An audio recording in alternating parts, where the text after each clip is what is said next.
Hello everyone, स्वागत है आप सभी का एक बहुत ही ज्यादा स्पेशल सेगमेंट में जिसका नाम है ऑप्स रिव्यू। मैं हूं आपका होस्ट, मेरा नाम है अंकित पांडे के कीबोर्ड, और मेरे साथ जुड़ने वाले हैं दो बहुत ही ज्यादा ताकतवर आईजीएल। लेकिन वो है कौन, आइए जानते हैं और जानते हैं कि उनकी मनोस्थिति अभी इन 16 टीम्स को कहां पे रखती है। और इस स्पेशल सेगमेंट में मेरे साथ मौजूद रहने वाले हैं गॉड्स फेम के आईजीएल डेस्ट्रो और साथ में है विलन आर्क के साथ नेबुला के आदि। आप दोनों का ही बहुत बहुत स्वागत है। You already know the drill, तो फिर शुरुआत करते हैं। और पहली जो टीम है वो रहने वाली है K9 जी। आपको कारण भी बताना है कि आप कहां पे उनको क्यों रख रहे हैं। हाँ, इनको डालेंगे अपन टॉप कंटेंडर में। सॉरी, ओके, कारण भी बता दीजिए। बीएमएसडी में भी टॉप कंटेंडर ही थे। अगर लास्ट गेम में हम नहीं मारते लास्ट गेम में हम नहीं मारते तो जीत जाते, इसलिए इस बार ही वापस डाल देते हैं। पर जब वो K9 वाला मूवमेंट हुआ था, एक एपिक मूवमेंट था, बिकॉज वहां से वो जीत भी सकते थे। उस टाइम गेम के अंदर पता था आपको कि K9 है, क्योंकि कॉल तो आप नहीं दी होगी, आप ही आईजीएल हो। नहीं, हमको नहीं पता था। बस हम लोगों का था कि अगर हम उस वक्त मर जाते K9 से तो हम यहाँ पे आज नहीं होते, मतलब BMIC नहीं खेल पाते। तो बस हमको यही था कि सर्वाइवल के लिए फाइट करना था। हमको नहीं पता था कौन सी टीम है, बस क्रेटोस वहाँ पे था, उधर क्रेटोस उधर कैंप कर रहा था और वो उधर था कंटेनर में यश। तो उसके सामने दो बंदे आए, तो क्रेटोस ने पहला नॉक किया, तो उसके बाद वो फिनिश करने चला गया था। तो उसको मैंने बोला फिनिश मत कर क्लच के ले जा। हाँ, वरना अगर फिनिश करता तो फिर मिल जाते। बिल्कुल बिल्कुल। चलिए, नेबुला को आप ही रेट कर दीजिए फिर। नेबुला जी, मैं सच्चाई की उम्मीद करता हूँ आपसे। इधर नहीं ओके, आपने टफ ओपोनेंट्स में डाला है। क्यों ऐसा, क्यों आपने किया? Because I think 4v4 wise nebula को मैं वन ऑफ द स्ट्रॉन्गेस्ट मानता हूँ इंडिया में। आई थिंक अभी की लॉबी है, डे 1 के बाद डिसाइड होगा एक्चुअल में कि मतलब अगर इनके बंदे मार रहे हैं तो ये टॉप कंटेंडर्स में भी चले जाएंगे, वरना टफ ओपोनेंट्स तो हमेशा रहेंगे 4v4 में। क्या बात है, बहुत ही अच्छे। चलिए, D+ किया 2023 की कुछ यादें। विदाउट अ डाउट इधर ही डालना पड़ेगा। मैं इसमें तो कारण भी नहीं पूछूंगा, ऑब्वियसली बहुत ही ज्यादा ऑब्वियस। चलिए, ओरंगुटान। आप सलाह भी ले सकते हैं वैसे। ये तो ऑब्वियस ही है, बट मतलब मेरे हिसाब से OG they have already qualified for the gauntlet as well, तो दे डोंट इवन केयर कि वो जीतते हैं नहीं। अरुण ने अपने स्ट्रीम पे बोला ही है, they are here to have fun. वो किसी टीम पर्टिकुलर टीम्स को जीतने नहीं देना चाहते, उनका तो वही इंटेंट है। तो मजा आएगा। जी बिल्कुल। और अभी जो फॉर्म चल रही है, चारों प्लेयर्स काफी टाइम से साथ में, synergy and everything, I think everything is on point for sure. But चलिए एक बार मैडकिंग्स की चर्चाएं भी कर लेते हैं। Clutch God, shadow, pro, Apollo, क्या लगता है आपको? मेरे हिसाब से जेन्युइनली इधर ओके, कुछ नहीं है इसमें। देखिए, लाला को सब कहते हैं एक टाइम पे द मोस्ट अग्रेसिव आईजीएल, आपने फ्री फिनिशर्स। थोड़ा डिटेल में बताइए। मेरे हिसाब से मतलब मेरे को इतना लगता है कि वो जब चलते हैं तब चल जाते हैं, वरना नहीं चलते तो नहीं चलते। उसमें BMSD में भी टॉप मतलब 8th पे क्वालिफाई करे। आई थिंक उनकी जगह कोई और भी अच्छी टीम हो सकती थी। मेरे हिसाब से मैं जितना समझता हूँ वो इधर अच्छी। डेस्ट्रो, आपका क्या राय है? No comment. अरे बट आप बता सकते हैं, अपने इनपुट दे दीजिए। अरे मेरे हिसाब से आई थिंक आदि ने जो बोला कि मतलब बहुत ही सिंक ऑन ऑफ रहता है उनका भी, कि अगर चलते हैं तो अच्छा खेल लेते हैं, नहीं चलते नहीं। इनकंसिस्टेंसी बहुत ज्यादा है। आई थिंक वो क्वालिफाई भी अपोलो का जो चिकन था उसने सोलो चिकन लिया, उसकी वजह से हुए। बट आई होप वो बेटर करे इस टूर्नामेंट में, बिकॉज मैं तो चाहता हूँ सारी इंडियन टीम्स अपना बेस्ट दे, टॉप 8 सारी इंडियन टीम्स ही आ जाए। तो चलिए चलते फिर अब अपनी अगली टीम्स की तरफ, और मेकिंग द रोड MTG। इन लोगों का हमारे साथ ड्रॉप क्लैश है। ओके, और कल इनको डालेंगे अपन रिस्पेक्टेबल में। तो ये ड्रॉप क्लैश की थोड़ी कहानी बताइए। मतलब ड्रॉप से तो हटा भी जा सकता है, दूसरा ड्रॉप भी ले सकते हैं, क्यों जा रहे हैं आप फिर ड्रॉप क्लैश के लिए? आपको तो पता है हम ड्रॉप नहीं छोड़ते। हाँ, तो चाहे कोई भी हो। ईगो वाली बात है। जैसे दूसरी टीम रहती है इंडियन टीम्स, तो उनके साथ तो शेयर कर लेते हैं। अब ये अच्छा, यहाँ शेयरिंग भी नहीं होगी, यहाँ क्लैश ही होगा। क्या बात है, ये इनसाइट से मैं बहुत खुश हूँ। बट चलिए DRX की तरफ चलते हैं। DRX तो of course strong contenders. I think लोग बहुत डीके कर रहे हैं, बट DRX सबके लिए सरप्राइज लाने वाली है। मेरा भी ये पर्सनल ओपिनियन है। हमने उनके साथ 4v4 वगैरह भी किया, दे आर वेरी स्ट्रॉन्ग। उनका फॉर्मेशन हो गया और जो सिंक होता है आपस में टीम में बहुत स्ट्रॉन्ग है। तो there are team to look out for sure. TrueRippers jelly की दुनिया कहाँ लेके जाना चाहते हैं आप? Tough opponents. Tough opponents? Yes. अभी आप कह सकते हो कि उनके प्लेयर्स भी भले मतलब बहुत ज्यादा टाइम नहीं हुआ सिनर्जी एंड ऑल में, अभी थोड़ी न्यूली फॉर्मड टीम है comparatively, but they are doing. हाँ, वो लोग स्टार्टिंग में बहुत अच्छा खेलते हैं, फिर धीरे धीरे करके वो मतलब थर्ड फोर्थ पे आ जाते हैं। बाकी स्टार्टिंग में लगता है कि हाँ ये लोग जीतेंगे, कंटेंडर्स हैं, contenders, top contenders. I hope इस बार कुछ चेंज हो जाए, अच्छा करे। Let's hope for the best. क्या ओसाका? मैं इनको रिस्पेक्टेबल में डालूंगा। Okay. As a team they are very strong, but मैंने इनका जितना प्ले स्टाइल देखा है समझा है, ये लॉबी में इनको थोड़ा डिफिकल्टी होगा, because lobby will be very unpredictable and जैसे ये लोग खेलते हैं थोड़ा सा डिफिकल्टी होगा। They can do good, I might be wrong, but respectable मैंने इसलिए डाला है। Like we can expect some surprises of course from there. या ठीक है। रिजेक्ट के बारे में क्या ख्याल है आपका? यार ये तो चैंपियन टीम है, इनको तो ऑब्वियसली क्या कंटेनर रिस्पेक्ट तो दी जा रही है। ऑफ कोर्स अच्छे से इनको तो मतलब मैं बस ये देख के खुश हूँ कि टॉप कंटेंडर्स में काफी सारी टीम्स देखने को मिली, व्हिच इज ग्रेट। चलिए अगली team Red Force. Red Force they तो they are very tough opponents. थोड़ा इनके बारे में बताइए, आपने जो रीड किया इनके गेम को या फिर in general. I think 4v4 wise they are very strong and जो वो होते हैं ना बहुत ही माइक्रो प्लेस बनाना होता है प्लेयर वाइज, इनके सारे प्लेयर्स केपेबल है and that is why they are a strong competition. Sure. अगली टीम पे चलते हैं, जेपीएक्स। इन लोगों के साथ हमने 4v4 किया है, ओके। तो हम इनको रेट करेंगे ओकेश। तो 4v4 में जीता कौन? हम।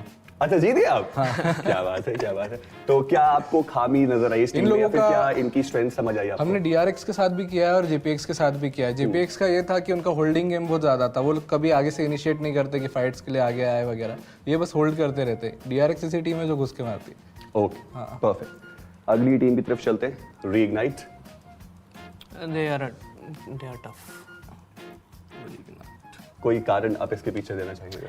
मैंने देखा है इनका जापान के सारे टूर्नामेंट्स देखे, तो वहाँ पे अगर आरसी का कोई टीम बहुत अच्छा कंपटीशन दे रही है तो रीइग्नाइट है। मतलब फाइट्स की अगर मैं बात करूँ तो गन पावर बहुत ज़्यादा है इस टीम की। चलिए चलते हैं अगली टीम पे, टीम सोल। आदि भाई का पहला प्यार। कुछ तो प्यार है।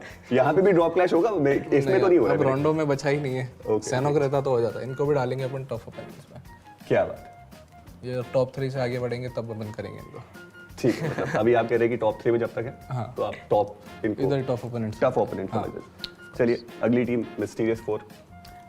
रिस्पेक्टेबल, थोड़ी इनकंसिस्टेंट भी ये टीम देखने को मिली एग्जैक्टली, है, लास्ट मोमेंट्स बट इन्होंने जो इम्प्रूवमेंट दिखाया था इन द शोडाउन, लाइक ये लोग लोअर ब्रैकेट से आए थे खेल खेल के मेहनत करके, एंड फाइनल्स में भी इन्होंने मतलब कुछ गेम ऐसे दिखाए थे लाइक हाई किल्स फाइट्स ले रहे हैं, 4v4 जीत भी रहे हैं, तो I think they can do good, surprise कर सकते हैं हम सबको ये, इसलिए रिस्पेक्टेबल। आई थिंक टीम बहुत अच्छी है gun power wise. Last day पे भी बहुत अच्छा करे थे, लास्ट डे पे जो कमबैक किया इन लोगों ने, इस वजह से ये बीएमआईसी के लिए भी क्वालीफाई करे। तो गन पावर वाइज तो ये टीम मेरे वजह से एंकी भाई की टीम क्वालीफाई नहीं हो पाई। अरे ये क्या बात किया जा रहा है भाई मेरे ऊपर? दोस्तों I am the only one representing God Bank in BMIC, respect me. But चलिए आखिरी टीम की तरफ चलते हैं, गॉड ट्रेन। ओके, रेस्ट्रो भाई, जहां आपको भाईचारा नहीं चलेगा। रेस्ट्रो भाई नहीं, मैं मतलब जेन्युइनली ऑनेस्टली बोलूँगा कि रेस्ट्रो भाई की जो अभी वो वाली कंसिस्टेंसी है वो मिसिंग है। बाकी इसलिए इसी वजह से मैं इनको टफ ओपोनेंट्स में डालूंगा। तो उन्होंने आपको टफ ओपोनेंट में डाला, आपने भी उनको? नहीं सही है, मैं जेन्युइन रीजन बोल रहा हूँ। इन लोगों की वो जो कंसिस्टेंसी जो पहले दिखती थी वो अभी थोड़ी मिसिंग है। आई होप वो इवेंट में आ जाए, बस मैं भी यही चाहता हूं भाई इधर आ जाए बस। क्या बात।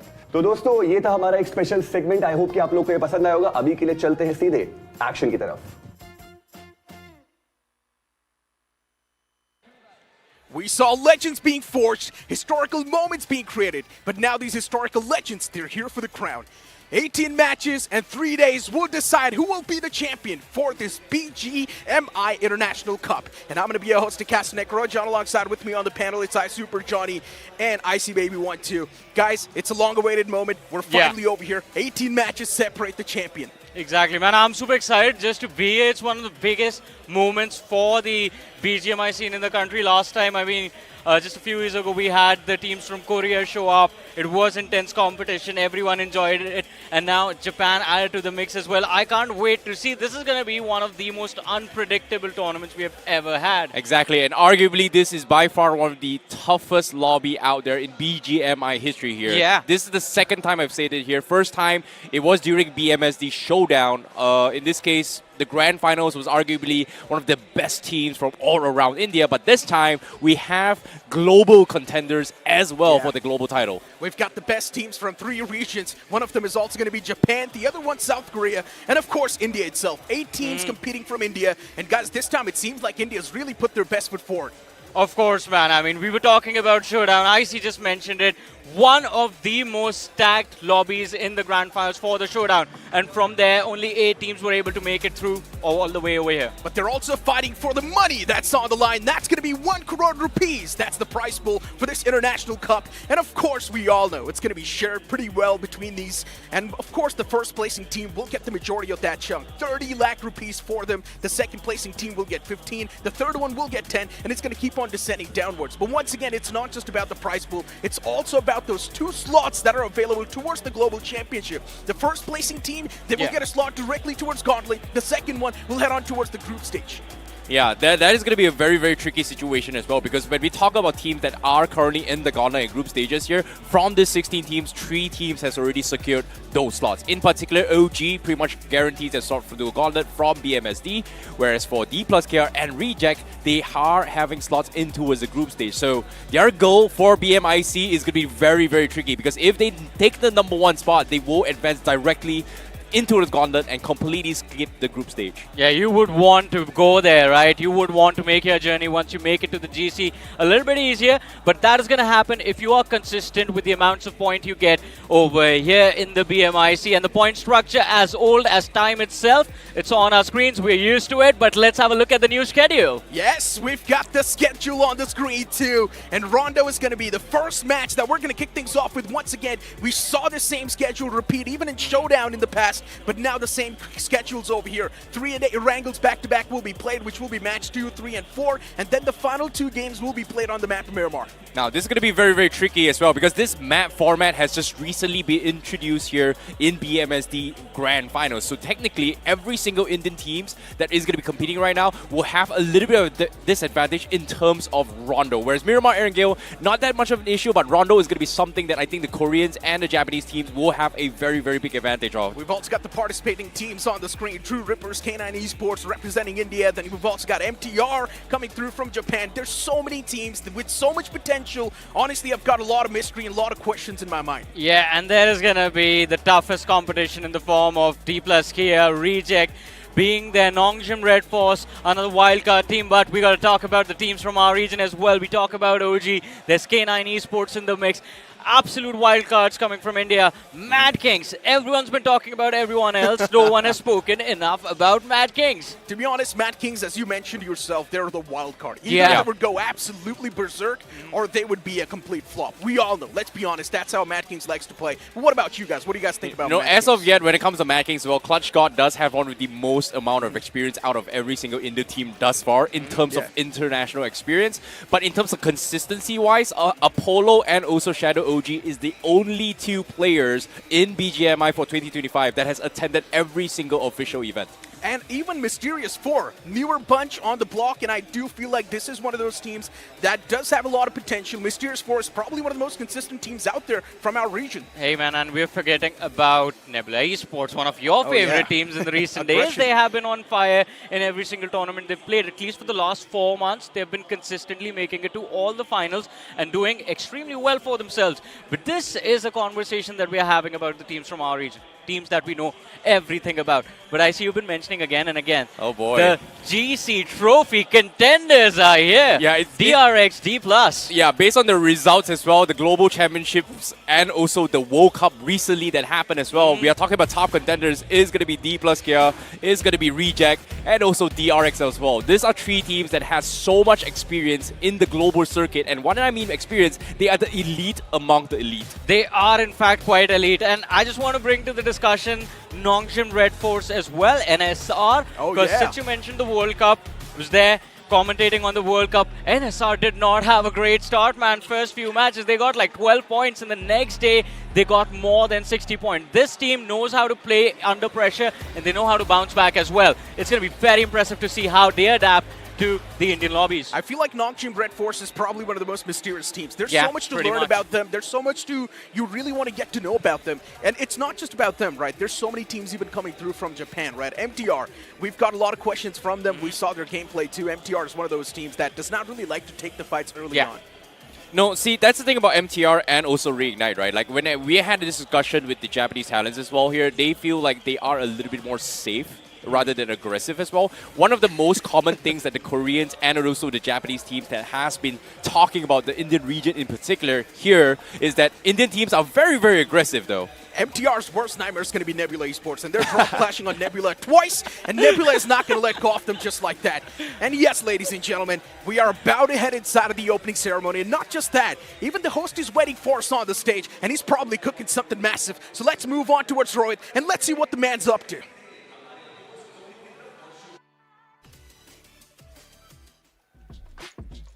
Hello, ladies and gentlemen. Welcome to flight BMIC 2025. The duration of this flight will be 18 matches across 3 nations, ladies and gentlemen. We have the precision from South Korea. We have the strategy from Japan. And we have the pure passion from India. Ladies and gentlemen, this is Battlegrounds Mobile India International Cup 2025. My name is Rohit Varghese, and if you are ready, shall we begin and invite our teams on the stage? Ladies and gentlemen, this team is that team that's ready to rule the battleground with some royal swings. From India, let's welcome the Madkings!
Precision, power, and Osaka pride from Japan. Let's welcome CAG Osaka.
Mystery, mayhem, and so much more.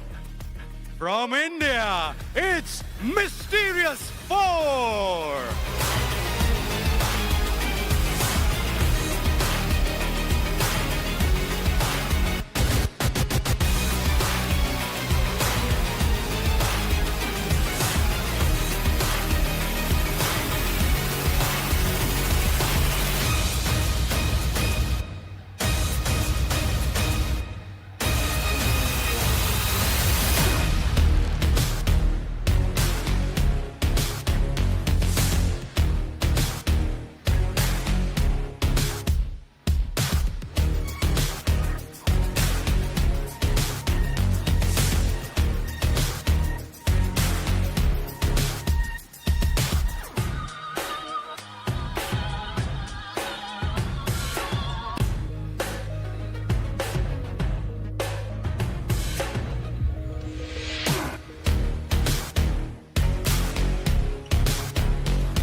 Skill and domination in the mix.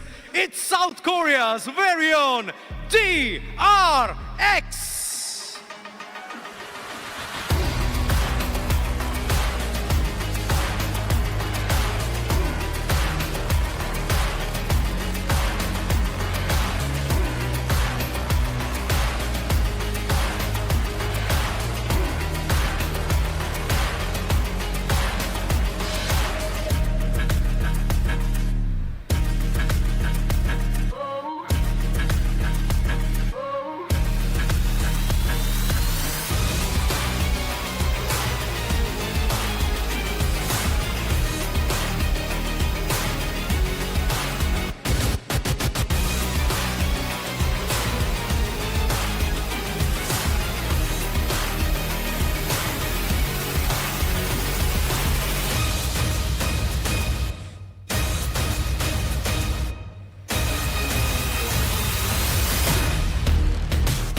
Sparking fire and pure delight from Japan. Here comes REIGNITE.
A wall of steel, a force complex.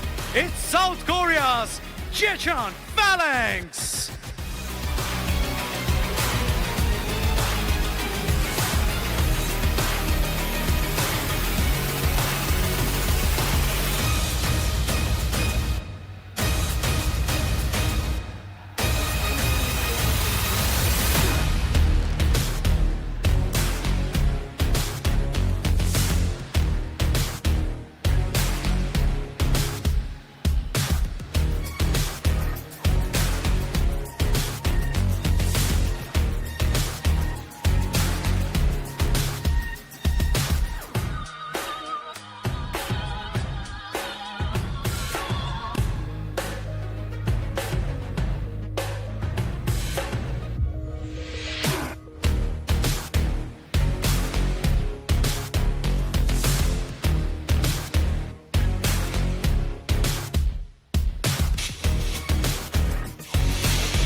When the skies thunder and the legends reign, it's time to bow down to God's reign from India!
Bold and untold from Japan, make way for making the road.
It's now time to welcome the cosmic force from India. Please welcome Nebula Esports.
Quick, sharp, and hungry for more. From India, let's welcome the TrueRippers!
feel the spice, heat, and the fiery force from South Korea. Let's welcome Nongshim RedForce.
Locked, loaded, and on a roll from India. Let's feel the vibe of Team Seoul.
They are always on the hunt and ready to strike. From India, it's K9 Esports.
Of the box and ready to wreck.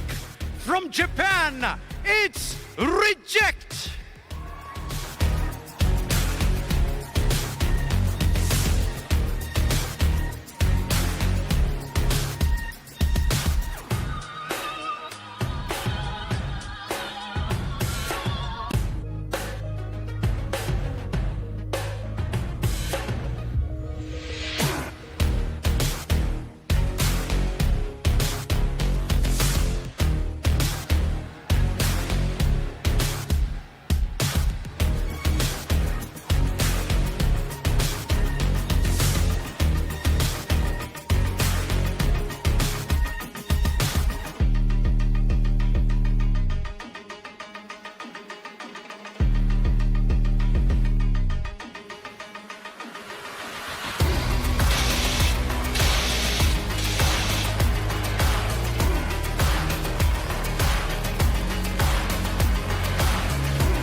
fierce, and they are ready to fly. From South Korea, make some noise for Dplus KIA!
We already have 15 teams on stage. We have that one team left. And ये वो team है जिनका एक chant बहुत famous है. You know who it is? Do I need to tell you who it is? Well, it's time to go wild, go bold, and go full on plan.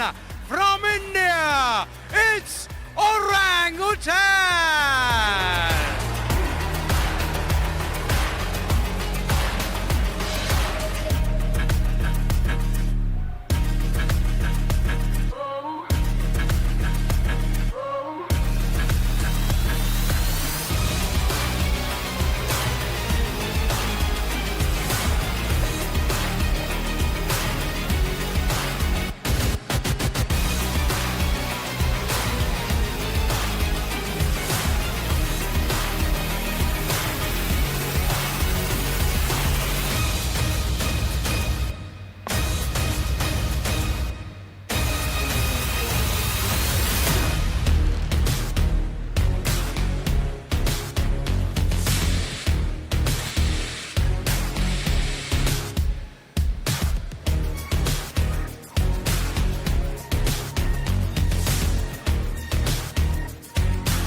All right, ladies and gentlemen, we have our 16 teams, and इस समय बहुत सी चीजें आप यहाँ पर witness करने वाले हैं, लेकिन इस समय welcome everyone to Battlegrounds Mobile India International Cup 2025. Of course, we are live in India, but we are live across the globe. तो इस समय swag से सबका स्वागत करते हैं. We are live in Japan, we are live in Korea right now, and इस समय इसीलिए Konnichiwa! Hello to our Japanese viewers who are watching at home.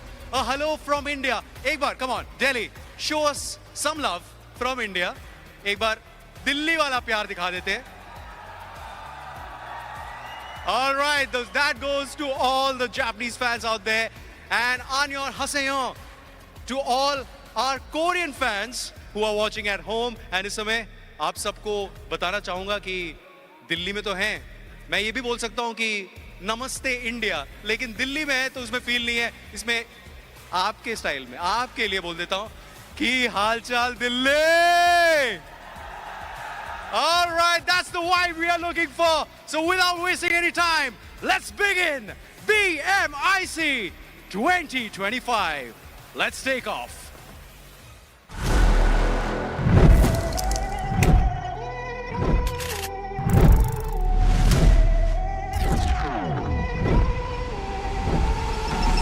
Got fire, got power. I'm climbing up the tower. Got armor, no flowers. I'm counting down the hours. My time is now, I'm not giving it up. A million ways you can run out of luck. Coming for you and I'm taking you down. I'm here for the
right, so we know what's at stake. We know what's on the line. अब अगले 3 दिन 18 intense matches तो आप देखेंगे ही. हमारी यहाँ पर top 16 teams आ चुकी हैं, but only 2 of these teams will get that global ticket to represent their country. And बहुत सारी चीजें इस समय हैं जो आपको बतानी है, बहुत सारी चीजें हैं जो इस समय आपके साथ शेयर करनी है. Of course, this is a special moment for all of us. And that's why I would like to call on stage Mr. Sean, CEO of KRAFTON India. Of course, you've been witnessing this amazing trophy on the stage. Let's talk about this. Let's talk about the tournament, and let's talk about what's in store for us in the future.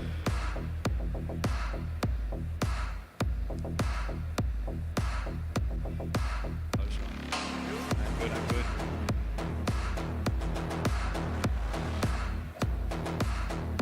Sean, first of all, let's talk about the vibe. Day 1, it's a packed house already, and we've not even started with the game 1. How does it feel?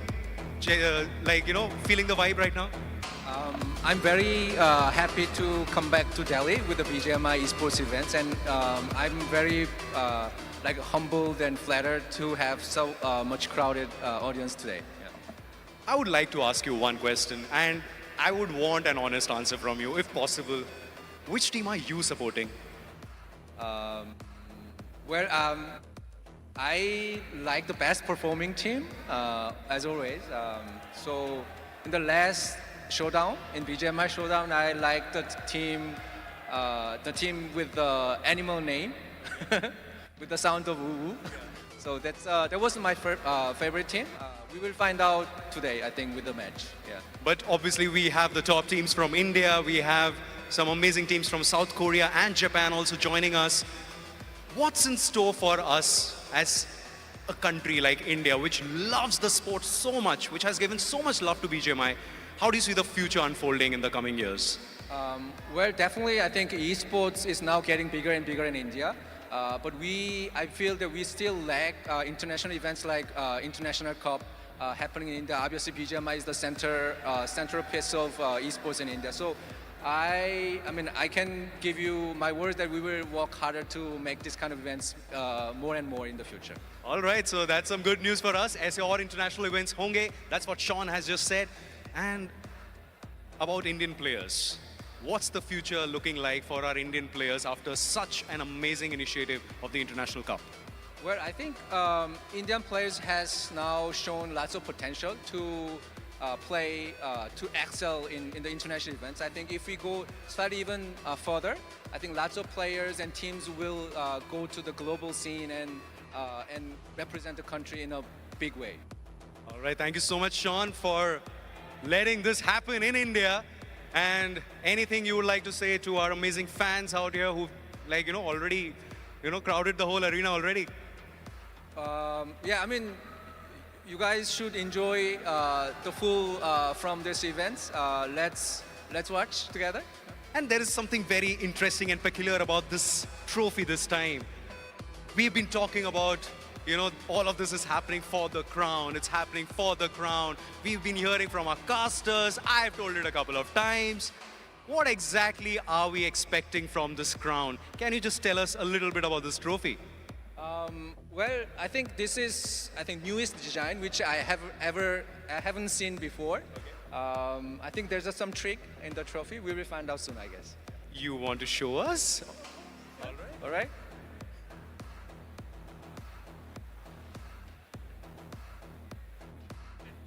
All right.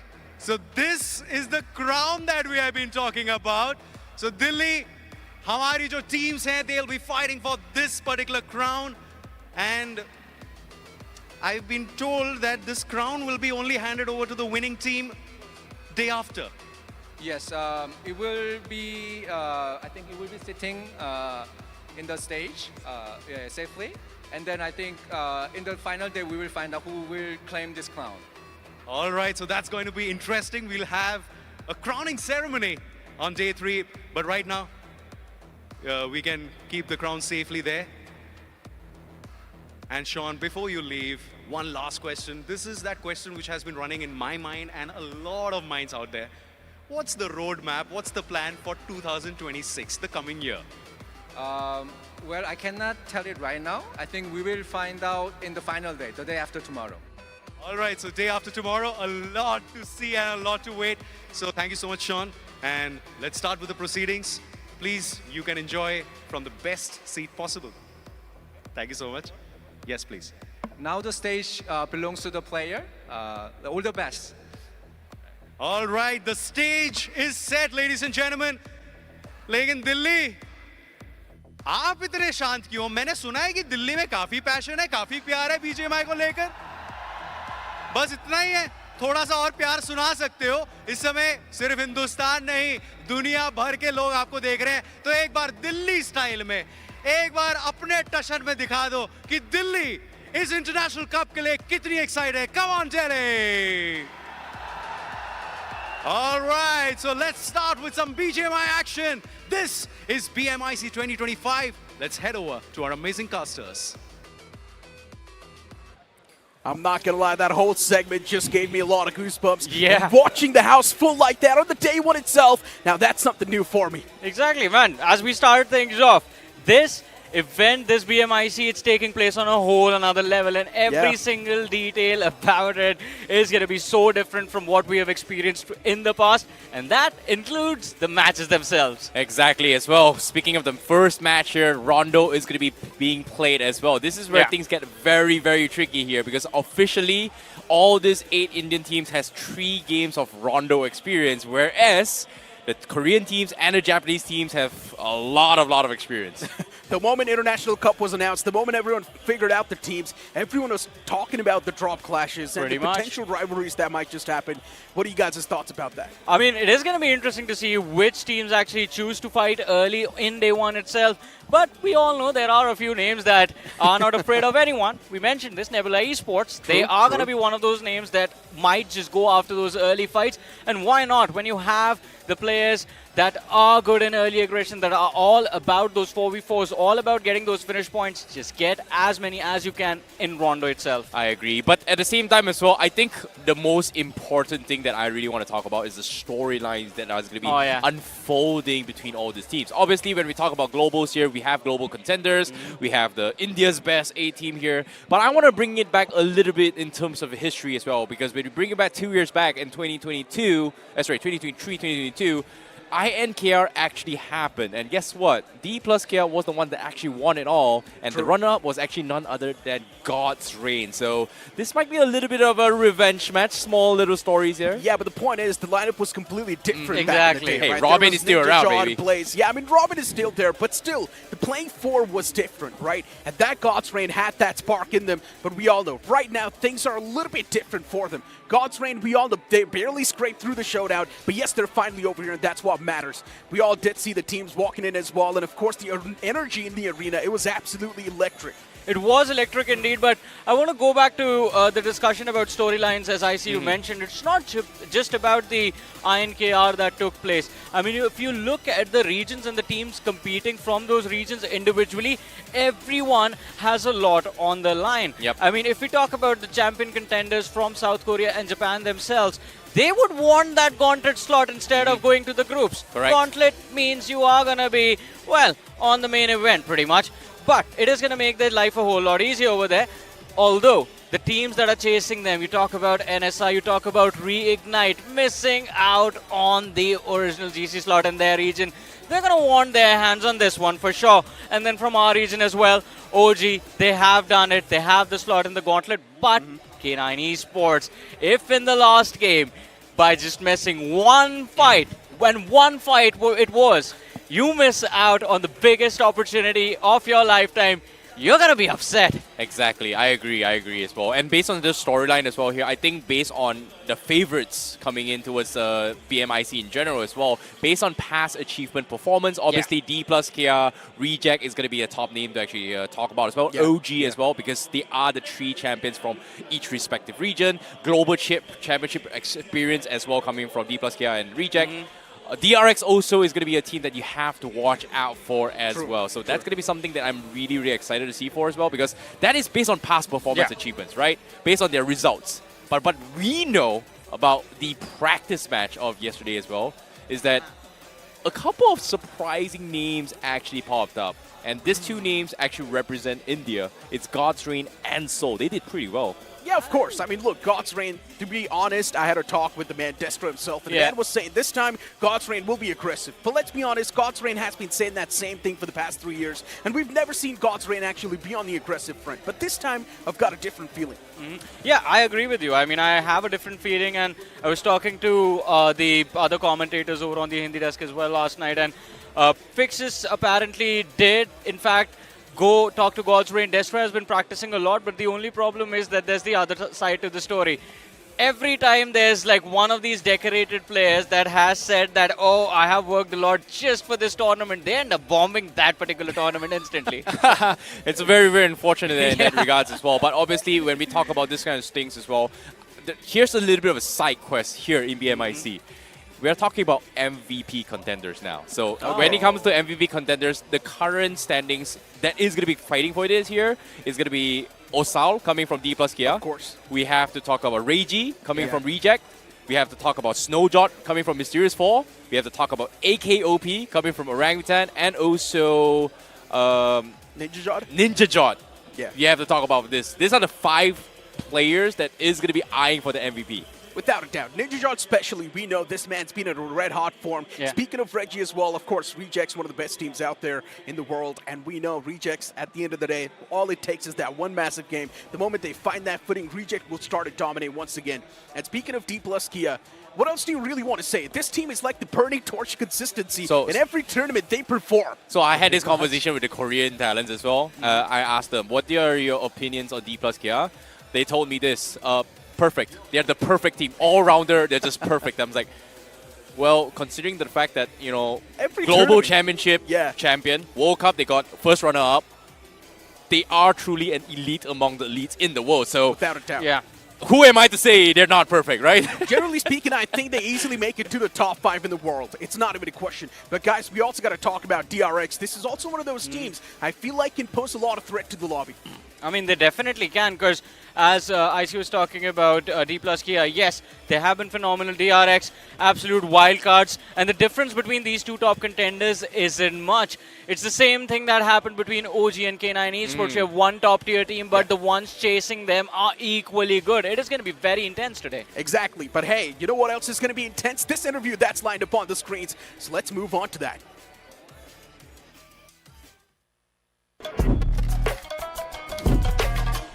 まずは、リジェクト所属のアポロです。ポジションは IGL をやってます。他のメンバーはレイジ OCO がいて、そのレイジ OCO は、長所はもう何でもできちゃうところで、短所は特にないって感じですかね。で、さらにあとはサラ選手で、サラについては時々波がある選手なんですけど、スイッチが入った時の能力はもう世界でもトップクラスの選手です。で、ディバイン選手はまず打ち合いの強さが世界でトップクラスなのと、その自分のことに対するミスがすごく少ない選手です。で、あとデュエロ選手はまずミスが絶対ないっていう選手と、大事な時のコールがすごくうまい選手です。で、コーチのミモリンは、まずメンタリティがすごくいいっていうのと、落ち着かせる力がやっぱりあるので、メンバーがあまりうまくいってない時とかしっかりと相談役になってくれたり、自分の実力が足りてないなっていう時はしっかりと言ってくれるコーチです。そうですね、今まで行ったその国とかに比べてホテルに入った時とかのおもてなしだったりとか、その人の温かさっていうのはすごく感じます。韓国側はどちらかというと決まった動きっていうのをすごく忠実に動く力があるなと、チームとして動く力がすごく高いなって思ってます。で、インドのチームはその見た情報の中から最適解を生むのがうまいなって思います。インドの大会で学んだことは、その前の情報を取る力の取り方だったり、その取る重要性っていうのをすごく学びました。で、その中でもどういう言い方、選手の名前の言い方が分かんないですけど、R 選手、オランウータンの R 選手はそのやっぱ配信とか見ててもすごく努力家だなっていう一面があって好きな選手です。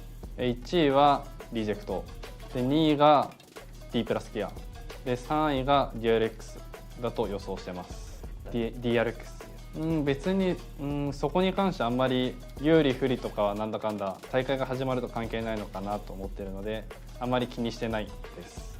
まだ僕自身そういう大きな会場でそのすごい人数がある中で大会をしたことっていうのはないので、どうなるかは分かんないですけど、僕自身結構そういうプレッシャーには強いタイプだと思うので、楽しめるかなって思います。その時のその試合の流れとかにもよるんですけど、基本的に倒せる敵は倒すっていうのが僕たちのそのスタイルなので、その時によって変わるかなって感じですかね。そうです。今までだと他の国のファンの方たちとかは結構どちらかというと、攻撃してくるじゃないですけどあんまり仲間だと思われてない、そのプレイヤー同じ一プレイヤーって思われてない感覚があるんですけど、インドのファンの方々は一緒にゲームを楽しんでる仲間っていう感覚があってすごくハッピーな気持ちになるし、すごくやりがいを感じます。去年1回優勝して準優勝した時はまず僕はいなかったので、今年こそ勝ちたいっていう気持ちがあるので、まず勝利を必ず見せたいなって思います。ありがとうございました。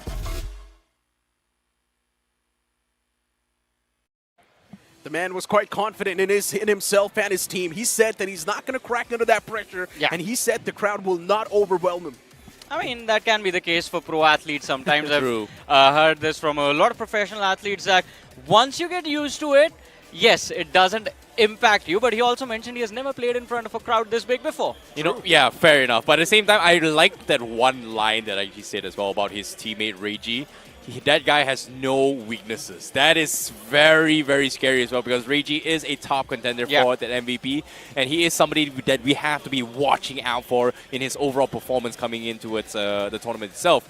Can he deliver as well? Because considering the fact that we are going to be starting things off in Rondo, obviously the international teams will have the upper hand, and whoever wins this first match will have a huge momentum that is going to be bringing them into the next 4 or 5 games. Look, one thing is for sure, the Indian teams are going to play it extremely aggressive on Rondo. They know they've got the recalls, and they will try to abuse the hell out of it as much as possible. Get the elimination points as soon as possible. The moment I had a conversation with the boys as well, they mentioned one thing.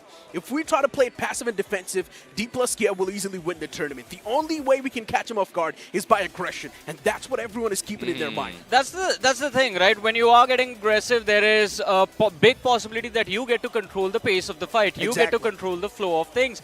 But that is only true for the initiation of the fight. Once the first knock is secured, you have to be adaptive as to how the other team is going to react. Are they backing off? Are they trying to slow things down? If they are, what are you looking to do? Was your original plan to just keep pressuring them into losing bodies and then trying to go for those finish points? There's a lot that can go wrong when it comes down to the micro of those 4v4s, but I agree 100% with you on this, Necro, that this is going to be an all-out war in Game 1 itself. And there's also an OG watch party going on. The people back in Mumbai, sitting in the cafe, enjoying the tournament. You know what's really cool about that OG watch party as well is that they're not just supporting OG, they're supporting all 8 teams from India. That is a very, very patriotic moment coming from them. To be honest, this tournament is something that everyone has been waiting for such a long time.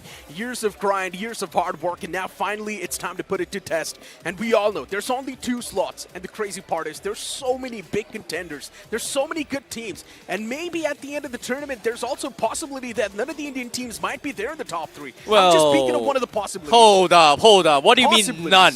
There is one team that's pretty much guaranteed with the global here. That's I'm talking OG. about this tournament top He's 3. in top 3. Okay, fair enough. Now, let's talk a little bit towards realism right now between all the 16 teams. Let's talk about the stakes that needs to be, like what it means to some of this team that is going to be competing to fight for the trophy, right? For OG, what are the stakes? First place, second place?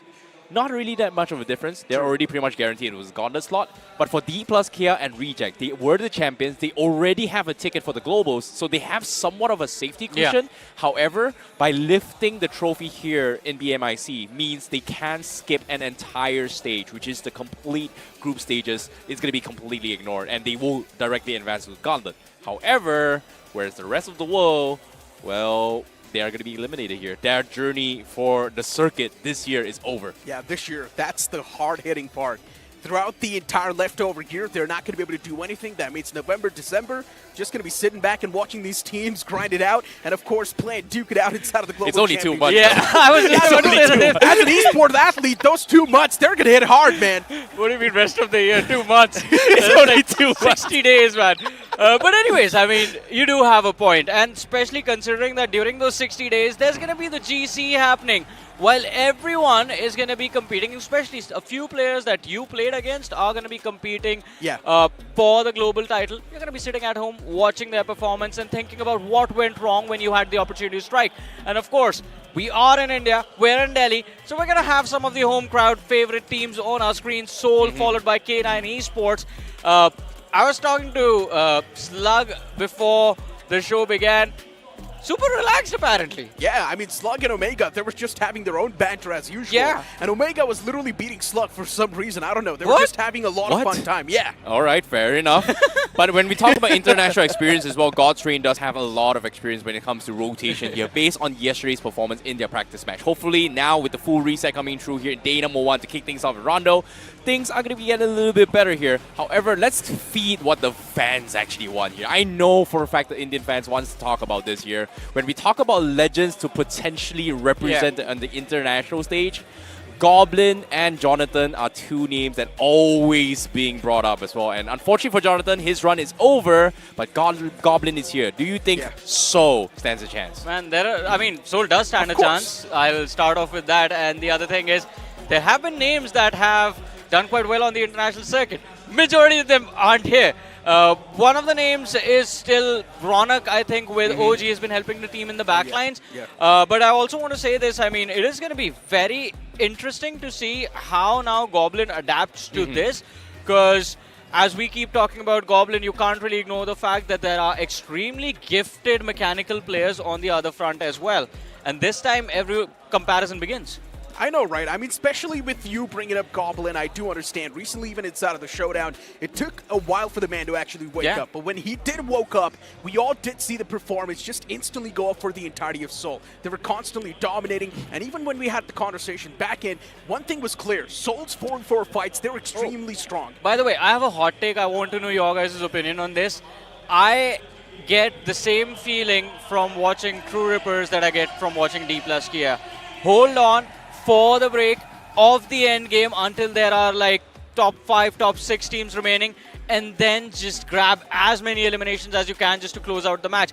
They were successful in closing out multiple games in the last 3 to 4 tournaments that they played over the last 6 months. They've been one of the most consistent teams in the end game. Yeah, but I guess one of the most biggest difference that you will see between Dplus KIA and TrueRippers is that Dplus KIA usually ends up in the podium and TrueRippers wasn't in the showdown. And to be honest, maybe this time TrueRippers will actually end up in the podium itself, right? Yeah. Now, going back towards the playstyle and the conversation that you brought up, I personally think TrueRippers is controlling. And when it comes to Dplus KIA, they know when to let go of that control and they know when to let loose. Agreed. I mean, there's a massive difference in the levels of aggression that both the teams bring to the table as well. Dplus KIA, of course, they are very, very gifted and in terms of those 4v4s and is securing those eliminations point, but TrueRippers sometimes do end up struggling on that front. I kind of agree, but I think the key word would be precision. I would say Dplus KIA has better precision compared to everybody else here in terms of execution as well. But as you can see in here, the fans are just absolutely excited to watch the game. They are cheering for India to see how things are going out as well here. And you can hear them chanting Goblin, Goblin, Goblin. And this is insane. Were they chanting Goblin? I thought they were chanting Team Seoul's chant. Well, hey, I mean, whatever it is, one thing is for sure, Seoul, K9 Esports, and OG, they're going to be the fan favorites. And we might just see a few shockers as well in the name of Mysterious4 or Nebula Esports. As I mentioned, Nebula Esports is clashing against MTR in 2 of the maps. And we all know, Nebula, especially in the practice matches that we saw yesterday, they were constantly hammering them down. Now, here's a little bit of stats for you guys here in terms of all 16 teams here. The most amount of points gained in Rondo is actually currently held by Reject. Oh yeah. And interesting enough, Reject didn't really do too well yesterday in their practice match at all. They've played a total of 6 matches. They were almost close to dead to last. So I don't know, are they saving strat? Are they just testing out? I'm not really sure, but this map obviously is a complete reset. There's no officials yet. Do you think that they will do well? I think they will do well. This team is specifically a Rondo specialist team, and Rondo is going to be that big game changer map. We were looking for something to replace Sanok, something that would bring in that extra bit of spice that we love in our country so much, right? And Rondo was the perfect fit. And Reject, if they can capitalize on the fact that, hey, you do not just get to finish team once, you get to do it twice, well, they might just take the cake. And well, look at that. We have Japanese commentators. They are quite happy to be here, and of course, I think they are going to be They are supporting Reject. We just asked them that this morning. It's not even a question. Everyone's actually going with just Reject. And another point to add on is that Reject is one of the best teams out there in the global scene as well. Oh, yeah. So you cannot even ignore that fact. And yeah, speaking of the practice matches, once again, they're called practice matches for a reason. I don't think Reject was taking anything that serious. Well, fair God's enough. Reign ended up getting taken out by the Blue Zone yesterday in the practice matches. So no one was taking it serious. Everyone, I think the agenda in the practice match was to just see if you can take a team in a drop clash. I think that is what majority of the squads went for. How quick of a 4v4 can you take against the other side? If you can secure a drop spot, makes your whole life easier. Now, right? the biggest question for me is that even though we know this is the most stacked BGMI lobby in the history of BGMI as well, we have to talk about whether or not can they adapt to Indian lobbies. But for now, let's give it a little bit of love here to our Korean commentators. For some of you, we've seen them in INKR, and they are going to be back here. They're very, very color-coded as well. Yeah. I really like the jackets, though. Yeah, the hoodies are extremely good. Why don't One we thing get a is for crafted sure, hoodie? I was never just get a about to crafted say. hoodie. I was just about to say the same. We thing. actually have do one? get a crafted hoodie every Oh, you event. can see the crowd. It's just chanting Maybe for you Goblin. guys just don't take it. No, we didn't get one. I didn't get one. What do you mean? I get every event. Guys, come on. How are they getting your size? So this is how we know. I mean, I don't wear it. It's not my size, but I do get it. Can I get it though? Sure, I will give it to you. Thank you. Happy birthday, Necro. Oh yeah! So much. Thank you so much, guys. Can we get? I'm sorry. You know, we're gonna sidetrack a little bit here. Can we get a comment section for Happy Birthday, Necro? This day is his birthday, so yeah, Happy Birthday, Necro. Thank you so much, everyone. But guys, I've just got the call, even from the producer, that the game is ready. And within a few seconds, we're gonna jump inside of the first game of the day. Rondo, it is. Some say that our teams haven't really practiced a lot, but when it comes to firepower, our teams aren't really the one to fall back either. Yeah, I mean, for sure. It is going to be that all-out war that we spoke about a few moments ago. And I think the first few moments of this match are going to be critical for everyone to set the pace for the day. And again, it's very unpredictable how things are going to go. Everyone has a lot of expectations. Of course, Dplus KIA, DRX are going to be the heavy hitters. But what about the rest of the day? And of course, the crown itself. Ladies and gentlemen, here's a wait that turned into silence. Now it's time to roar once again. India, are you ready to witness history that's going to be created in this event? The first game will be booting up on your screens. So lock in, my friends, as the game loads up now.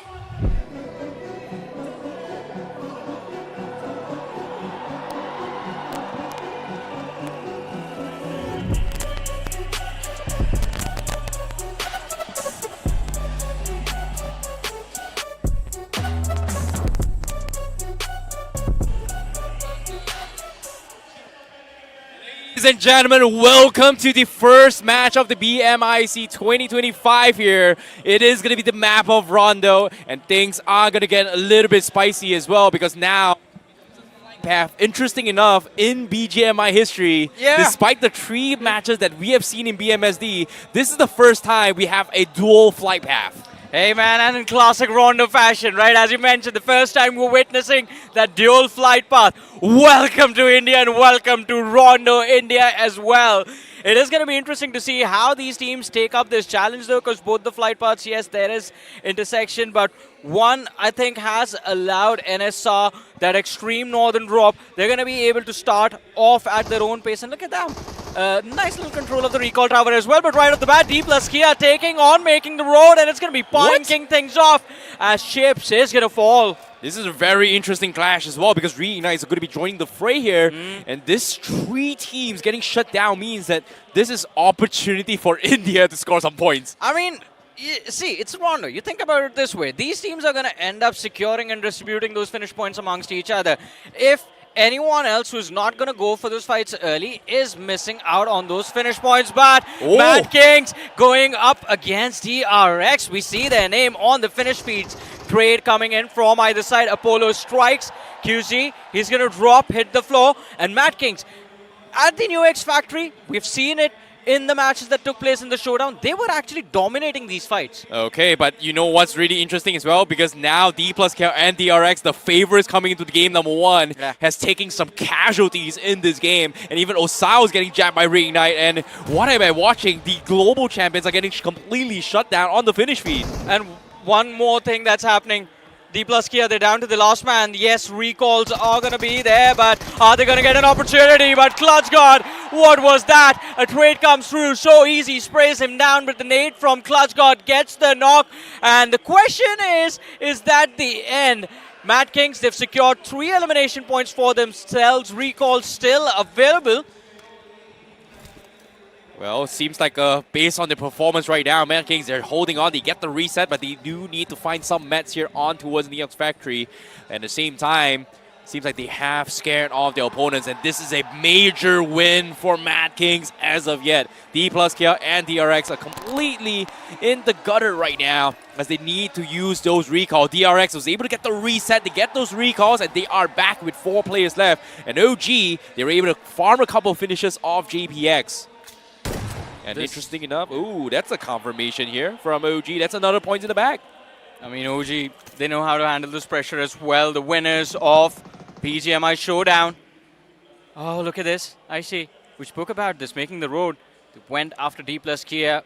REIGNITE wanted to join the mix, but REIGNITE wasn't the only team that had this thought in their heads. K9 Esports, we see them on the radar as well. Slug looking to move it.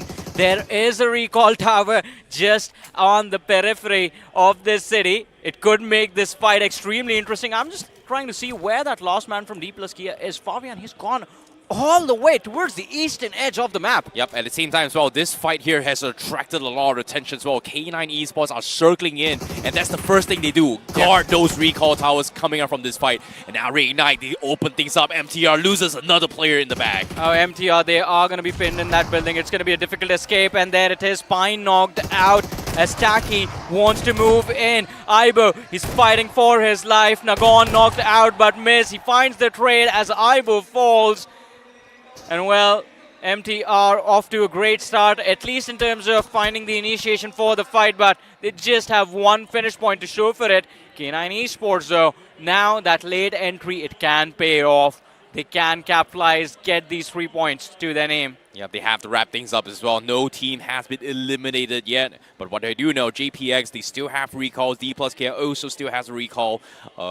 And in this case, DRX was able to get the reset, but they are laying low off the entirety of the map here. But for REIGNITE, they need to find a way to get out as of yet because they need to reset this fight as well. Also, things started off with Dplus KIA losing players. Fabian, because he ran for his life and there were no recall towers that he could get to, is still just trying to bring his teammates back. But K9 Esports, with this move, Slug has found the opener. Now Taki and Miz, it's down to these 2 players. But the problem is K9 has them surrounded every single time they get close to a window. They are getting sprayed down. And Fabian, well, he finally brings the rest of the team back. Yep, they've got them completely boxed in, and now here comes the rush. Ninja Boy goes for the flick, but he misses the shot, gets taken down, and the defense goes on. K9 continuing with this assault. They need to clean house, but the pump comes through. What a refrag from Taiki as they defend, but he's down to his last health here. REIGNITE. Last man standing, Taiki looking for the reset. Can they find him? K9, they need to tag him. Yes, they do. And that is REIGNITE getting completely shut down. And only 1 player that is not in this fight remains from REIGNITE. I was scared, man. I was scared over there because K9 Esports isn't a team that's going to leave any man behind. They went as a 4-man unit at lost 2, but TrueRippers going up against CAG OSAKA also end up dropping bodies. They found a trade, at least 1 point to work with, but lost 3 players. Man, oh man, if recall towers weren't there in this game, we would see a lot of tears on that stage. Exactly, but guess what? Dplus KIA was able to get the reset as well. Right now, they're all 4-man strong, and even REIGNITE as well, their last player outside, they are able to get the full reset. And right now, every single team, they have to make their way into the next phase of zone now. Stage 1 is pretty much done and dusted. And even TrueRippers, they may have lost a couple of bodies, but they've managed to pick themselves back into the game now. So we just saw Reject on our screen a few moments ago. 3 players have run in towards the center of the circle, looking to see if they can find a safe haven to work with.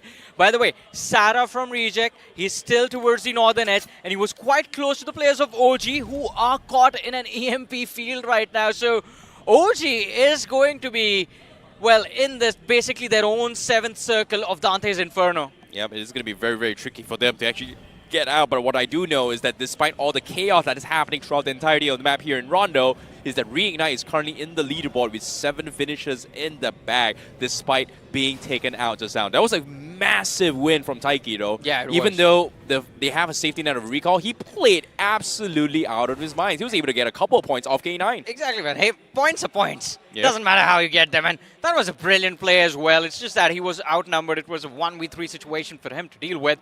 And REIGNITE, I think, based on all the teams that were running into those conflicts early, they've had the best possible start. 7 points on the board.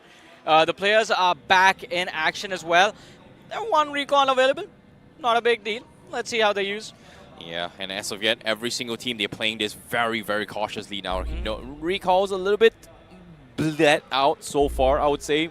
Points has been farmed by REIGNITE. Farms have been point for Madkings, but Nebula Esports, oh no, they just got caught in the EMPA zone. They're pretty much stuck out in open now. And DRX is moving in their direction. Look at DRX. Their EMP field has stopped them in their track, so they're going to try and go around it. But there is a possibility that Nebula Esports can be off guard. That split that Nebula has going can also be a big detriment to their end game, because Adi, who has stayed towards the northwestern edge of the zone, well, he's going to be surrounded by the players of NSR, Nongshim RedForce, in the next few moments. Yep, for DRX, they have to make a little bit of sidetrack as well. They were one of the earliest teams to be wiped out rather early, and they were able to get the reset here. So they took a little bit of a side detour outside the map to stock up, and now they're trying to make their way into the next phase of zone. So all these timings from DRX is perfect timing, but they need to rush in towards the second phase of zone. This is Circle 2. It is going to shift down southwest near Lanpo and Longho. And it could be either an urban warfare, but we are going to be expecting a lot of mountain terrain, so they have to make way and trying to figure out whether or not can they make use of this open fields here. Those emergency obstacles are going to be very, very important. Well, in this case, the Doritos, I would say. The map itself is like quite exposed. I mean, we are going to see if the cover is going to be brought down, but I think that's going to be the end game basically for majority of these teams. CAG OSAKA spotted out by God's Rain. Neo almost finding that knock.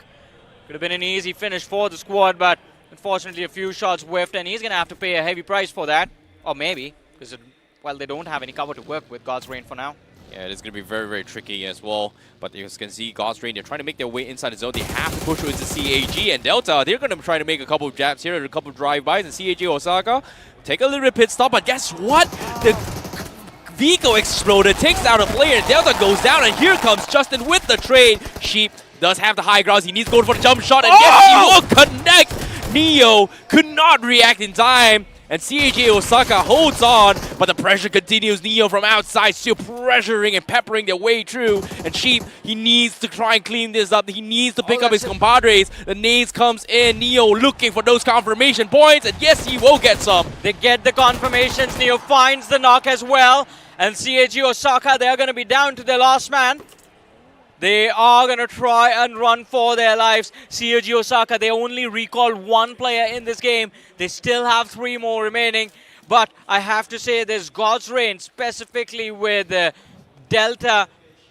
What was that? Saw the player, didn't even react. Hey, last man spotted out. This could be the first squad wipe, running for his life.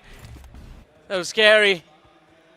Very, very tricky business here by God's Rain. They're definitely playing very, very much aggressive now compared to before. And they are still going to be on the hunt here as they try to give chase to teams onto the southeast corner. CAG going to take a little bit of a reset here. Garnet going to be using those warehouses to try and give him a little bit of cover. But unfortunately, there's just not enough cover to work with, as Destro might be able to scout things out. He saw the remnants of this vehicle from where Garnet left. And now they are going to try and check every single corner, knowing that he is all by himself. 1 point is all they need.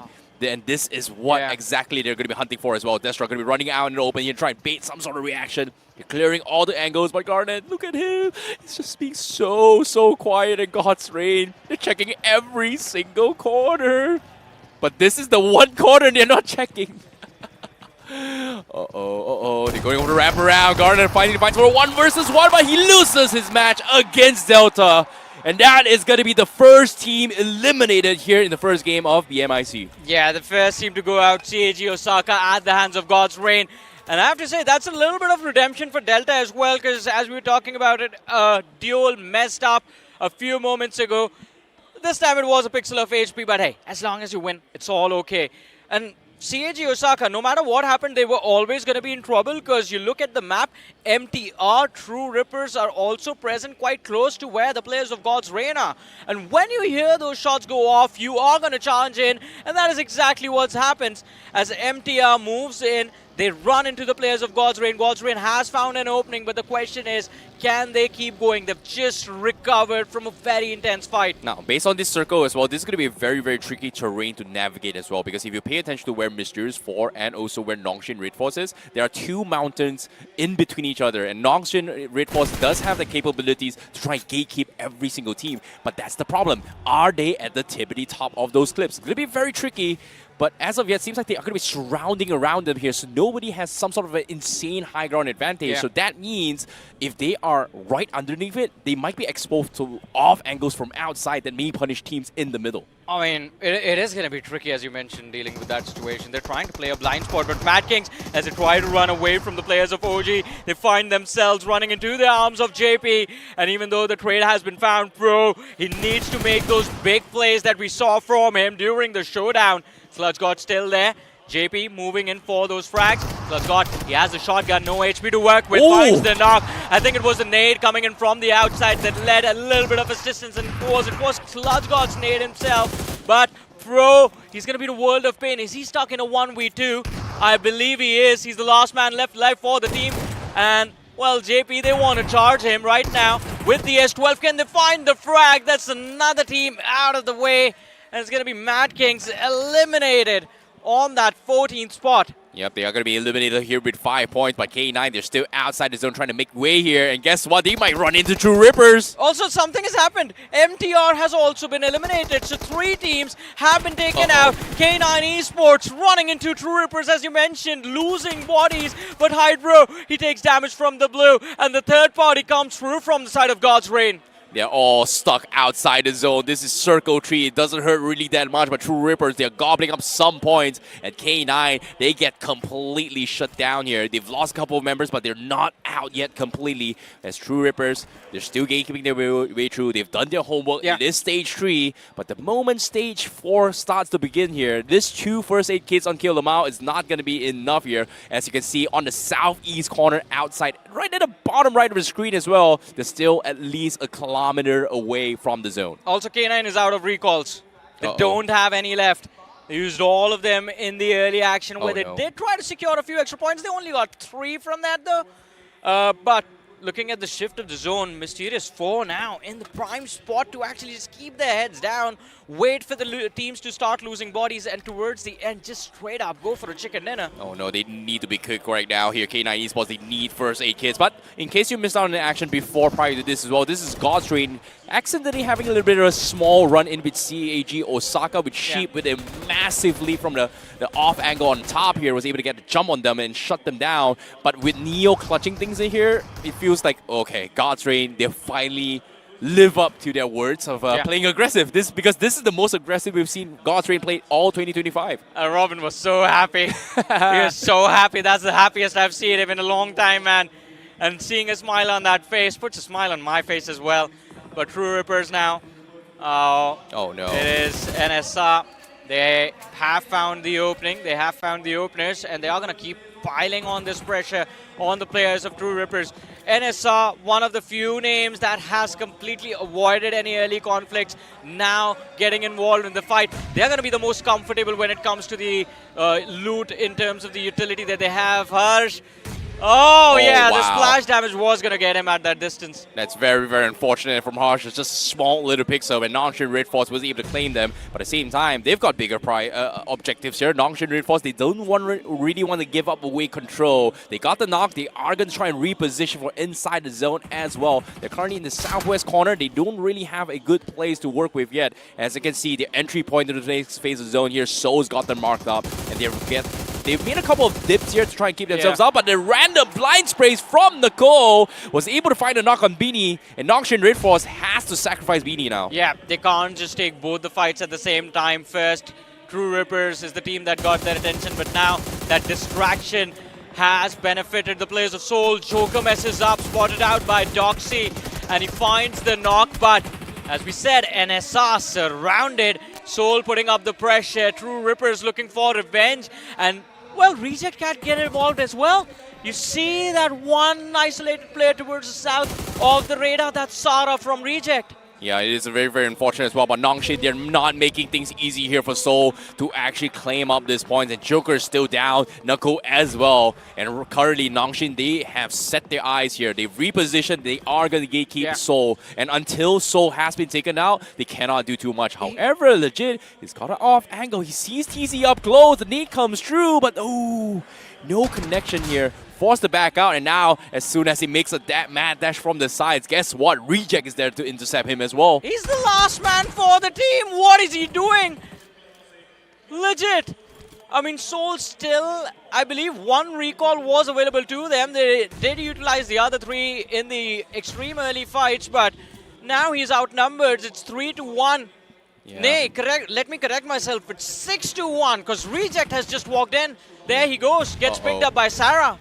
Yeah, that's very, very unfortunate here for Seoul. They will be picked off there. No more recalls, no more place to run with as well. As legit, they could not wrap things up in Nongshim very, very early on.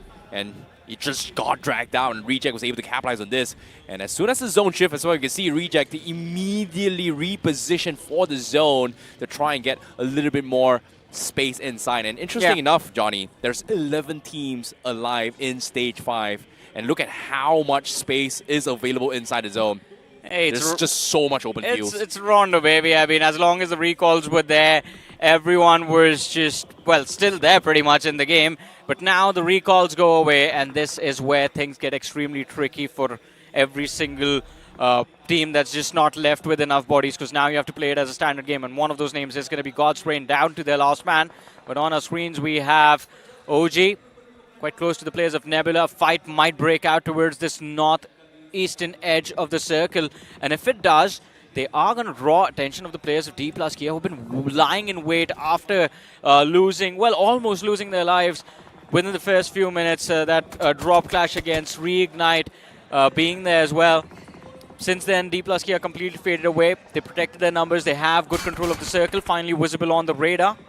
Yeah, it's been some time as well, but OG, guess what? They're 4-man strong. They're looking to try and pick a couple of fights and find finish points for themselves. But interesting enough, OG, they're starting out really strong here in day number 1. They've got 7-8 finishes now at this stage of the game. And I'm actually quite surprised how they recovered, because OG, the first fight they took, they lost 2 players. And then somehow they found a trade, backed off, got those recalls, and then started running into the action, wiping out squad after squad. This one is going to be Nebula as Nomi gets knocked out, and OG, they have the upper hand. Nebula still trying to put pressure on the players of OG, try to wrap around, but Adi gets picked off, the punish comes through, and OG is just going to make sure that that 7 is going to turn into an 11. Yeah, that is so much points here. But OG, they've cleaned out one fight. They've done a little bit damage onto his Nebula. They immediately back off to reposition here to get a little bit more. And Mysterious4 will try and clean out Nebula Esports. Nebula, they're just taking so much damage. But now the biggest threats arrive once more for OG. It is going to be Dplus KIA in front of them. And this is a rematch from just now as well as the initial fight, because OG was able to do some serious damage onto themselves. But now the question here is, will they get those confirmations? Meanwhile, Nongshim playing the high ground. They find an off angle. They pick off a couple players here coming from Reject now. I like the position that's there in control of Nongshim RedForce. They've done quite well. That hill they have is going to give them vision of where everyone else is. But they're going to see this happen as well as Dplus KIA put under pressure by Orangutan. Every time someone goes up to peek that ridge, they're just getting shot in the face. Normally, I would say Dplus KIA is in a disadvantaged position, but because it's Rondo and you can actually make a dip onto the side, they are actually having a decent amount of cover. No, the problem is Nongshim RedForce in the backlines. That hill actually gives them the line of fire to put pressure on the players of Dplus KIA. So that is why the panic is going to be there for Dplus. Because what do? Do you go after OG where there are points available? You know this team is distracted. But the moment you step up from the ridge, and SR is going to take shots, OG is going to take shots, and if you're unlucky enough, you might just get eliminated outside of the top 8. Yeah, they have to play a little bit more patient as well. And OG, they're trying to creep up onto his Dplus KIA. Nebula is trying their best to actually survive this here, forced to use a couple of emergency covers to push their way through, but they're not exactly inside the zone. And fortunately for them, well, unfortunately for Nebula Esports, vehicles pretty much going to be exposed, and they are going to be 3 points out for grabs out in the open here. But OG seems like they are going to be standing their ground as they're trying to clear a couple of angles to work with. They know for a fact that Dplus KIA is pretty close, but why have they been so silent? It's going to be their questions that is in their mind right now. You can see the paranoia is starting to kick in here, coming from OG. Oh, yeah.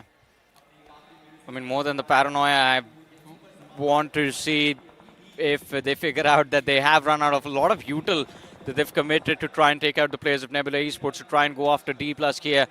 Not enough nades available for OG right now. They have laid out a wall of smokes to try and make this bounce, but it is still going to be risky. If they fully commit to Nebula Esports, then Dplus KIA will have an opportunity to chime in. And OG right now is right at the edge of the play zone itself. Look at that, Nebula Esports. The HP bars are getting chipped away. Kratos, finish confirmed at the hands of OG. Phoenix stays behind, still in the blue. He is going to get bleeded out, but OG, finally the bounce is going to be there as they make the push on the players of Dplus KIA. The opening is going to go hit the hands of Dplus, but the trade comes through. OG under pressure, losing players. Last man left alive from Dplus, and there's the wipe. Orangutan, 12 eliminations secured. They find a break inside of the top 7, but the chicken dinner is still left behind. But I see we were talking about our top contenders, Nongshim RedForce, and coming after them right now is going to be DRX. Oh my goodness, look at the amount of emergency cover to try and fortify against this. DRX raining parade, no connection so far, but Beanie almost getting chipped down pretty low as DRX continues on, and even TrueRippers is going to chime in. Now Beanie gets knocked off, CC is able to find one, but the nade still goes on. DRX, how many nades do you have? I mean, DRX, how many nades do you have? And did you forget about the other teams? They have just gotten third-partied by K9 Esports and Mysterious4. All of a sudden, DRX is down to their last man. What just happened in this game? And so easy, just makes this bounce, going for the duel, and he loses control. Nongshim RedForce also bite the dust, and we're down to the top 3. Mysterious4, OG, and JP remain. Wow, what a massive start here in the map of Rondo here. But it is not truly over. Mysterious4, a massive game coming from them here. They've got 4 finishes in the top 3. But OG, the champion of India from BMSD, is starting things really, really strong. We have a lot of finishes here, and the chicken dinner will propel them even higher. Are they going to clutch the chicken dinner is going to be the question here, because now they have to clear out the rest of the world. And currently, the zone favors OG. Yeah, the circle, it's right on top of their heads. If these revives come through, there is a very slim chance that OG misses out on the chicken, but Mysterious4, remember I talk about utilities a lot, right? This is why Mysterious4, they're going to make sure that OG still feels the pressure. But while these two teams duke it out amongst themselves, look at JP. They found an entry, and they found some cover inside of the play zone to work with. And OG, they are on a run for their life. Well, at least one player has been sent away, iQOO on the other side of the ridge, and he gets knocked out. All of a sudden, OG, they're down to the last man. Yep, the baited switch coming from OG just did not work out. He needed to buy time to go in for the reset, but they are stuck. They are pinned, and Mysterious4 and JPX is going to try and creep up on them as well. Massive name for Mysterious4, and they will clean out OG. They will stop the points from there. But Mysterious4, they need more from this. They need a massive game. It is going to be a 4 versus 2 situation as JPX now has to fight off the rest of the world. 2 versus 4. and India might be able to take first chicken dinner here in BMIC. Hey man, Jecheon PhalanX against Mysterious4. Mysterious4, they have the upper hand in this fight. It's 4 versus 2. The only miscalculation is, usually when you wipe out a team, you're going to assume, yeah, we're going to loot their crates. OG had no utility. Again, no utility, but Mysterious4, they had enough to make things work. There's the opening knock. A 1 versus 3 for the last man from Jecheon PhalanX. And Mysterious4, they're going after him right now. Yeah, but now, as you can see, Slakta pretty much stuck outside. He's going to try and deny those points, but Mysterious4, they are on the hunt. And ladies and gentlemen here, BMIC 2025, first game, first point in the hands of India. Yeah. And in the hands of Mysterious4. And Jecheon PhalanX is trying to defend this, but the rush comes through. Can he secure it? Slakta gets the knock, but no points for you as Mysterious4 claims the winner chicken dinner of the first map here. Who would have thought it will be Mysterious4 with flying colors, getting 19 points in total in the first map itself, and that too on Rondo. Mysterious4, it's a team known for consistency, but this time they breach in just at the right time. The explosive start that we wanted for a lot of these teams has come through. Mysterious4, we're talking about them being the wildcards from the Indian region. And this is, I think, from Mysterious4, a team that's actually quite fresh in the Indian circuit itself.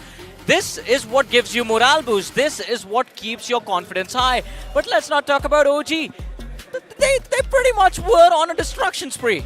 I know, right? OG's got 12 finishes so far and also finished the game on the top 3, which means OG's got a lot of freaking points, probably tied up with Mysterious4. And yeah, speaking of Mysterious4, this is what you like to see. Calm, cool, and collected, even in the final few moments. And the utility utilization from Mysterious4, it was precise. Also, Jecheon PhalanX actually did well. We did not notice them a lot in the game because they weren't really involved with early fights, just like Nongshim RedForce, because NSR as well avoided all the fights until recalls were taken away from everyone.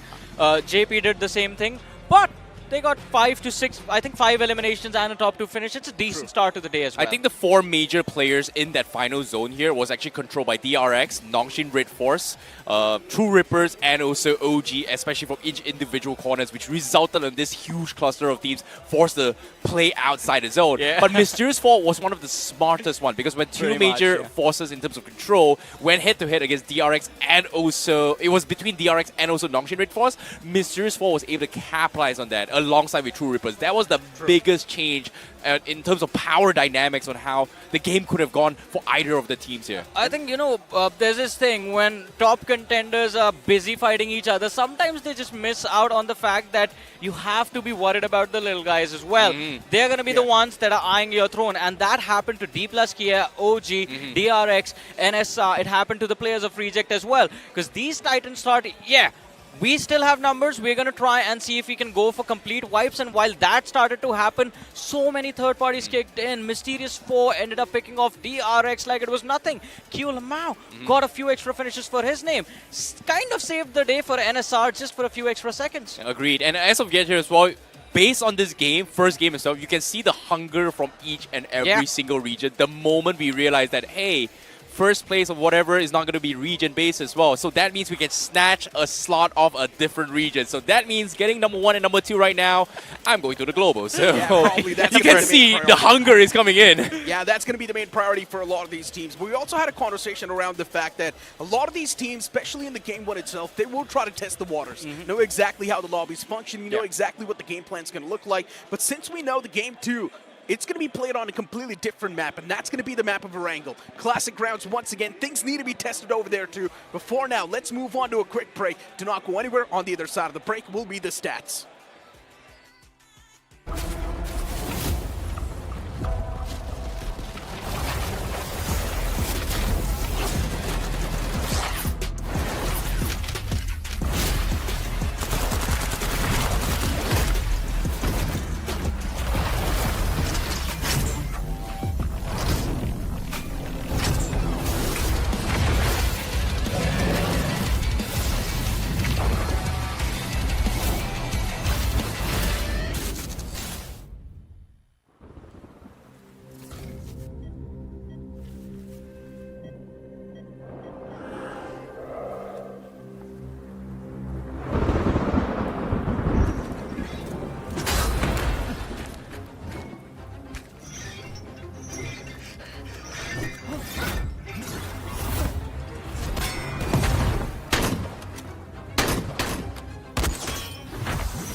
Welcome back to BMIC 2025. My name is Rohit Varghese and इस छोटे से break के बाद बात करते हैं उस team के साथ जिन्होंने पहला ही चिकन डिनर निकाला है BMIC 2025 का. Congratulations Mysterious4.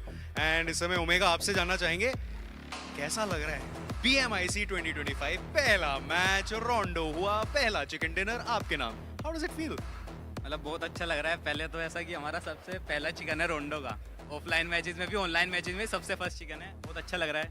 ट्राई करेंगे कि यही कंसिस्टेंसी रखे बाकी के 18 मैचेस और अच्छा खेले सब चारों.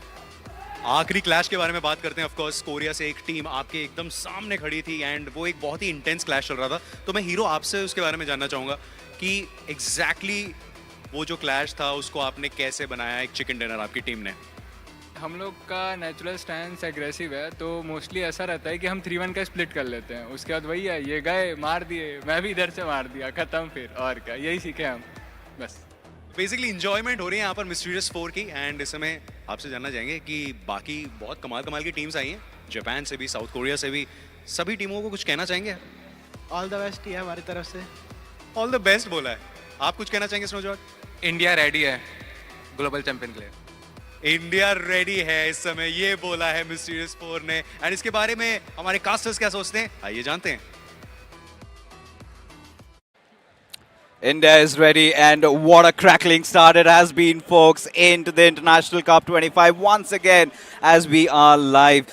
So Mysterious4 chicken dinner, we were not really expecting it, were we?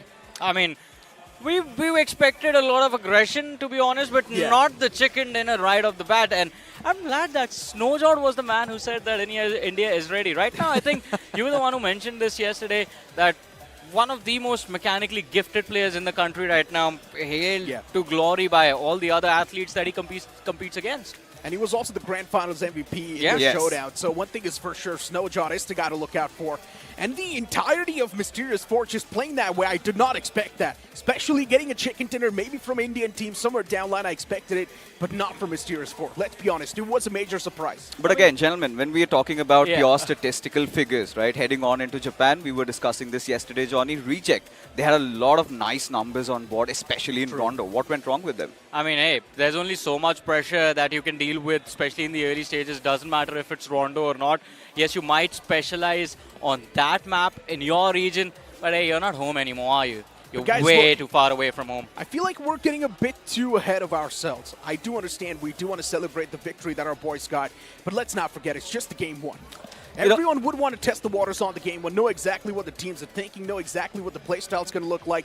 Are there any sort of switches? And then maybe game 2 and game 3 is where we will see the real domination.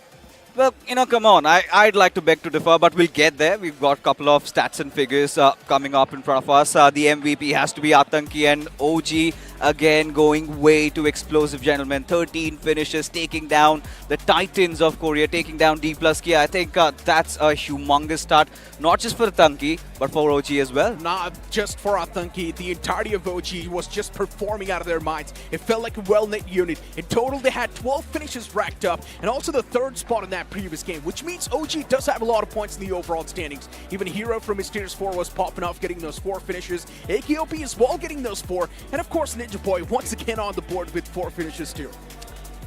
I mean, it has been an incredible start to the day. And as you mentioned, OG 17 points secured from this match, 19 for the winners of the game, Mysterious4. And then you have NSR or NS, Nongshim RedForce, 12 points in total. JPX finishing with 11.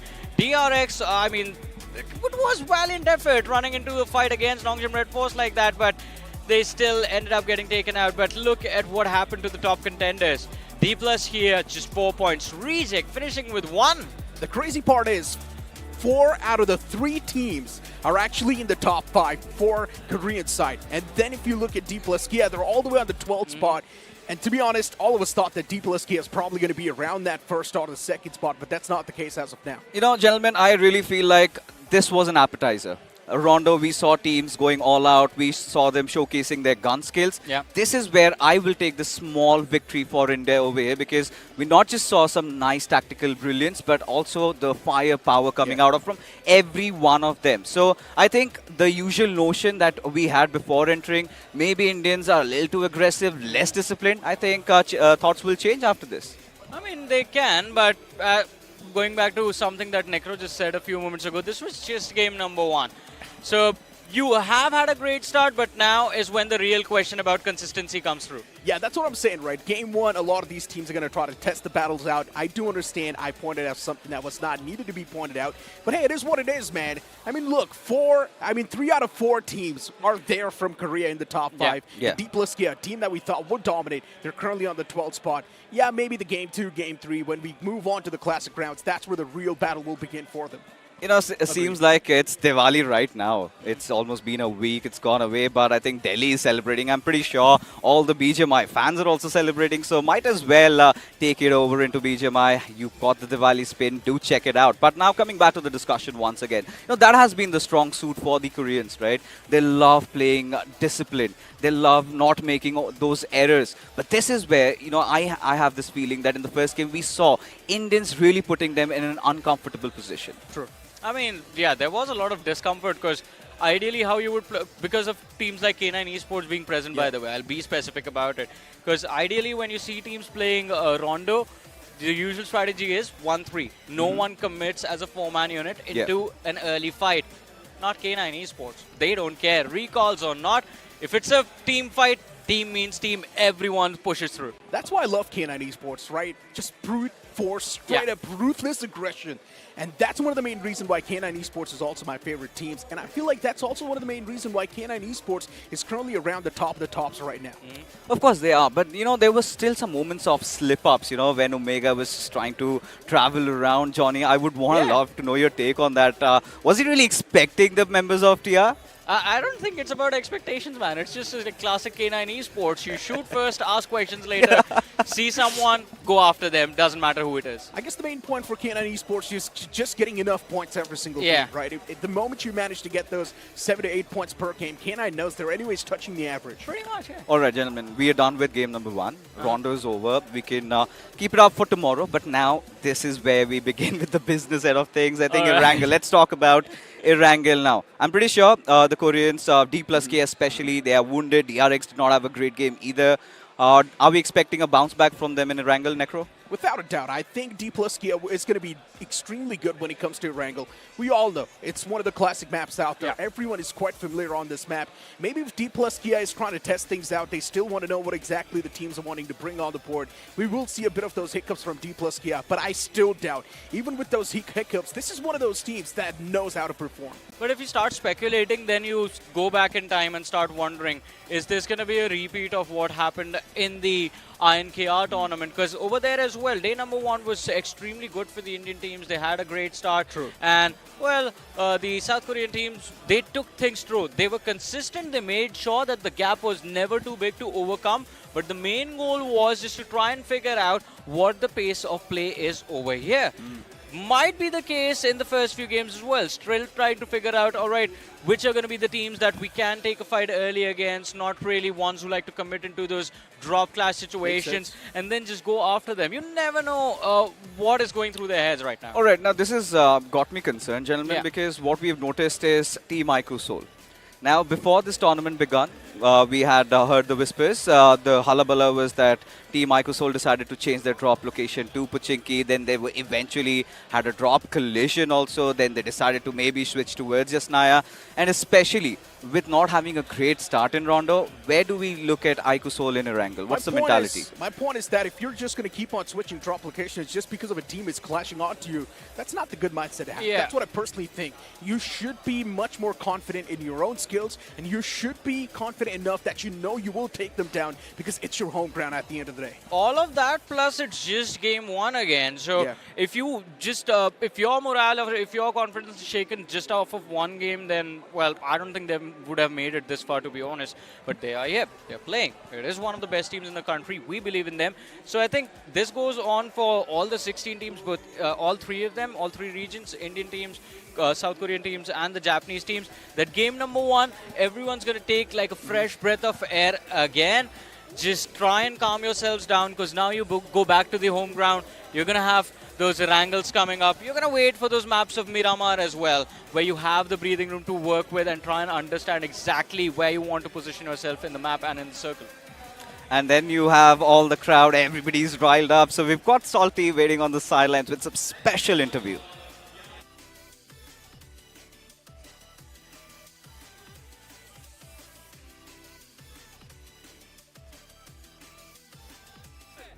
Stage के बारे में पूछना चाहता हूँ तुम सब यहाँ पे पहली बार देख रहे हो a setup like this.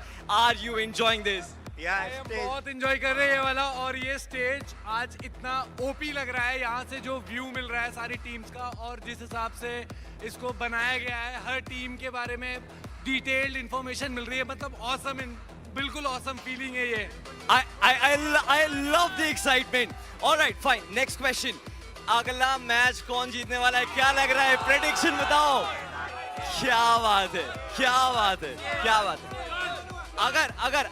अगर टीम सोल तुम लोगों को सुन रही है सारे के सारे प्लेयर्स तुम लोगों को सुन रही है पहला मैच ठीक है अच्छा गया what do you want to say to them so that they can come back in the next game रे गॉब्लिन कर दे चढ़ाई गॉब्लिन तू मारेगा goblin I love the energy, absolutely electric. But of course, second match बहुत जल्दी जाने वाले हैं and of course हमारे players are तैयार. So we move back. Are we ready, boys, for the second game? Everybody's ready. You guys stay tuned.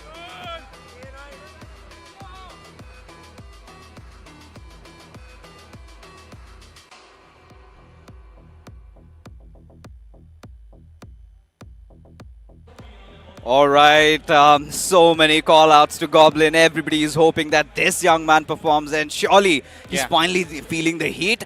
Does he thrive or does he crumble? Once again, back towards that soul and the drop clash and all that situation and all the conversation that we're having, right? I personally believe that, yes, they have switched their drop location from school towards Pochinki, but now if they're moving away from Pochinki, that's not going to be a good thing for their team. Let's be honest, for such a long time, Seoul has been dropping around those same drop locations. The only reason why Seoul is extremely good around those drop locations is because it's literally the center of the map. And if you are giving up the center of the map, if you're giving up one of the power spots, I feel like it's going to hamper their performance quite a bit. Agree with Necro on that as well. I mean, center of the map makes your whole life easier. When you don't have to stress your brain enough or quite a lot in terms of figuring out, oh, where do we rotate from? Are we going to have to take a fight on the edge and stuff like that? When all of those complications are taken away and you know, all right, no matter where the next shift is, stage 2, stage 3, it's going to be a much easier transition to us. You're going to feel comfortable in the early stages. And surviving the early stage sometimes for Seoul became a big challenge when they were dropping towards the school apartments, because let's not forget, they're used to having that cluster around them towards Rozok, towards the Water City, and teams pushing in to take control of those school apartments building. Now in Pochinki, if there is a way they can avoid any early conflict, just take that space, take that breathing room and make it work, then I think this could be that map where we see Seoul build the consistency on. Yeah, of course, they need to do a lot, but this man has been apparently doing a lot. Oh, yeah. As you take a look at his stats, of course, starting the game off with 4 finishes. And GDR, I think this has been, again, one of those thoughts of coming from the players, Necro, where I would love to have your opinion. They are worried that nobody's talking about them. You know, they are starting to diminish. We had this conversation with Justin. We were like, hey, I do not last remember when you were MVP. And he told me, you know, you're going to remember why I was the MVP. I'm going to show that. Did we see those glimpses from GDR tonight? Definitely. One thing is for sure, we're seeing the aggression amped up, at least in the first game. But once again, let's be honest, that's how you're supposed to play the map at Rondo, right? God's Reign, they pretty much brought in the classic Rondo strategy, go for the recall, once again, be back there on the aggressive footing. And I like that step from God's Reign. But now if you transition towards Erangel, and since they like to go all the way down south towards the Snoka military base, executing that aggressive playstyle is going to be a little bit tough. And I guess one of the main reasons is going to be because they pretty much start things off from the edge of the map. And now, you know, we are almost ready, folks. We will charter into Erangel. But before that, quick predictions. Johnny, what do you think? Who's taking this one? I mean, I have a lot of hopes for K9 Esports, so I'm just going to go for them. And what about you, Necro? You know what? I'm going to go with a big risk this time. I'm going to go with K9 Esports as well. All right, it is K9. I think the Koreans might bounce back in this. And that being said, let us cook. It is time. So, gentlemen, take it away.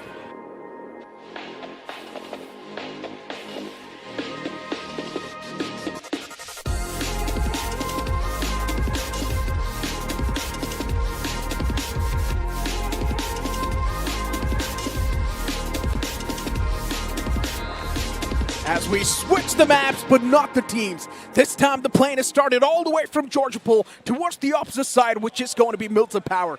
This is one of the most classic maps and everyone is well familiar, but still, the teams want to know what exactly is going to be the game plan for each other. And especially the teams from the other region, they would want to figure out what are the Indian teams planning. Yeah, I mean, readjustments is also something that the IGLs are going to try to observe about each other. And this is why the first Erangel, the first Miramar are going to be critical for today for all of these teams.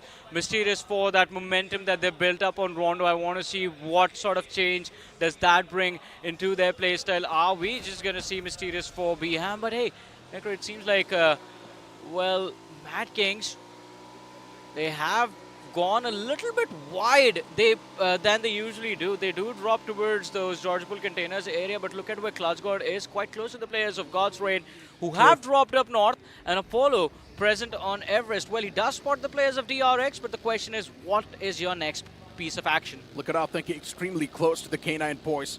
Even that's going to be potential clash maybe. But Seoul this time, they've dropped all the way towards Pachinki. And one thing is for sure, no one's really around the players of Seoul, so it's all going to be good in the hood for them. DRX dropping around Gatka. There's also JPX around that same playing field. You've also got Reject towards Farm. Reject is extremely close towards the players of MTR. And this is one of those fights that I would love to witness. TrueRippers heading towards Norupnoi, and you brought up God's Reign. Yeah, since the playing flat path wasn't really favoring Sosnoka military base, so God's Reign now came up with a drop location on the fly. But I really want to know, is this going to be hampering their loot? Usually when the flight path is not there for the military base, we've seen God's Reign play from Stalba, Kameshki, sometimes Zarki as well. But right now they're stuck in the middle of nowhere. So I'm kind of very interested and intrigued as to what the course of action for them is going to be. They are moving in the direction of K9 Esports, but K9 are very rigid. No matter where the flight path is, they will always go to Siverny. So God's Reign, they have to assume that K9 is still going to be there. But the question is, are they going to charge into an early fight? Or are they just going to try and avoid K9 and still move towards Talbot? I don't think even K9 Esports is going to be hunting down God's Reign at this point in time. Even K9 just wants to get their hands on the loot. There's one of the men from the side of K9 a bit too far away. Slug. And the man actually going forward, going pretty close to the guy who's a little bit alone. And probably do want to provide him that cover. Oh, they really do, because there was Ninja Boy who was spotted out by the players of God's Reign, and God's Reign did turn their vehicle in his direction. As you mentioned, Slug and Omega moving in at the right nick of time. They need to provide support. They need to make sure that Ninja Boy does not get taken out for free. Once again, though, it's going to be all about drawing those finishes, and that's going to give you the confidence boost that you need. K9 Esports, one of the most aggressive teams from the Indian region. They pack a lot of punch. And all it takes is that one explosive game for K9 Esports. You know, in the past, K9 Esports wasn't really a team that's known for consistency. All it took was that one big game for K9 to make that bounce back in the overall standings. But recently, things have changed. K9 knows what exactly they need to do. Pretty much, I mean.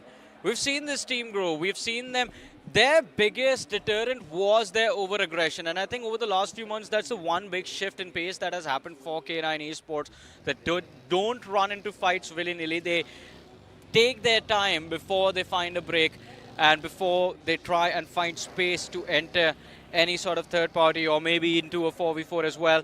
But Beam Soul on our screens, we had a lot of questions, a lot of discussions about how they are going to react. They did drop in Pachinki, but they do end up moving towards the southwestern edge of the circle. Signs of, I would say, gatekeeping attempt, but against who?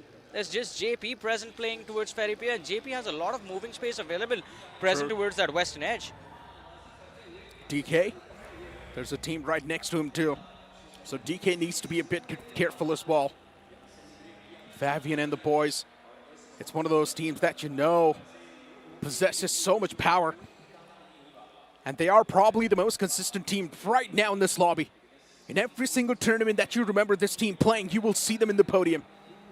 In the recent tournament that happened in India itself, which was INKR all the way back in 2023, Dplus KIA was the champion. So they've already proved and made a mark once. And now they want to make it happen once again. Well, that first game, they tried their level best, but unfortunately 4 teams, they got caught off guard, and of course the recall tower as well was being gatekept. Somehow they did manage to bring the numbers back in, all thanks to Fabian, but that was it.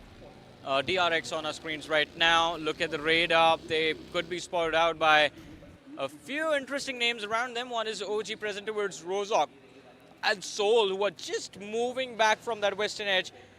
Again in Pochinki, now moving further east. I think at this point we are seeing a lot of names just charge for the center of the circle quite early, Necro. Miz, Takis. Once again from REIGNITE. Speaking of them in the previous game, REIGNITE got enough points to be there consistently on the board. 7 to 8 points per game is what you need to be around the podium. Since Mysterious4 and OG, they got 17 and 19 points respectively. They're currently in the top 2, but if you do manage to get the average of 7 points per game without even dropping the ball in one single game, you will easily be in the podium.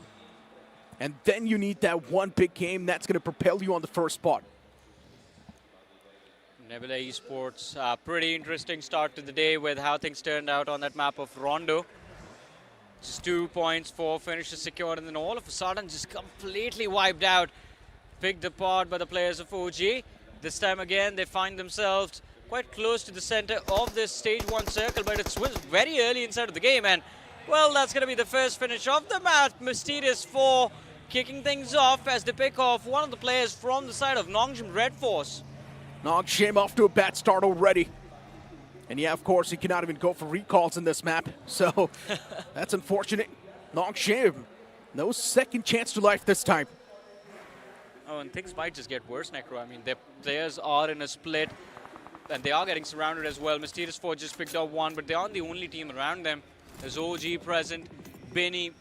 He's quite close to the players of Dplus KIA, so he's in a much worse off situation. Yeah, the question is, but does OG know? And I don't think so they know, but now they definitely do. Tizzy messing up big time. I'm not exactly sure he took those shots on purpose or not. It felt like he wanted to draw in the players of OG. Took those shots, did not find anything since he messed up. TrueRippers, even they're on the move, making it outside of the military base. So that exit from Military Island, now that's going to be pretty good.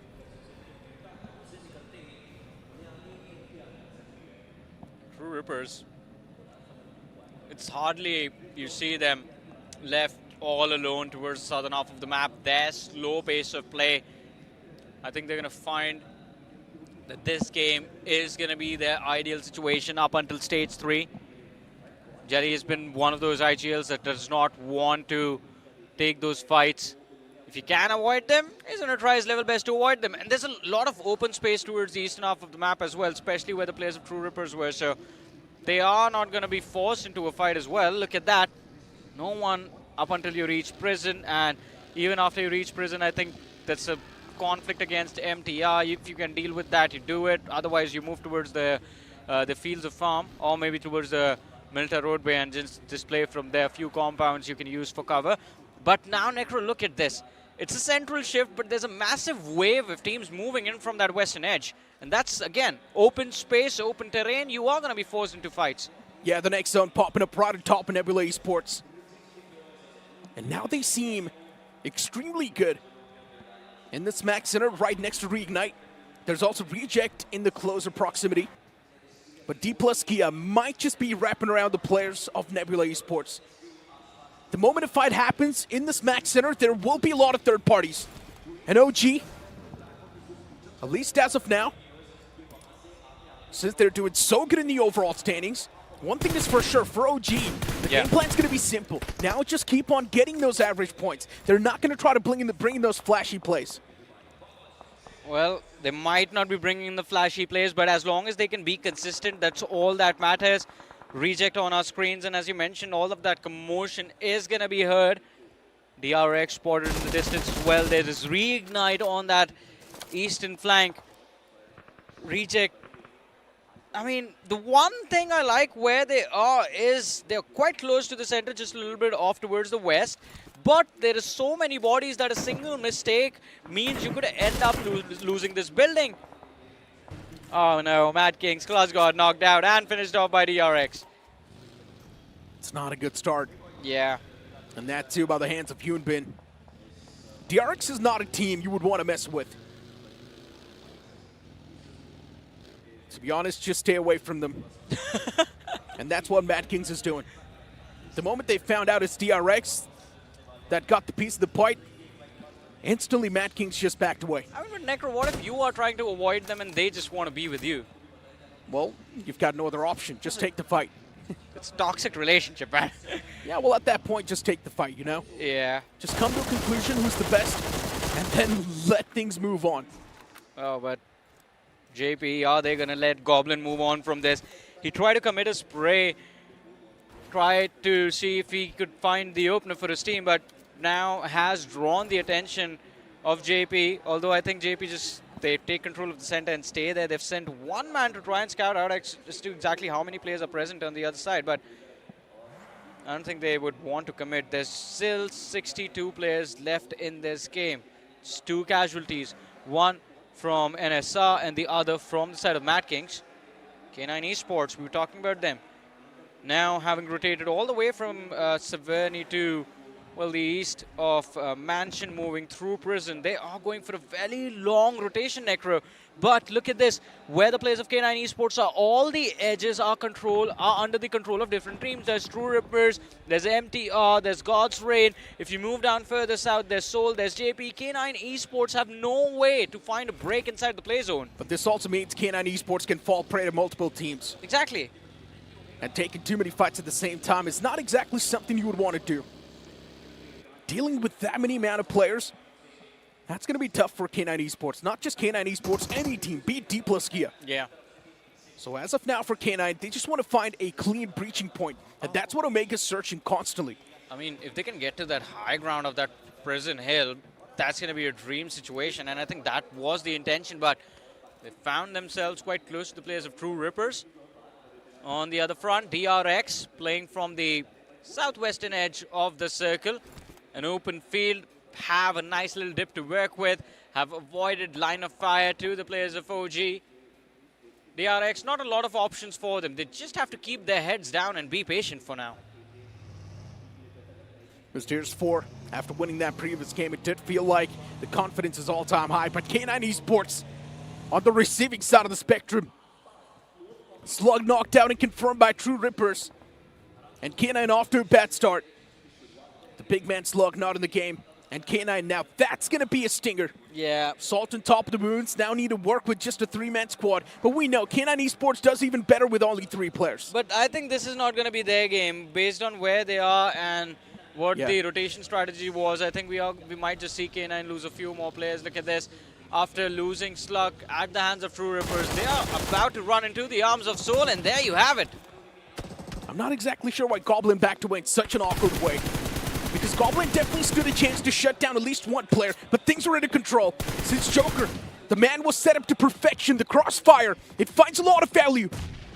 Soul, it seems like they're on the verge of conquering the grounds against K9 Esports. As Beast, he wants to back away to safety, but that's going to be impossible.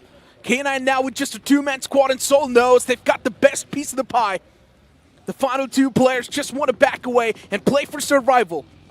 Oh, but Soul, I think they just miscalculated, thought it was still the same team on the flank, but running into the arms of MTR over there.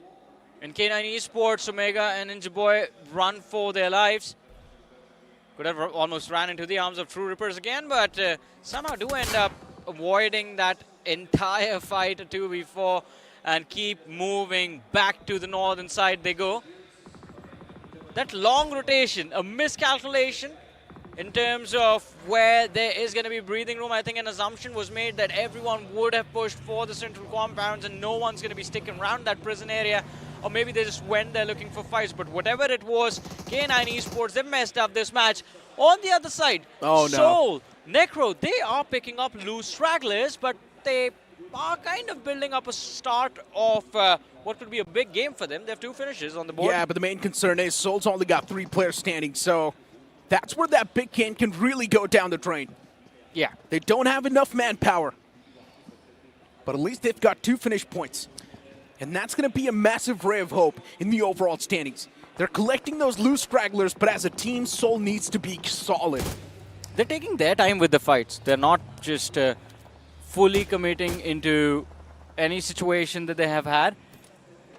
Even with the players of K9 Esports, they saw they had the numbers advantage. They saw that they could have won it, but as you mentioned, you felt weird Goblin backing off. I think just prioritizing safety, man. And I think the Goblin knew that Joker's got the line of sight as well. Exactly. That's why he just set up those frags for Joker, and Joker was able to pick him off easily. I mean, so the yeah, points are that's gonna come to the communication team. on point. Yeah. That's what I think. Hey, but Mysterious4, now Reignite. finally we see them move in as well. Reignite taking a bit of that pie away from Reject as well. Finding that frag, getting the confirmation towards Apollo, even Divine falls down. What's going on with Reject? They're getting blown apart.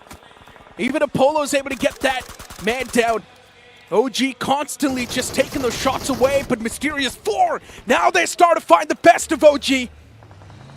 2 players already down, but AKOP does return back the favor as he finds a frag against Snowjawed. But still, the trades are happening back and forth. Both the teams on the same level field. I mean, this one's going to be a tough one for Mysterious4.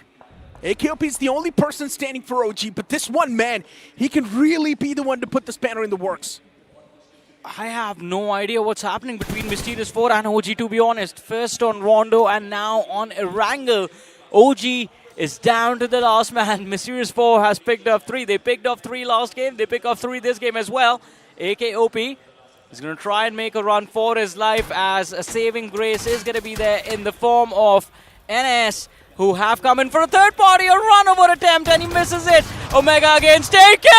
A spam in the smoke, almost had it in the bag, but Omega strikes back, and Orangutan is going to be the first team eliminated in this game of Erangel. Mysterious4, Omega saving the day for the boys and keeping the banner still high in the sky. And keep this thing in mind, Mysterious4, they had a lot of points in the previous game, so in this game, if Mysterious4, even if they get 6 or 7 points, that's going to be more than enough.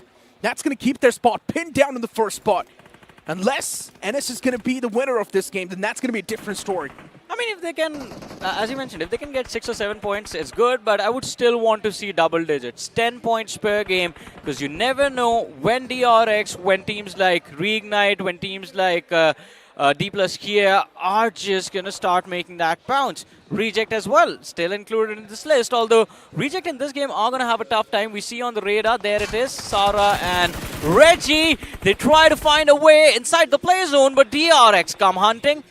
Reignite and DRX, they're drawing a lot of frags, especially Reignite, shutting down one of the best teams out there, which is Reject. And yeah, Reject's not having a good time at all. First game was not too good. Second game as well, only 2 points on the board. Mysterious4 also eliminated from this game. Yeah, that is something that I did not expect. I think NSR might have had something to do with that. The point is, Mysterious4 still got 5 points, so I think it's a decent performance in this game. Yeah. But hold on. As of now, Reignite, they're getting absolutely bombarded. As I mentioned, DRX is not a team you would want to mess with. These guys are like the hungry tigers. Just waiting for the prey to make that one single mistake and step out in the open. And they already did find the knockout, but the bounce isn't there yet. Oh, but still DRX, I think with what we've seen from them in this game so far, I love the confidence. Reignite, they want to fight a break inside the circle. Necro, it's just 2 minutes, 15 seconds remaining. The blue zone has started to move, and both the teams are outside the play zone. So that's extra added pressure that might result in a few miscalculations. The nade was very close. The second one goes up in the air for a toss, but DRX, they're going to be still on their feet. And Reignite, since they have concrete cover to work with, they can hold back.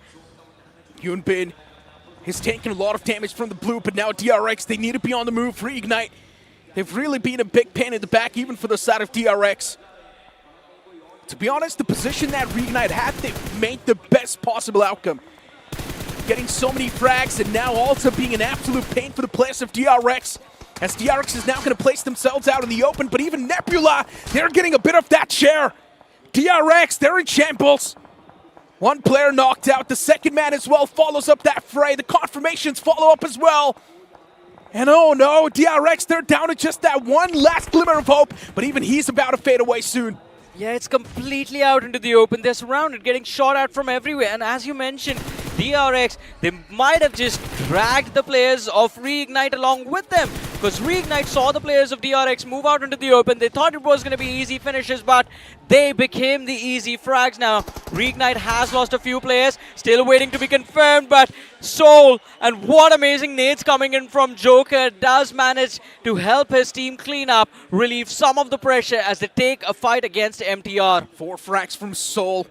That's a good draw. And as of now, Soul's also being pressured by the players of TrueRippers. They're really going to be their Grim Reapers. The Kryptonite, maybe. But it's just 2 men standing for Soul. They can't even do a lot. The toes are exposed, and Joker's taking a lot of damage. But now he needs to farm that off angle. And look at Hirsch. Even he's got that surprising effect. Hirsch has got the high ground to play with. That off angle from Hirsch can definitely catch the players off guard. But now it's the moment where Soul needs to make that push. No excuses! Oh. And this net from KIA, it's gonna blow up right on the face. Soul, they will not stand a single chance against TrueRippers as KIA wraps up in a sheet. What a play coming from this man, and of course, why not one of the best players in the country with Nebula Esports? They have just wiped the floor with an SR. REIGNITE is going to be their next target. Yamak, he's going to be the last man left alive, but that cluster moving in, MTR has their backs compromised as well. Taki Necro, he can't go anywhere from here. No place is safe. The man's pinned and his position's compromised. As MTR, they put the nail in the coffin, and that's going to be it for REIGNITE. Just 3 frags out of this. A lot of teams were not able to get a lot of points in this one, and this is going to be a bad news in the future. But as of now, for TrueRippers, they know they've got the high ground. They know they possess one of the best spots. Not inside of the circle yet, but still they can clean the field. Man, my head is hurting thinking who might win this game. We're down to the top 6, 18 players alive. TrueRippers, they're trying to redeem themselves, or, well, kind of bounce back from the fiasco of Rondo a few moments ago. This game being a little bit more aggressive, and this high ground, this hill in their control actually is such a big playmaking position, Necro. It's an open field up front. Yes, you are going to be at the edge of the play zone right now, and the next circle might not be on top of you, but before you move into that open field, you will basically get the lay of the entire land up ahead if you play your cards right and if you are patient enough. True. But look at JPX. Even they're prone out of the open, and I guess one of the main reasons for this sort of a play style, it's also because the circle, yeah, exactly, constantly shifting out in the open with next to no cover to play with. And a lot of these teams being forced out of their comfort zones. CAG in the sidelines too, and CAG really need to worry about JPX. JP can strike in at any time, and CAG can be caught off guard. Smoke's being tossed. It's a wall being created. JPX, now it's clear. They want to make some moves. They're done playing it passive. They're done just holding down the same ground. And TrueRippers, they start a strike. I mentioned this. TrueRippers got one of the best seats in the house. Yeah. And if they do prioritize those seats, they can clean out the lobby. There is no way MTR survives this. As you mentioned, TrueRippers' best seats in the house. They are sitting up in that balcony, and they are going to make sure that MTR is not there once they make that bounce. Because that's the only way there's not going to be any pressure on them once they push up. On the other side, JP, I want to talk about them. They know that God's Reign has their back compromised. The moment JP starts fighting, they know they have to be ready for a third party as well. Oh, Nebula, though. CAG. Oh, wow. Oh, they've been eliminated from the game with a bit of that help from the side of TrueRippers. CAG. I never saw this coming. For a moment, I thought maybe JP can be the one to be eliminated. But no, that's not the case. Instead, CAG, they follow up the fray. JP still alive, and they have been playing this one extremely safe, Johnny. 0 finishes so far. Yeah. They're playing it as passive as possible. Pretty much, I mean, and all thanks to God's Reign again. I mean, they've kept this team on the floor. They've made sure that JP isn't allowed to do much. And, well, talk about doing much. TrueRippers might just be doing a little too much harm to the players of MTR. All 4 players making that pounce on that one man. This is going to be a beatdown. And, well, there's the extinction of the T-Rex. MTR eliminated from the game. Oh, that nade! Lovely! Oh, that nade was precise. Directly tossed on top of the players. The second one as well. It's going to be on the mark. But how does that not find a knock? JPX, they've got a second shot at life, and they better make the most out of it. But that too against a team like God's Raid, this one's going to be a tough convert. JP, they're taking too many fadeaway shots upon themselves, and they want to go for the revive. We're down to the top 4. 14 players, and as you mentioned, JP, I'm also surprised. That should have been a second knock. I thought God's Rain might just commit, but TrueRippers show up at the right time, and God's Rain, they're going to be forced to back off. Now, readjusting, rethinking, where do you want to fight? Do you find a fight up north against the players of JP, or do you clear the southern edge first? Well, oh no, the north it is a spray. 2 players hitting the floor. God's Rain, they have the opening. The IGL is able to thread the needle as he finds those 2 quick frags. 1 spray down, and he finds those 2 loose strings. But still, for God's Rain, the trouble's not done yet. Now they need to deal with the players of TrueRippers as well, and that's going to be the biggest threat for them.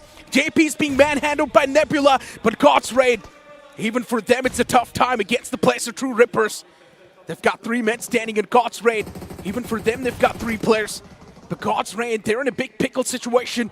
Between the players of JP and TrueRippers, God's Rain now needs to prioritize, and God's Rain, they're getting absolutely bombarded, shut down by TrueRippers. Utility's able to find the mark, but Nebula Esports as well, since they know TrueRippers is distracted with God's Rain. Nebula wants to make the move. Nebula Esports, 14 eliminations in this match. They have set the stage on fire, but that is what they would like to do to everyone else. Look at that, JP spotted out Nebula with a very risky rotation. Nomi, where did the HP go? But somehow he still does manage to stay alive. That was not the move, Nebula.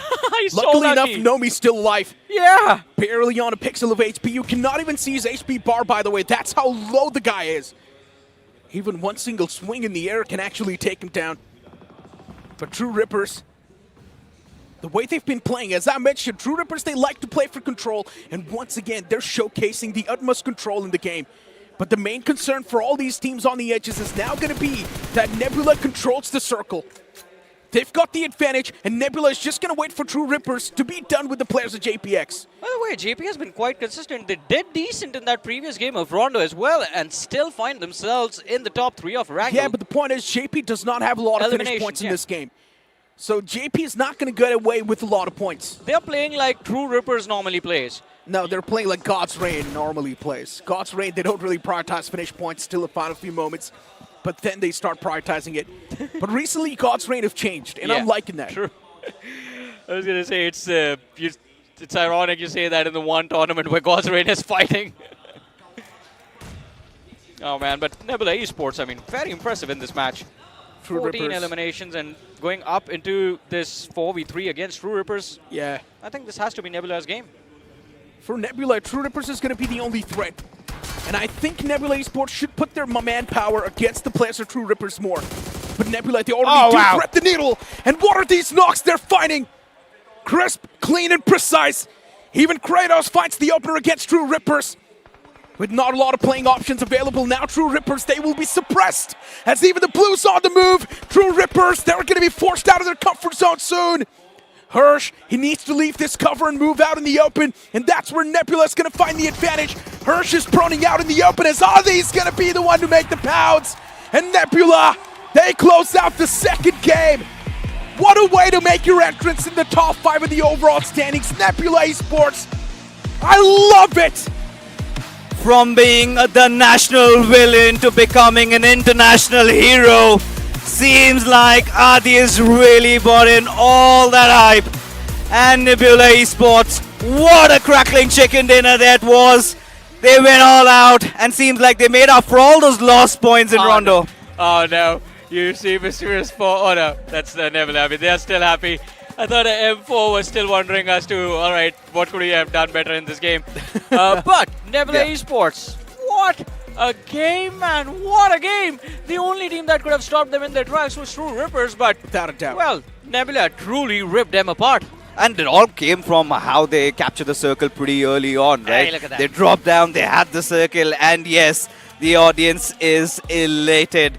Game number 2 also goes to an Indian team. That's going to be Nebula Esports there. And that's some beautiful stuff coming in. But Jecheon PhalanX, again, consistency has been showcased. And I beg to differ, gentlemen, once again. Felt like Meta Ninjas, didn't it? Yeah, Medanin's a bit of a mix of God's Rain as Yeah. well. Since in the final few moments, at least we saw them take the fights, but Medanin's they never do. So that was the difference, right? But to be honest, for JP, as you mentioned, at least Yeah. they've showcased the consistency. This consistency is going to keep them around that top 3 or maybe around the top 5 as well, which is a good thing. But I do believe for the future circumstances, they need to start taking fights. Also, by the way, Fix is my guy. I love the fact that you're very unpredictable from... I did not know where you were going to go from being the villain in the domestic circuit, how you were going to define Adi next. An international villain? An international hero is what I would love to describe him. He's going to be hero for the Indians and villain for the others. I think we need Could to... be if you see it that way. No, Yeah. we need to tell the backstory. We have a lot of new viewers joining us today. Of course. Oh, yeah. So, yeah, for all the viewers who've joined in from maybe the international waters, Adi, he has been causing a lot of mischief. Not just him, his entire contingency. They have been at par. They have been doing amazingly well. Always on the hunt, always on the prowl. And that is how they've been running their Cinderella story. And for Adi, there's an even deeper storyline running through. Yeah, he does not like big organizations, basically. If you have a big org, Yeah. a team playing on that stage right now, this man will come after you every single match. And I guess the good part about Adi is that he actually walks the talk, right? Yeah, And he knows never how gives to up. prove himself, and he knows how to prove his point.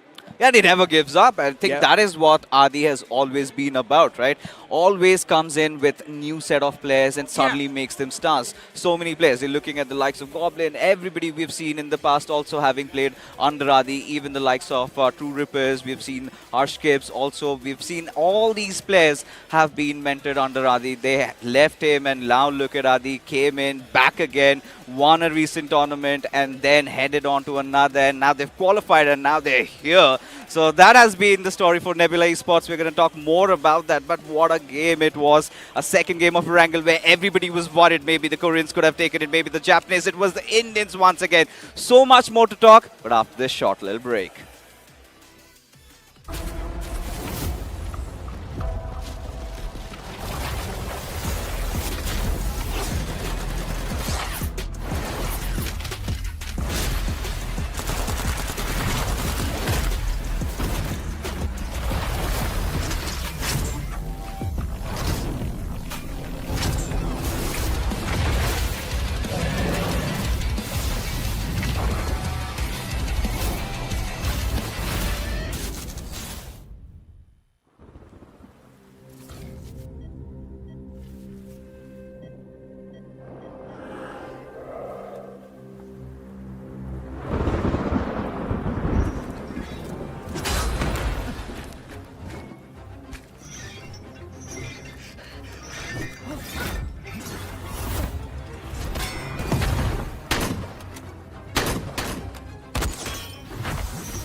Hello everyone and welcome back to BMIC 2025. You guys are currently watching the English broadcast. My name is ICBaby12 at your service, and joining me is Fixus and Necro as we take you through the commentaries for today here. And guess what? 2 games back-to-back, India has taken it all.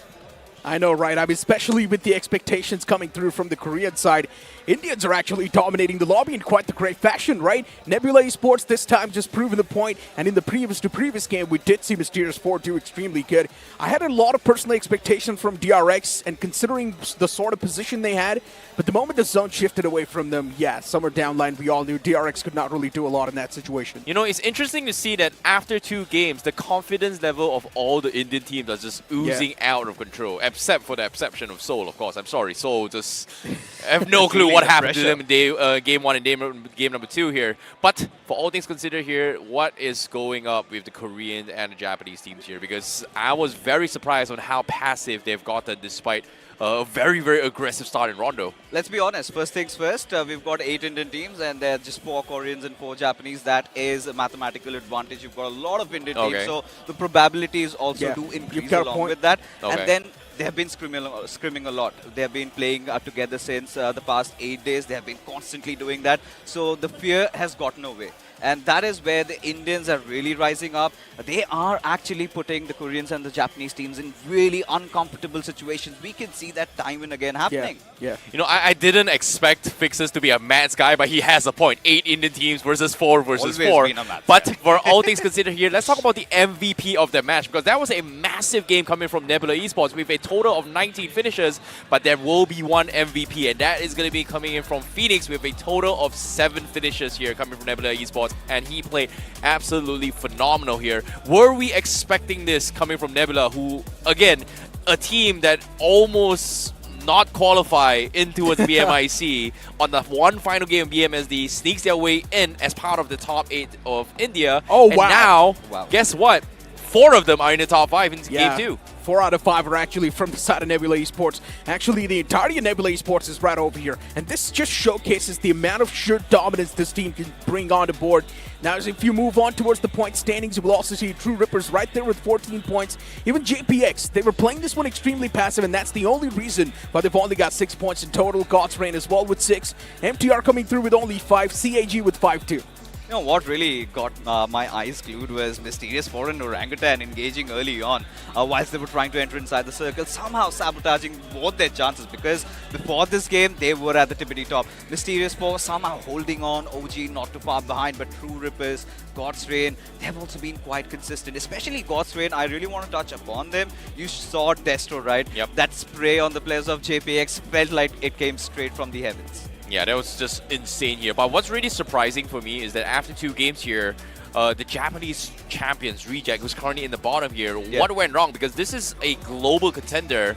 And yes, we can say they do have somewhat of a safety cushion. They're still part of the global rosters, but they are going to be competing in group stages here. But I was expecting them to, you know, maybe skip the entire stage by winning the trophy. What is going on here? Yeah, the only reason why Reject was not able to get a good game in the hands is because of REIGNITE. They were constantly taking those shots against him, and they were always able to find those individual knocks against the players. Eventually, Reject caught a lot of attention upon themselves around the circle, and since the circle was so much out in the open, Reject could not really do a lot. REIGNITE was constantly taking those shots, and Reject was just pinned out in the open. The position they had in the first place was really questionable. Again, when you look at Reject as an entire team, you could see, right, the heavy reliance on one player, that is Reichi. So they have been eyeing out on him. We've seen those interviews. Even the IGL talks a lot about him.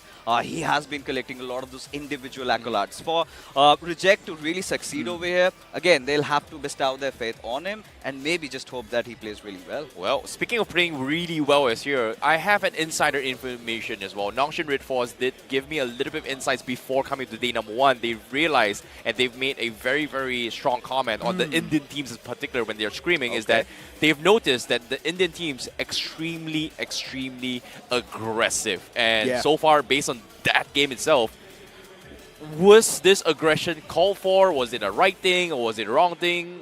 What do you think? So listen, when I had a conversation with the Indian team, especially with Adi himself, the man clearly mentioned one thing. The only chance we stand to actually beat the Korean teams is by aggression. If we try to play it passive, if we try to play with their own game style, they will easily win because they know how to play defensive, they know how to play passive, they've got better strategies. But if we bring in the aggression, we've got the firepower, and we think we're better than them when it comes to taking the fights, and that's what Nebula Esports did in that game. Is what I'm hearing saying that in terms of playing the passive gameplay, they will outweight you. Is that what I'm hearing? Yeah. Okay. That's what he said. When it comes to playing the tactical standpoint, when it comes to playing the overall passive game, they're better. Well, speaking of this as well, I think we have had a lot of limelight onto the Indian teams here. I'm curious to see what the Japanese has to say, because JPX was one of the top contenders in that previous match, because we are going to be jumping into an interview with them right here, right now, very, very soon, because I want to see what's happening here. Take it away.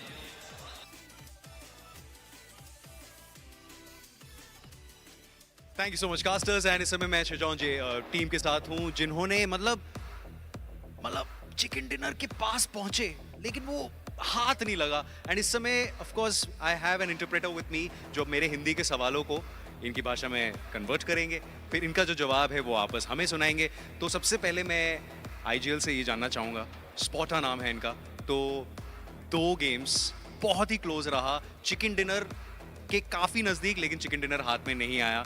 Exactly हुआ क्या? 잘 못해서 승리를 거두지 않았습니까? 사실 치킨을 먹을 수도 있는 상황이긴 했는데 저희가 있는 지역에서 이제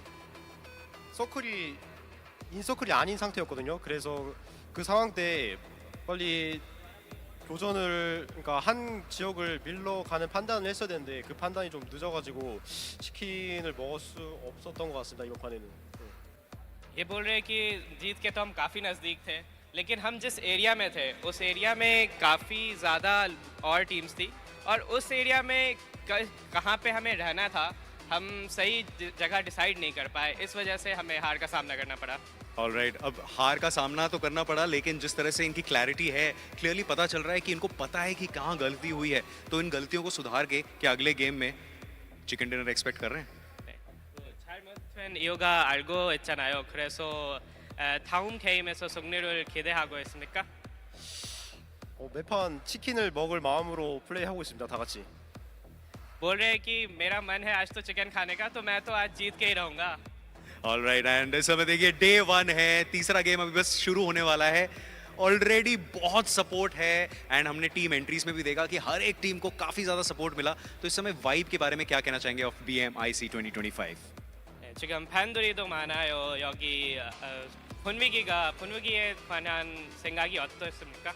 진짜 생각했던 것보다 정말 많은 팬분들이 또 오셔가지고 또 진짜 경기 할 맛 나고요. 진짜 더 열심히 해서 꼭 치킨 많이 먹을 수 있도록 그런 플레이를 좀 해야겠다는 마음이 좀 많이 듭니다. इनके expectation से ज़्यादा भी यहाँ पे fans है और जो एटमॉस्फेयर है वो तो बहुत ही गजब है। तो ये बिल्कुल चिकन खाने के मकसद से ही अगले सारे गेम्स खेलेंगे। तो इस समय यहाँ पर तो उन्होंने बता दिया कि इनका मूड है चिकन खाने का, लेकिन क्या हमारी टीम्स वापस इनको रोक पाएगी फ्रॉम द चिकन डिनर? ये सब आपको अच्छी तरह समझाएंगे हमारे casters. So let over to the casters desk. Well, interesting enough, we have a lot of insights here. It seems like they are still eyeing to be part of the champion rosters, but after 2 games, do you think JPX is doing well? And anyways, my apologies early on for my remark. JPX is from Korea, so anyways, go on. Yeah, but once again, I believe JPX just needs to amp up the aggression if they really do want to stand a chance to win the game. The way JPX was playing the previous game, I feel like a lot of the opportunities were presented to them, but JPX was still playing it passive, and that's the only reason why they could not really make the most out of it. But you know, again, for JPX, I'm still proud that they have been consistent while a lot of these teams have been messing up, making those mistakes. JPX, I think, yeah, there's some room to work with, but maybe, who knows, in Erangel, they get a second one, they get a chicken dinner. Well, hopefully things are going to be for a little bit better here. Adaptations will be made here in Game 3 for the BMIC day number 1, because we are going to be jumping straight into game right here, right now.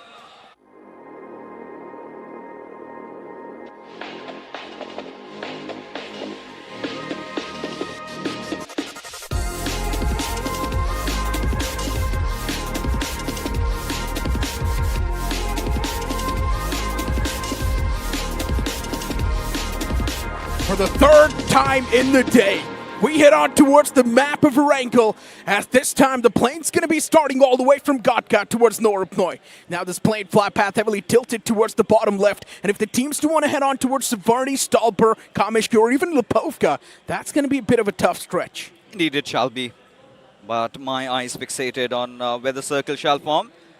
The first game of Erangel, we saw it was slightly skewed towards the eastern side, something that Adi really capitalized on, holding on to the center and then eventually taking down teams left, right and center. And all these boys, they are starting to feel it, adrenaline coursing through their veins. But what I also want to see is some drop collisions. The first game of Erangel was slightly slow in the start, eventually gathered to some steam. But for now, I say it on the likes of OG, iQOO, Seoul, both these teams still hoping to play better in Erangel. They probably will. And even in the interview, the guy from JPX was clearly saying this, that he wants to win a game. And he really wants a chicken dinner bad. They seem extremely desperate, and they are probably going to try to make it happen as soon as possible. Maybe this game can be it. As you mentioned, they have been extremely consistent, and that's sort of playing pretty well for them.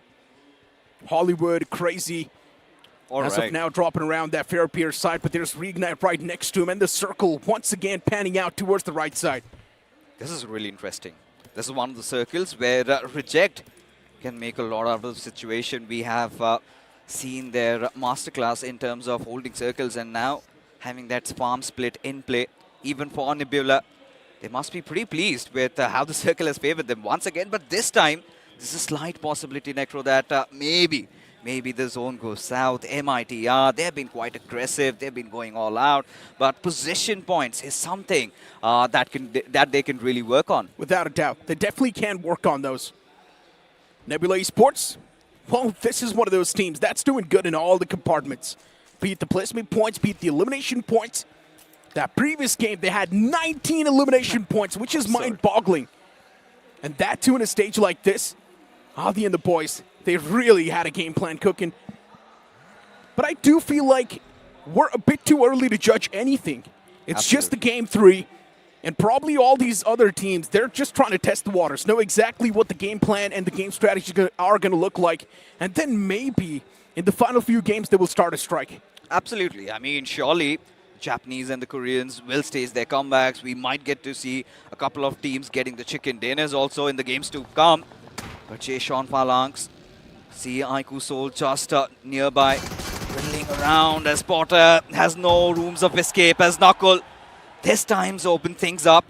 And iQOO Seoul, they feast on him, get that one finish secured, and now iQOO Seoul, they will be departing to Pochinki, get some droop, get some loot, and then maybe move ahead. First pick from Seoul. The previous game as well, Seoul did have a few elimination points, but that did not really amass to a lot. Just 5 in total so far, counting this one in. Seoul, they need to be a little bit more proactive. That's what I personally think. Yeah, they're taking fights, but when it comes to prioritizing the circle, when it comes to paving a good pathway and coming up with a game plan on the fly, that's where Seoul's struggling currently. They can definitely do better. You know what I feel from what we saw, Goblin has been quite disciplined. We've seen him not somehow overextending too much. There was that one instance where the players of K9 really pushed on, and then the old Goblin would have overstretched. So Team Seoul, I think they might be overthinking a little bit, trying to execute their plans, and it's not working out. And that is where your, of course, your suggestions really do come into play. They need to be more proactive, maybe just have that one of those Nebula games, go all out, get all that confidence back, and then maybe start collecting a lot of points. I like the fact that you brought up overthinking. And yeah, I do believe that Seoul is definitely overthinking quite a bit. That Goblin scenario, once again, put in such a way that I do feel like Goblin could have actually snatched that elimination point away with ease, without even taking any sort of casualty upon himself. But him backing away showcases the mindset. That team is a little bit concerned.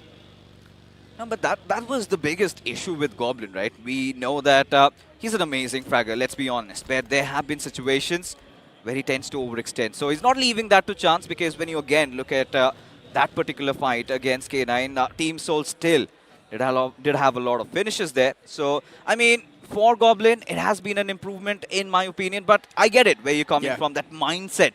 I think that instinct to just go after finishes, because you're the assaulter, you should be doing all the heavy lifting, and that is something that Goblin needs to find the perfect balance in. And I guess the amount of points they've got really proves my point as well. Yeah. 2 games done and dusted. They've only got 5 points so far, and that too, all of them come through from the elimination points. They were not able to survive till the late game, even in one single game. So that really shows us the amount of confidence issues this team is going through. But hey, as I mentioned, we might just be too early to judge. It's still just the 3rd game of the day, and teams can definitely make a major bounce back. We might just see a major shift in the playstyle as well from a lot of these teams. A couple of months ago in another global tournament, Nongshim RedForce did not have a great start, Necro. Day number 1 had single-digit points, but it was day number 2 and day number 3 that they showed their true colors, went all guns blazing. So even for today, Nongshim RedForce, they've been silent, they've been kept at bay. It's just that one explosive game that's needed. And when you talk about explosiveness, they pack the entire factory along. K9 Esports, I mean, let's be honest, they haven't shown up yet either. The K9 that we know and love, true, they're yet to awaken. We're still waiting for that Nebula Esports type of performance from K9 Esports, right? Yeah. And that's when they will truly wake up. But I do believe the fact that K9 Esports as well, they've been a little bit disciplined. If you watch the first 2 games, K9 are not really overextending in those fights. Yeah, the first game, K9 was aggressive, but in the second game, K9 was really picking and choosing their fights. And maybe that's one of the main reasons why that did not really work out. And again, those splits, we've noticed those 1-3 splits sometimes. And talking to a lot of these players and coaches, most of the Indian teams have decided that they would want to stick together. Go back to basics, play on their own strengths, something that Adi has just showcased, but Mysterious4. I mean, who would have thought, Necro, first chicken dinner, heads in Rondo, and they get a lot of points in this one. Soul around the playing field of REIGNITE, but even REIGNITE just backing away, respecting the foes. And REIGNITE was one of those teams that really made sure that Reject's going to bleed in that previous game. They were constantly taking those shots, keeping the players of Reject on their knees. They were keeping them in check. And yeah, I also did see the elimination feed for K9 Esports. For some reason, one of the guy, I think he slipped out of the moving vehicle, and that's why he got knocked out. I'm not exactly sure what happened there. Yeah, for Omega, what really has me concerned is there anybody around him? Because when you take a look at the map feed, you notice that Mysterious4, they've been traversing by. Or maybe the floor was wet. I do not know what happened, but Dplus KIA could be in a world of trouble. There you go, Fabian. Otherwise, opens it up against iQOO, but OG surely want to retaliate back. Ataki caught out in the open, and Dplus KIA, they're coming for blood. Oh my God. Getting a beautiful trade there, and now also Nolbu and Chips, they want to get the better out of OG. They want revenge. These are some questionable moves from OG, I'm not gonna lie. I think he's stopping out in the open like that. He was not supposed to do it. And within the blink of an eye, OG has been eliminated from the game. But Dplus KIA, no time to reset, as Soul's here with a quick third party. And already Nolbu's down. Osal and his teammate in the backline, Chips. Now they will need to be the one to do something, but instead, even Chips falls down. The last man, Osal, standing for Dplus KIA against the entirety of Soul, and I highly doubt he can do a lot. The man's burning through his HP, and eventually, he's been eliminated from the game. This is the confidence booster. This is the momentum booster Soul needed. Struck in when the hammer was hot. There you go. Team Soul playing extremely well in that situation, and now CAG OSAKA have really closed in. iQOO Soul, well aware of their surroundings. They did not want to go for round 2 yet. Instantly leaving that compound, but what a bounce that was. But again, Orangutan completely caught with their pants down. Did not kind of anticipate Dplus KIA to be pushing on them like that. Look at Nebula right next to Madkings. And Nongshim. Even they're right above the players of Madkings. So Madkings, as of now, they're in a big sandwich. Looking at the players of JPX. Even they're around the playing field of REIGNITE. So, yeah, for REIGNITE, once again, all they want to do is find a good spot to play with where they can have a lot of visual and probably be a menace for teams. I think REIGNITE has been doing that. Them engaging in those early fights, but quick look at the replay. So, Orangutan traversing around Fabian. just caught AK off guard. But that is where those mistakes kept on happening, right? Atanki out in the open, and then Vizgod was in such an uncomfortable situation. But right next, even iQOO, they were lurking around. And the moment they got that opportunity, they salvaged it instantly. Dplus KIA had no answers there. That was a very clinical wipe, if you ask me. It indeed was. But once again, for Seoul, they already did have the advantage in that entire fight. For OG, they messed up big. Especially Atanki ejecting out in the open when he did not even know what's going on around him. That was a big question mark. I think he thought that everyone from the side of Dplus KIA is there inside of the houses, but instead there were a few players out in the open right next to him. Mysterious4, buddy, he might just mess up big, but no, Snowjaw, he's got his bag. CAG, they lose out of the big man. Oh, it's not a good start to the fight. Mysterious4, now they're going to be the one to dictate the pace. And they're also doing extremely good in the overall standings. So Mysterious4, the confidence is going to be all-time high. Still playing around the northeastern edges. They've got Nongshim RedForce right in front of them, but Mysterious4 need to be very calculative over here, Necro, because if they decide to press in, and now even the circle has shifted away from them, it's a western shift, and look at GDR. They've got the center, Nebula, still holding on to that position, JPX. They've also captured the central areas pretty early on, and REIGNITE, like you mentioned, this time, they've been rather silent. TrueRippers rotating from the southern side, even for MITR. So many teams, that influx is pretty much visible. Maybe could really bring another fight on us, but for now, it's just teams trying to settle down, find another pit stop, and I'm just hoping I get to see another fight. REIGNITE's game plan's simple. Find a game-changing position, keep yourself pinned down in that spot, and just collect those loose stragglers. That's it. And I feel like that's been working so far. They're still there in the top 8, so it's definitely working.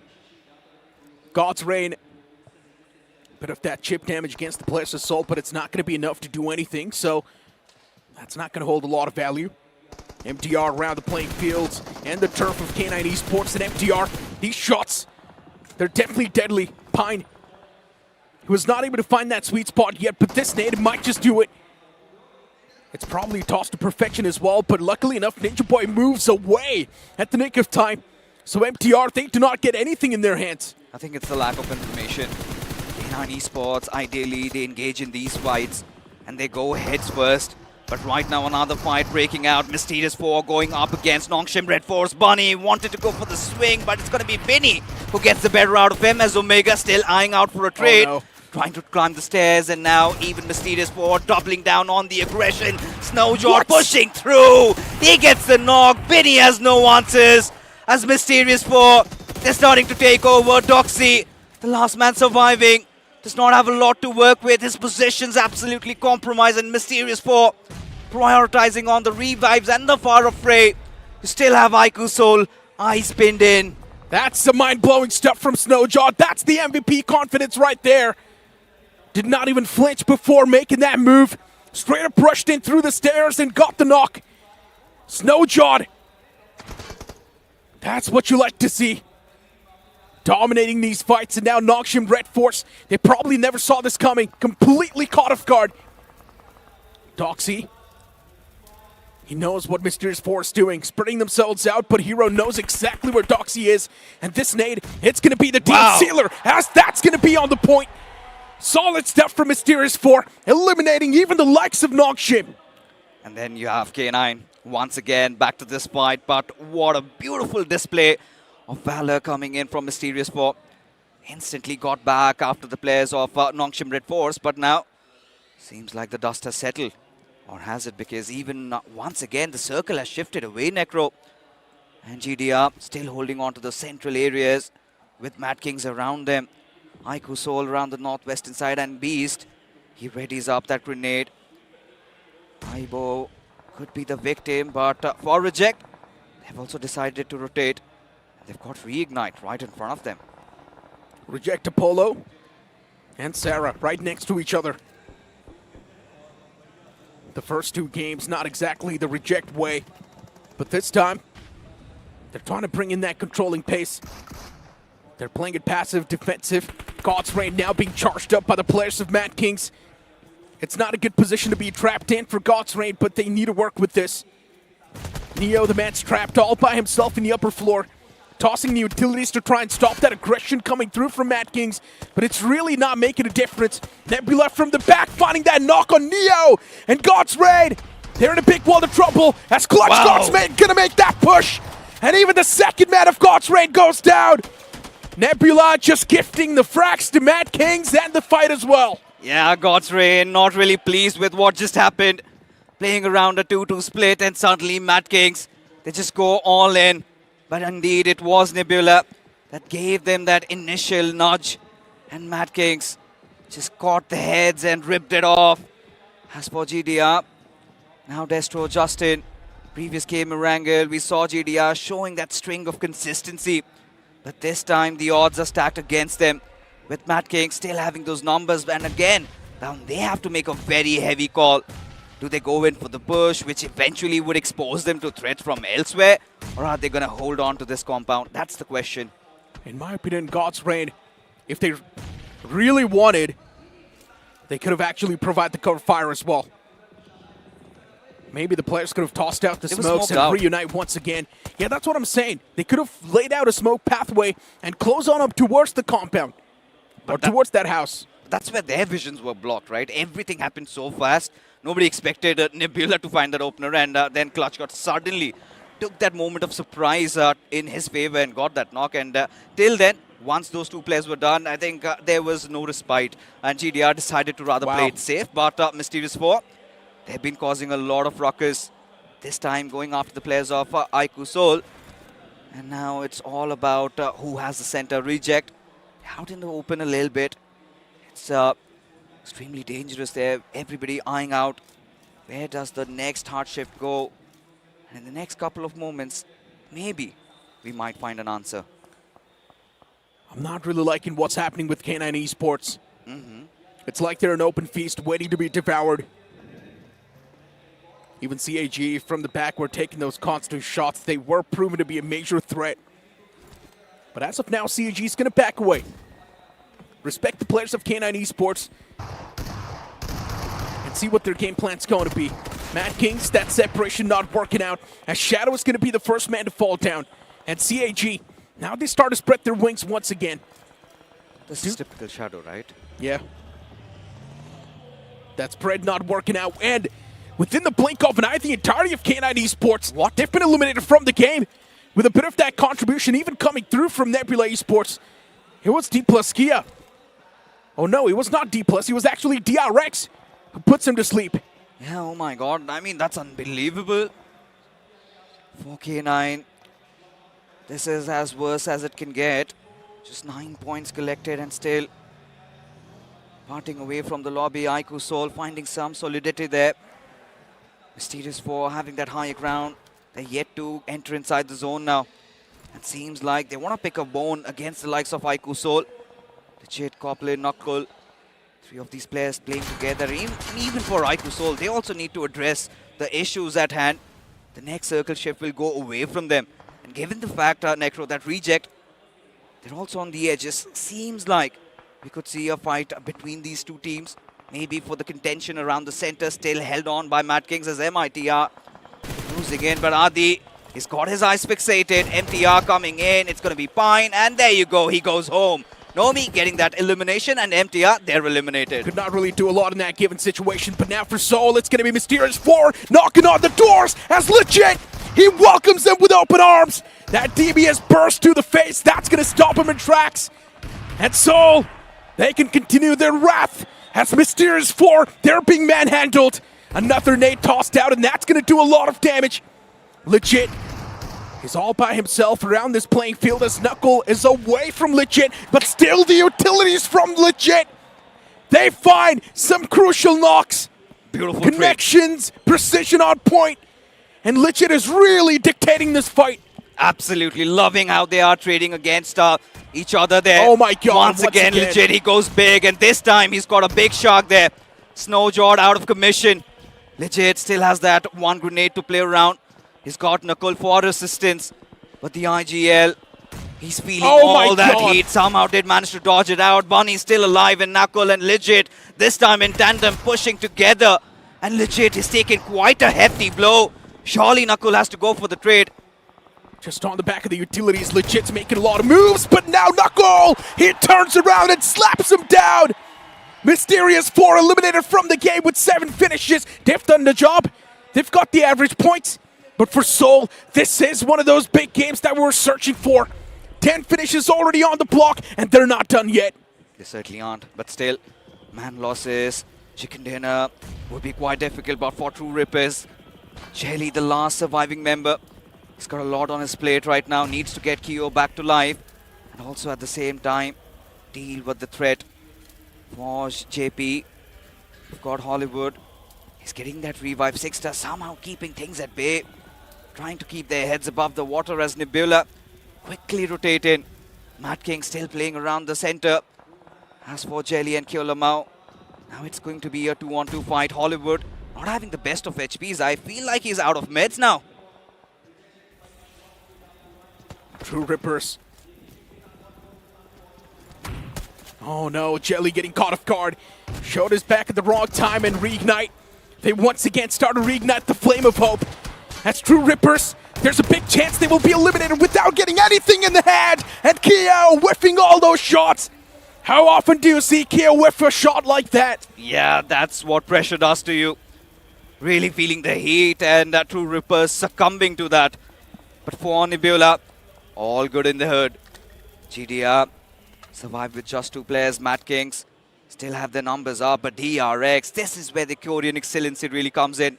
They've been staying aloof from those fights, getting those mid fights, getting those early finishes, and now they've got a nice position to play around. Oh, REIGNITE. The man was out in the open. Yamak still behind that tree, but eventually Takis, he does a perfect job. Legit suppressed as of now in the entirety of Seoul. Intention suppressed. They cannot even keep on applying that pressure since Knuckles busy going for that revival. 10 frags already on the board. And Seoul, they want to continue their domination, but one nade! It's going to find a quick 2-piece and REIGNITE! They stop the igniting flames of Seoul right in the tracks. And this was much needed. This is signature REIGNITE. Again, being very patient, catching the players off guard of Team Seoul. But for now, REIGNITE, they've got their attention towards Nebula. Slightly out in the open. They've got a couple of vehicles to play around, but Nebula going after the players of JPX. 1 player surviving, 3 in front of them, has the lower ground, but Nebula, they also need to be careful. DRX on the higher ground, they need to deal with it, and there you go. These strikes once again. That's a big knock right there. JP, a team that has been playing consistently well. Now even they start to fall apart. Nebula, they need to watch out for the players of DRX. They've got the high ground to play with as Phoenix gets knocked out. This time there's no chance the man's gonna rise back up from the flames. Phoenix eliminated. Even Adi, he follows up that same terrain as the Adi gets knocked out as well. Nebula, not a lot of playing space. They're getting suffocated to death. JP, they have been consistent so far, but in this game, maybe surviving till the top 5 is going to be tough. But at least they got the elimination points then, so that's going to be the cushion they need. Now for Hollywood, being the final player surviving, I don't think there's a potential chance where he could have Sixter back on his feet. For now, DRX still having that higher ground, and Seishe is going to make the best out of that situation. DRX slowly but surely starting to take over as Nebula still shrouded inside that smoke. DRX have them pinned out, and this is where Nebula, they have to come up with some sort of theatrics, maybe some sort of a wild swing, catch the players of DRX off guard, but again, DRX having that higher ground makes it even oh so difficult. And even for the players of REIGNITE, seems like they might have also bowed out. Nebula, Kratos, Adi, Nomi, still surviving. These 3 players, they possess a lot of threat to DRS. And even DRX can possess a lot of threat to them. Nebula with 4 finishes so far. The previous game, it was an explosive performance from them. But in this one, Nebula is holding back. Nebula's already got the desired amount of points they needed in that previous game itself. So now Nebula can be a little bit laid back. But I'm pretty sure Nebula is aiming for a win as well. Yeah, they're laid back, but surely not slacking. For Nebula, 4 finishes still now. If they can get a back-to-back, that would be amazing. Especially when you talk about it. Nebula, we have seen them cause so many mischief in the Indian lobby, and now when the international teams are here, surely have left an impression. But look at that northwestern side, right? You've got CAG OSAKA, GDR, they are yet to get inside the zone. But Madkings, they have been hunkering down at this exact spot. Took down 2 players of GDR, holding it, still the circle favoring them. But for Nebula, this is a fight I really want to see commence. Nebula is staying put because they know DRX has got the high ground. Yeah. The moment Nebula moves out in the open or reveal too much, DRX will have the upper advantage anyways. And that's why Nebula is not really making a lot of moves. God's Reign slowly and steadily closing up now, finally realizing they do not really have a lot of options. They need to go for this fight against Madkings. Utilities being traded from both the sides, but none of them are able to find any sort of connection. This nade, though, it's going to chip a lot of damage away. Apollo trapped in the corner, second util tossed out. And this might just force Apollo out of his comfort zone. But Justin, he runs out of those frag grenades. Even a fight between Nebula and DRX comes through as the trades are happening back and forth. Madkings, they lose out on Apollo, and God's Raid, they've been eliminated from this game. Final man was caught taking a nap. The young prodigy, he strikes. It was Pro finding a different angle, but Clutch God, look at him, pressed upon like that as OSAKA brings in all that heat. Clutch God not having the best of HPs. There you go, it Garnet. Gets that opener. Madkings in a world of trouble as Pro has to double around, still fight back, and he does. Not refusing to bow down over here. And now for CAG OSAKA, Garnet, the last member surviving, 2 players pushing in at the same time. One goes down, but denied. As Madkings, they go huge. Pro again, making a prolific play over there. Absolutely mad. Madkings, what a play that was. None of us even dreamed of Madkings clutching out that fight in such a way. And now all I can say is, ladies and gentlemen, welcome to the Indian lobby. Indeed, what a statement. We have been doing that quite a lot, and I'm loving every time we do that. And why not? Down to the final 2. 2 Indian teams in contention. Nebula on the verge of a back-to-back, and Madkings on the verge of pulling off a biggie. Apollo Pro, 2 players surviving. Adi, Nomi, it's a proper 2-on-2. But if you ask me, Nebula, they've got the better lay of the land. They've got the better position right now. And Madkings, they surely have the momentum. Madkings out in the open, traversing. It's an uphill battle for Madkings. Not a lot of chances they can actually win this unless they somehow manage to find the first knock. That's going to instill a lot of fear. But the way Nebula is spread out as well, I highly doubt Madking knows what exactly is going on around them. Apollo, priming up an aid. He still has got no clue that they've already separated up. Adi's flanking all the way from the left side, and Nomi's all the way around the right. And Nomi might just have the surprising effect. Utilities tossed right next to Nomi, and that nade! It's going to find the right mark. Madkings, it feels like this team is possessed with a demon. Yeah, absolute instincts. And at this point, no one can stop Madkings. They're playing like they're men-possessed. And Nebula Esports, the consistency has been remarkable. 4 nades in the hands of Adi. The game's not done yet. Madkings, they haven't sealed the deal yet. And what is Adi doing? Oh no, he accidentally blew himself up. Ooh. That could have been really close. Yeah, that would have been bad. Indeed, but still, now his position is compromised, and now Madkings, they've got the tips, everything, the scales, favoring them. And now Adi, he looks a little helpless. He's starting to feel quite nervy there. But Madkings, they really want to take this one slow. Apollo and Pro, they know they've got this in the bag. All they need to do is be clinical. Maybe one more grenade. But for Adi, if he can take one down, things will instantly change. Utility is not finding the mark for Adi, and once again, another nade messed up. I'm not sure what Adi's doing. He's constantly maybe fat-fingering that trigger button. And that's why the utilities is messing him up. Blue's on the move from the back, and Adi, he needs to be on his feet.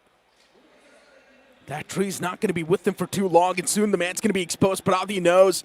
Pro's already made the moves. Looking towards the left side. Apollo.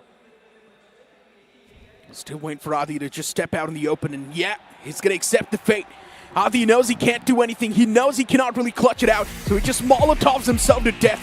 For Nebula, it was still quite a solid game, but Madkings, oh, what a mad performance that was. It is indeed a mad performance indeed. And ladies and gentlemen, welcome to the Indian lobbies here. 3 back-to-back wins for India. And once again, what seemed to be a possible win for the Koreans and the Japanese teams. In one fell swoop, the final 2 teams remaining is going to be Madkings as well as Nebula Esports. They clutches it big time here in day 1. 3 games and pass. And things are not looking good for the international teams. Yeah, true. But still, if you really look at the players of DRX and JPX, the way they played, I feel like JPX as well did quite decent. DRX as well had a lot of elimination points overall. But you can clearly see the coaches just sitting in the back lines looking at the games, disappointed with the performance.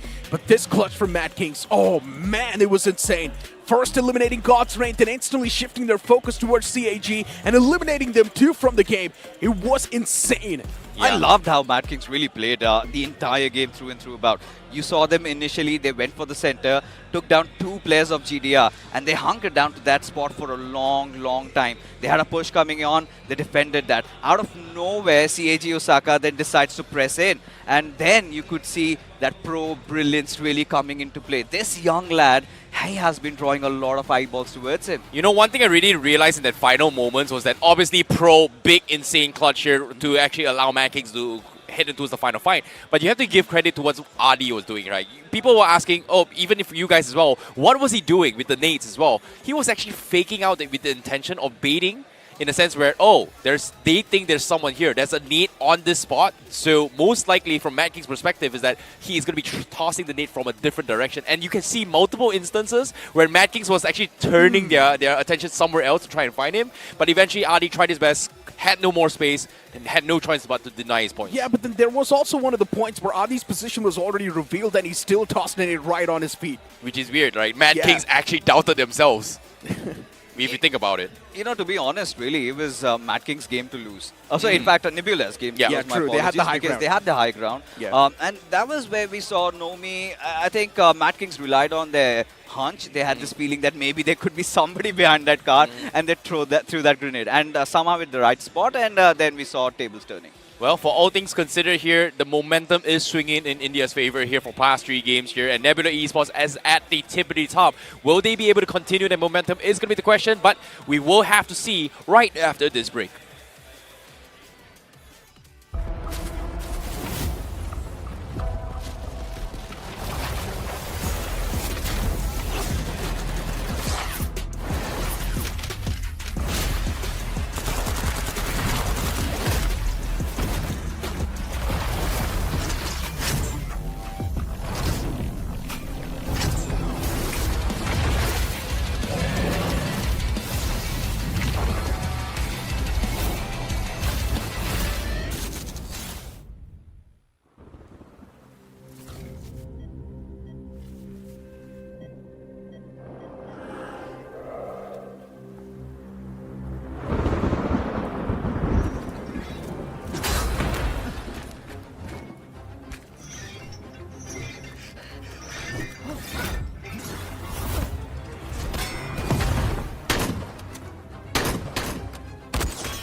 Welcome back after that break, ladies and gentlemen. Of course, 3 matches left for the day. It has been an incredible start to the journey, especially for the teams that are supported by the home crowd. Madkings getting a chicken dinner, and Nebula Esports how much more consistent do we want them to be? 3 games, they've done quite phenomenal for themselves. I'm loving every bit of Nebula that I'm witnessing. The first game of Erangel, we saw them go all guns blazing. They had a lot of finishes. Now you could see those layerings really come into play, where they also showcase that defensively, even they're superior. Especially how they held up against DRX. I loved it. Yeah, the aggression was just phenomenal as well. And even in the final moments where they were in that Harry Potter tower as well, they were surrounded by every single angle. And what's really interesting was that because they held their ground, every single team had to rotate around them, which eventually led to them being taking each other out. So great positionings, great decisions coming from Nebula Esports, and I'm curious to see how the MVP is. Well, I want to see who the MVP is, not how the MVP is. In fact, how he became the MVP was those 5 finishes and 875 damage, to be honest. And of course, DRX, it was bound to happen eventually. They are going to get used to the pace of play over here. And it seems like this game, at least they found those finishes for themselves. So this was one of those games where I really thought that Nebula outplayed them in terms of defense against DRX. When we know that DRX had been extremely patient, initially what did they do? They started off taking some mid-fights, getting some finishes here and there, eventually transitioning into having that northeastern area to themselves. And all these teams fighting it out while DRX felt like their hands went cold because all the other teams, Indian teams, they are fighting left, right and center, let's be honest. I mean, I agree with you on that. That is true. But I think the one thing I disagree on is this hand went cold kind of a situation. Because that's DRX, their situation was nice, their position was nice, but from the top of that hill, when you're trying to pounce down, you are going to walk into the line of fire of not just Nebula, you're going to walk into the line of fire of God's Reign as well, who was still present in that fight. That's the problem, right? Where was the initiation coming from DRX? The proactive plays were really not there. You could not see those utilities being tossed out. Yep, I agree. And right now, from this game onwards here, there were 3 teams that really stepped it up as well here. They took them a little bit of time here, but I'm really glad that these 3 teams actually stepped up. Number 1, it is going to be Madkings. Number 2 is going to be Seoul. And number 3 is going to be DRX. These are the 3 teams that have finally found a little bit of footing here to give them the leeway to try and chase for the number 1 spot. Because DRX, with that performance coming in, they are on 6th position. But Madkings, with that chicken dinner, puts themselves in towards the top 3. And guess what? All 3 teams that have gotten a chicken dinner are now in the top 3. Yeah, and they've got a nice little safety cushion to work with as well when it comes to the team that are not off to a great start yet. But I have to say, as you mentioned, Seoul, they bounced back in this game of Erangel, but fixes. 1 position point, 15 finishes for Seoul. At least they got 1 in this one, so that is something that they can really work with. But yeah, coming to Team Seoul, I think this was the game that was not much needed from their side, and I think they will have to build it up from here. Although, I mean, we've been focusing a lot about the teams that we know a lot about. Let's focus on the X Factors. I see at the start of the day, you were talking about how there's big hope from the champions of their respective regions, both South Korea and Japan. Well, Reject is sitting there with 1 point per game in the last 3 games. They have 3 points on the board. I'm actually very surprised from Reject as well, considering that a lot of us have a lot of expectations as well based on the results, their performance as well. When I first saw the Scream matches yesterday, I could see very apparent DRX and also Dplus KIA was doing really well. Yeah. But Reject, I was like, oh, maybe I'm just going to give them the benefit of the doubt. You know, maybe they're saving strategies. But today, they're just nowhere to be found, which is kind of surprising for me. Even in this previous game, we saw them trying to execute a weird rotation because they kind of hunkered down around a wooden shack, which was out in the open. They had Reignite, and suddenly they realized that, oh, it's Reignite and a team from their region in front of them and them not having info about that. Now that is surprising. And this is this happens when you play in a different lobby altogether. Agreed. Everybody was holding off strats in the dry runs. Now when the real play has commenced, Reject, they're feeling uncomfortable. All right, apart from Reject, any other name that you feel, quickly, just the name, who you feel had a lot of, burden on their shoulders, haven't delivered? Dplus KIA. They haven't KIA? delivered. Pretty much, but ladies and gentlemen, I mean, if you are in the arena, Salty is coming for you. Let's head towards Salty. Muchcasters, मेरे साथ अभी जुड़े हुए Proxy from Nebula Esports, जो इनके coach है, and is also officially India's youngest coach. Proxy, I want to know from you, पहले 2 मुकाबले खत्म हो चुके हैं, and as a coach, international teams के बारे में आपका क्या रीड है?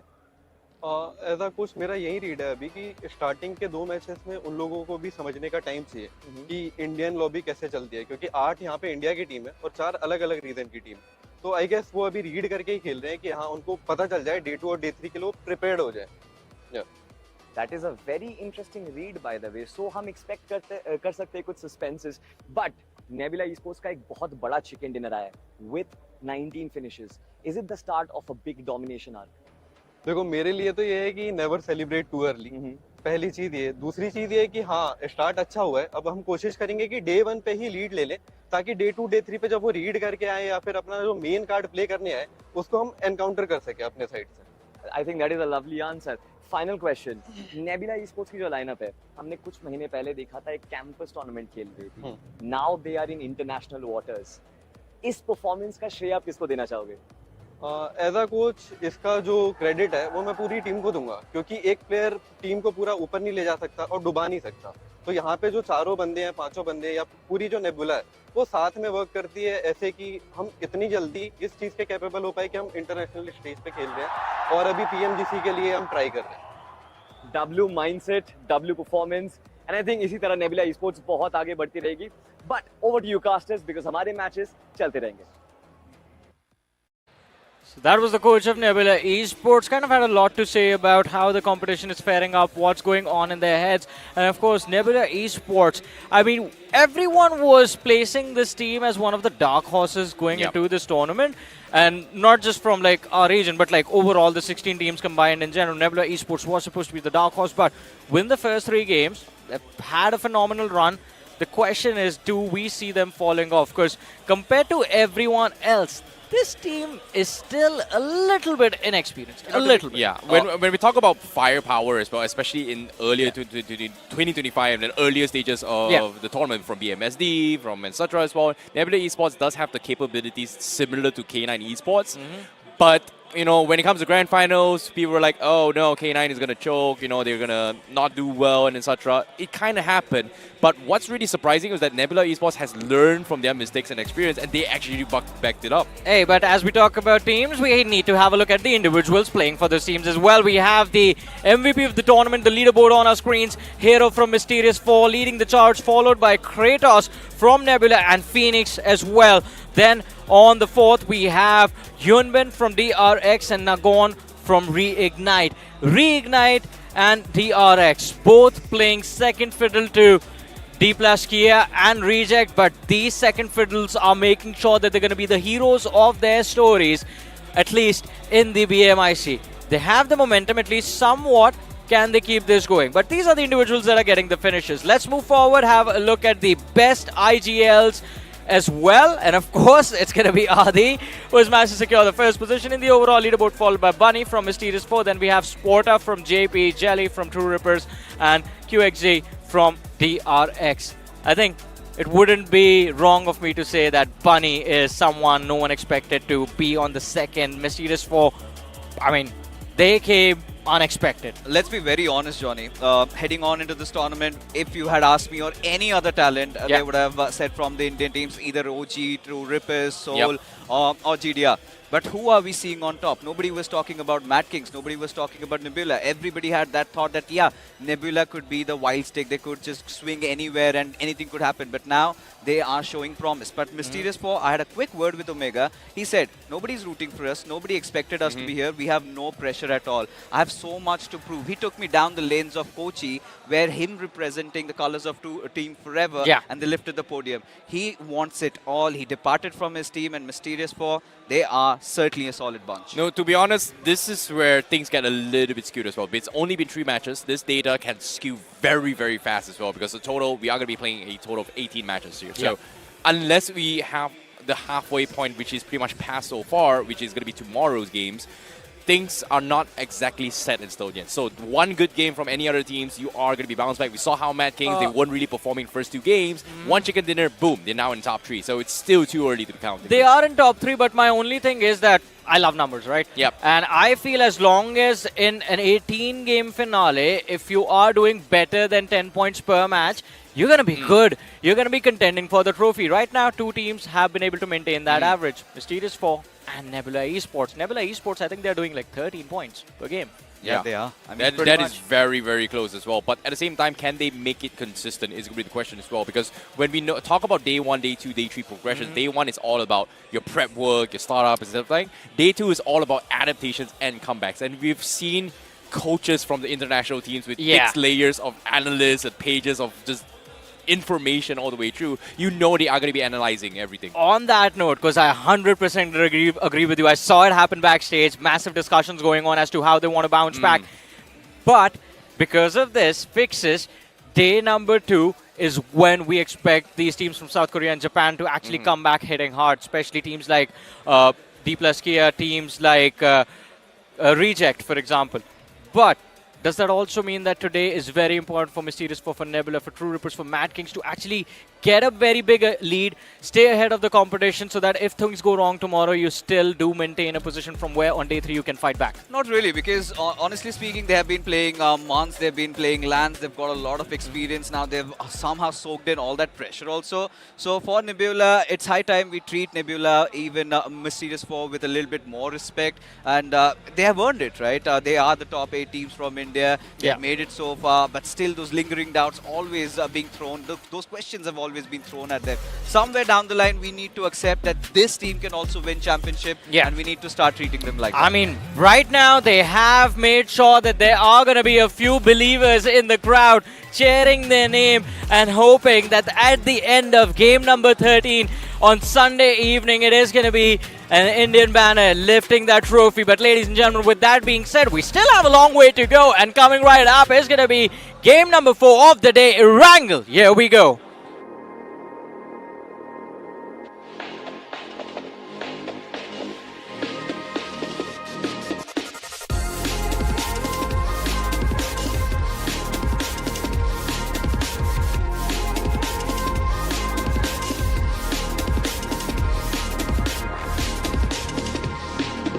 Well, ladies and gentlemen, game 4 on its way, and things are going to get very, very spicy here. Will we see a team rise up to the challenge like how Madkings and Nebula Esports do? Because this is going to be the final Erangel for today itself.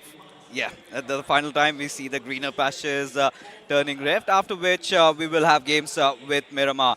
But now this time the flight path trajectory completely different. I'm hoping to see a slightly different circle. Have had enough of things happening around east. Maybe I see let's go down south. So Snovka military base, what's your take?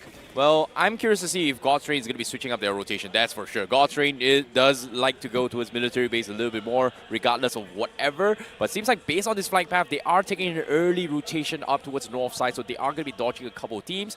And because of this interesting of a skewed flight path as well, I know for a fact that at the start of the day of Erangel, we do see teams has pretty much found their drop spots. No major drop clashes. But with this skewed coming into play, we might see a potential skirmish onto his God's Reign's favor. But for Madkings, they're pretty much uncontested in George Post so far. They are pretty much, they've given away Hospital and went towards South George. But we might expect companies coming from TrueRippers and Mysterious4 as well. But from what I'm seeing, Madkings, very, very nice bounce back coming from them. But seeing how the zone is going to be shifting south as well, they have to move fast. They certainly have to. Now, we did talk about GDR, and we've been talking about it over and over again. Even in the showdown, we saw in such situation, they kind of had that tendency to even go venture out Zaki, but I see no purpose. Maybe GDR, again, like I see you mentioned, they might take that longer stretch, maybe head out towards military base and then come back. But this is where we're seeing some change happening. Since the circle has shifted, this time towards the western side, you could see DRX instantly going for the center. And JPX, they've also been doing the very same thing. All the 2 games of Wrangle, they have been eyeing out around the central areas, trying to hold it out and make a play. But here, 2 teams thinking alike, we know what's about to happen. They might clash. You know, at the start of year of here in BGMI as well, like when the new meta zone shifted as well, people have realized that, hey, center control do have one of the highest tendency to win. But here in BMIC, things have gotten a little bit different as well. It's the aggression that is winning them the games. And so far, I would say the Korean and Japanese teams hasn't been able to adapt to unexpected aggression where normally people would not push. You will expect third parties, you would expect fourth parties as well. And I think one of the teams that were caught off guard the most right now is Dplus KIA, because they were third party and targeted, I would say, multiple times from OG. And things hasn't been looking good for Dplus KIA. But still, you know, in the previous game, they did get their revenge. Dplus KIA going up against OG, did wipe OG off. And, no, even for Orangutan, the champions of Showdown, they've already earned this spot in the GC. But this time, we could see them. They were not prepared. But then iQOO really barged in. And this time around, JPX right next to them, and Joker Goblin moving together. Spotter, he peeks out, takes a couple of shots. Joker, quite difficult there, but look at Legit. He's found an opener. Hollywood, he's down. Yeah, JPX pretty much being shut down as well. Knuckle, he was traded off. Nice little bit of recovery here, but JPX, they got picked off, 2 down. And they are not looking to try and pick this fight here, but so they are going to try and reposition this. Meanwhile, Nebula having a little bit of a run in here with CAG Osaka. And now Sheep holds the shotgun. The rush comes through. Adi almost gets taken out, but he is going to be knocked off. Nomi going to be holding the angle, but Sheep picks from a cheeky angle, takes him out, and now only Phoenix remain. But he was able to clean them out from the back lines. From an off angle, Nebula, they hold on. They get the 4 frags. What and how? I'm still trying to process that. Whilst the boys from Nebula were fighting it out, Phoenix seemed to have had the perfect angle, as a result of which they survived this early threat. Really came down to the wire, didn't it? My goodness, Phoenix, just a pixel of a angle from the door frame. He was able to get that gun down, but if he could not get those finishes, I would say Nebula is done for in that fight. They would have lost 3 bodies in the process here to CAG Osaka. However, he did not do so. He was able to clutch things out, so a big win here for Nebula Esports. However, unfortunate to say for CAG Osaka, well, they are eliminated, being the first team here in this game. Now, interestingly enough, we're seeing the dynamic change of how teams are constantly adapting in Erangel. This time, we have teams like iQOO Seoul, again DRX, everybody trying to play around the center. DRX reading the room, understanding the fact that Seoul, they've captured that Fairy Pier region. They had to settle with Primox. They've gone slightly towards the edges, but Mysterious4 and Madkings rotating together, making the road. They have been aggressive. They've been trying to get a couple of finishes, but those position points, I see, that's been a cause of concern for them. Now, let's take a look at the replay here and how things actually happen as well, because we saw how Shape was able to shut down Adi, finds an off angle, takes Nomi down, looks really good, but he was only the last player left. And like you said, you see from afar, Phoenix, through the door frame, was able to pick up the last player. And you can see the sighs and reliefs coming from Adi and the backstaff as well. He's like, oh wait, we lost that fight, right? Oh my goodness, what a clutch reaction coming from them. No, that was unbelievable, really. What I'd love to see from his perspective. I thought for a second you did not believe that there was the conversations that's happening behind them. Exactly. I really thought that, okay, fine, Nebula, they had 2 consistent games, but maybe this is where they meet their makers. But seems like Nebula, this is what I've been talking about, right? They've got that champion's DNA finally inside of them. They're starting to believe in each other. The teamwork really working out. And this is a team that was just formed 3 months ago. And this is a team that was initially started with 3 underdogs along with Adi. So I think if you talk about improvement, I think Nebula, they've made the most. I agree. Sometimes luck and skill plays a huge factor when it comes to competition here. But speaking of which, here, Mysterious4, they checked out the vicinity here. DRX saw Snowjaw trying to back out, trying to get a couple shots in. But unfortunately, will not find connection. So DRX will let this slide as the circle does push on towards Primor's side. And look at this, DRX, they're trying to gatekeep everyone from the high grounds inside Primor's, expecting no entry in towards Primor's itself. So a very interesting approach here from DRX on how they're trying to set things up in the macro gameplay. Whereas for Dplus KIA, they do have a little bit of a slow push here as well. They're keeping they're doing their due diligence really well, but this is very, very inefficient right now. And who could blame them, considering that after 3 games, they've been completely dived on by multiple teams, not just once, 3 games in a row. Let's be really honest, this is again another conversation we had in the desk, where I was of the opinion that mathematically it's an Indian lobby, right? 8 Indian teams, so you're supposed to be adapting to their style of play. And Dplus KIA has been showing those intentions like they're doing right now. They've got the players of Nongshim RedForce right in front of them, and Nobu way out in the open. Previous INKR, we saw him. He was that MVP of the tournament, and he had a lot of strong statements even this time around. He's come in for the prize. And now for Reignite. They're also making their way inside the zone, finding a good spot for them. But for Madkings, again, look at that. If we could have the map feed in front of us, they've captured the center once again.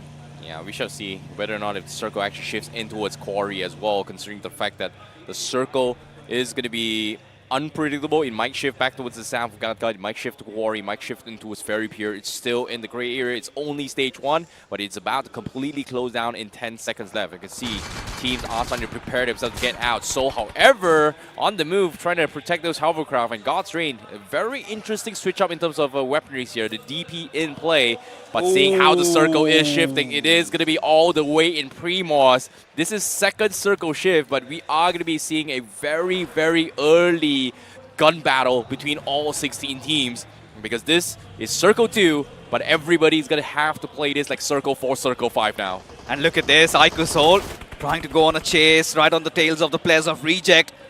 Have to exercise caution. Knuckle, he's taken quite some damage there, but still iQOO did not really want to engage in. The Goblin this time slightly out in the open.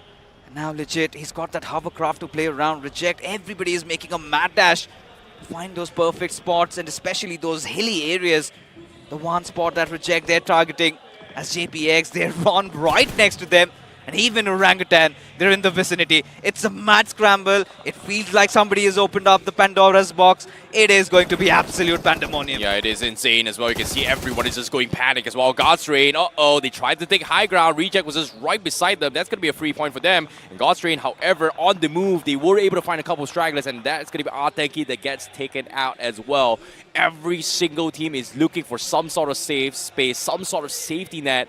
And this is going to be a test of skills for all the teams here, because this is not going to be a position game. This is going to be a hit and run, or maybe third-party city center, because right now Mysterious4 on the mountain terrain, expecting company a push coming from Reignite, and they get completely shut down. A fantastic defense coming from Mysterious4 at the hilltop on Primos. But inside the city, we do see Madkings also fighting against Rejects, but Rejects clutching things big time, shutting down Madkings. Yeah, it was fights happening out, but this time Madkings did not have Pro to save their souls.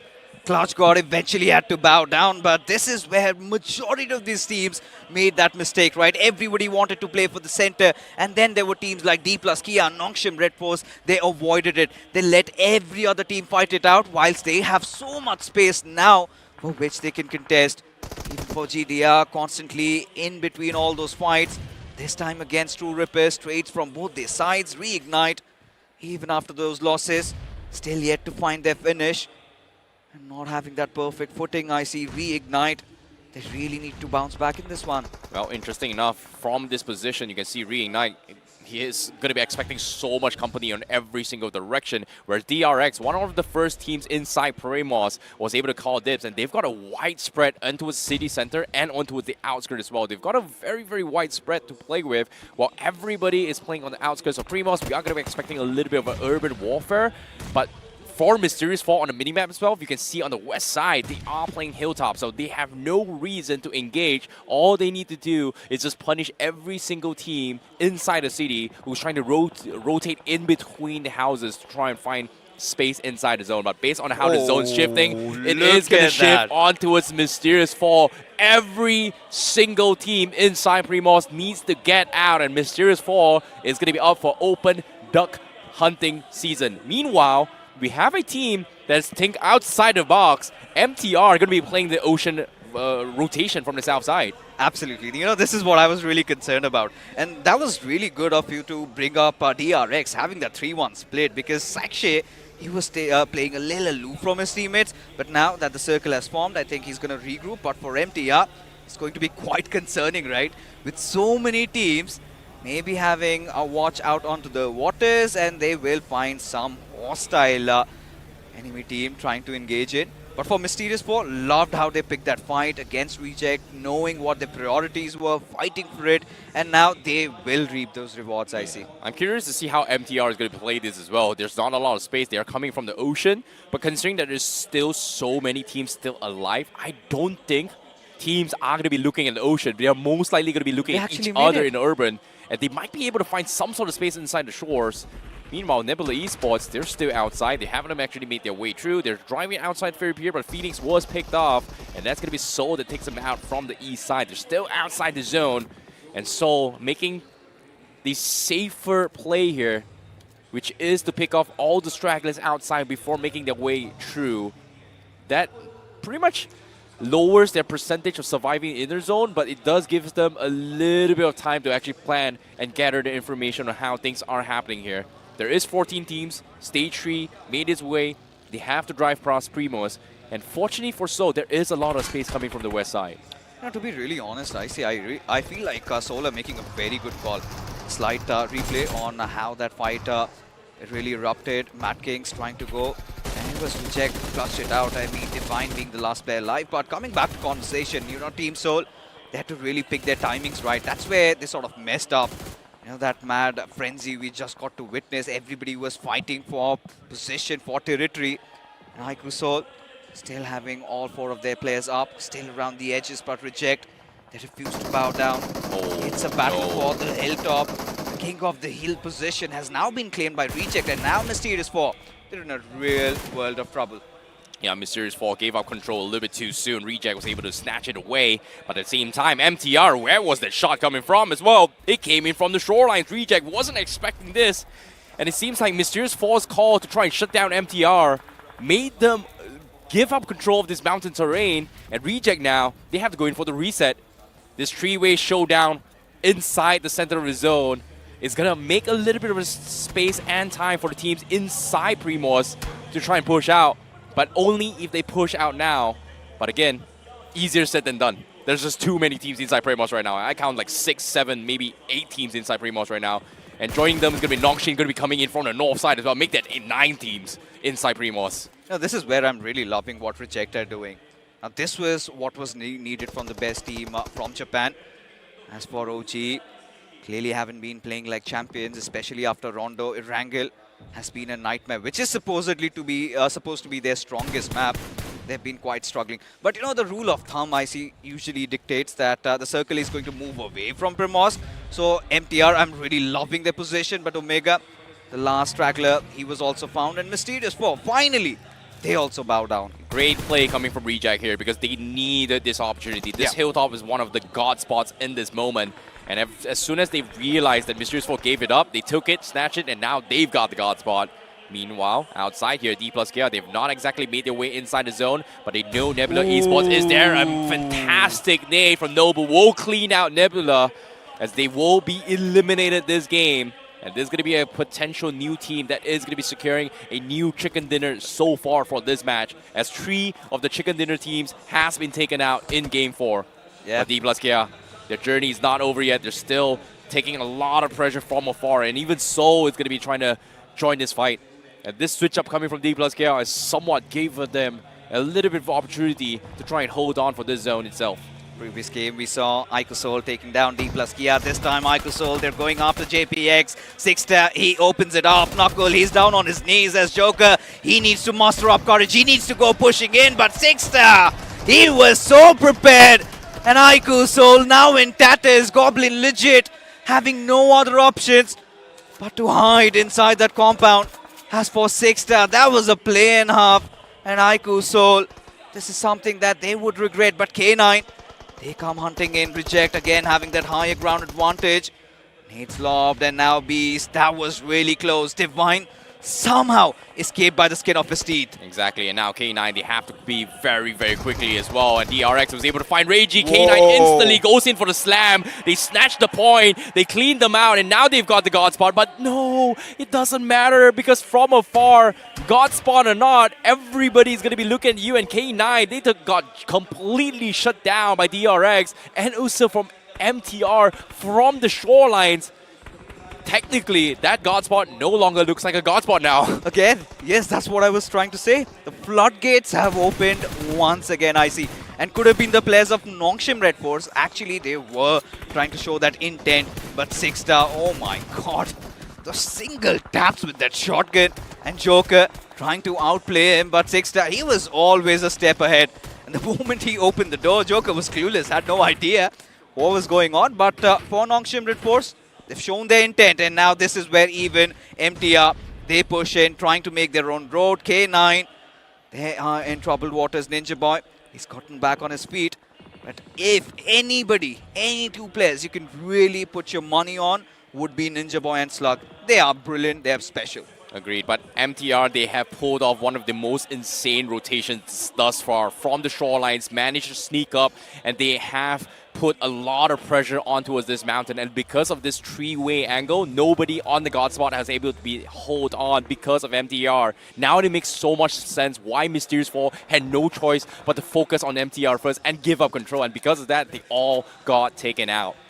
And you know, as of yet, K9, they're still holding on. It's only Slug and Ninja Boy. But from afar, as this fight drags on longer and longer, things are not going to be looking good if they do not start fragging out. As MTR trying to make a push as well. Slug tries to go for a couple of connections, but no connections so far. MTR still running out open, but eventually finds a knock here from K9 Esports. This is beautiful. So far, K9, they've been trying to play it to perfection, and now it is going to be Slug's moment as he delivers. Not once, not twice, but thrice. Could be the fourth coming in. This young individual, he's got a lot to prove.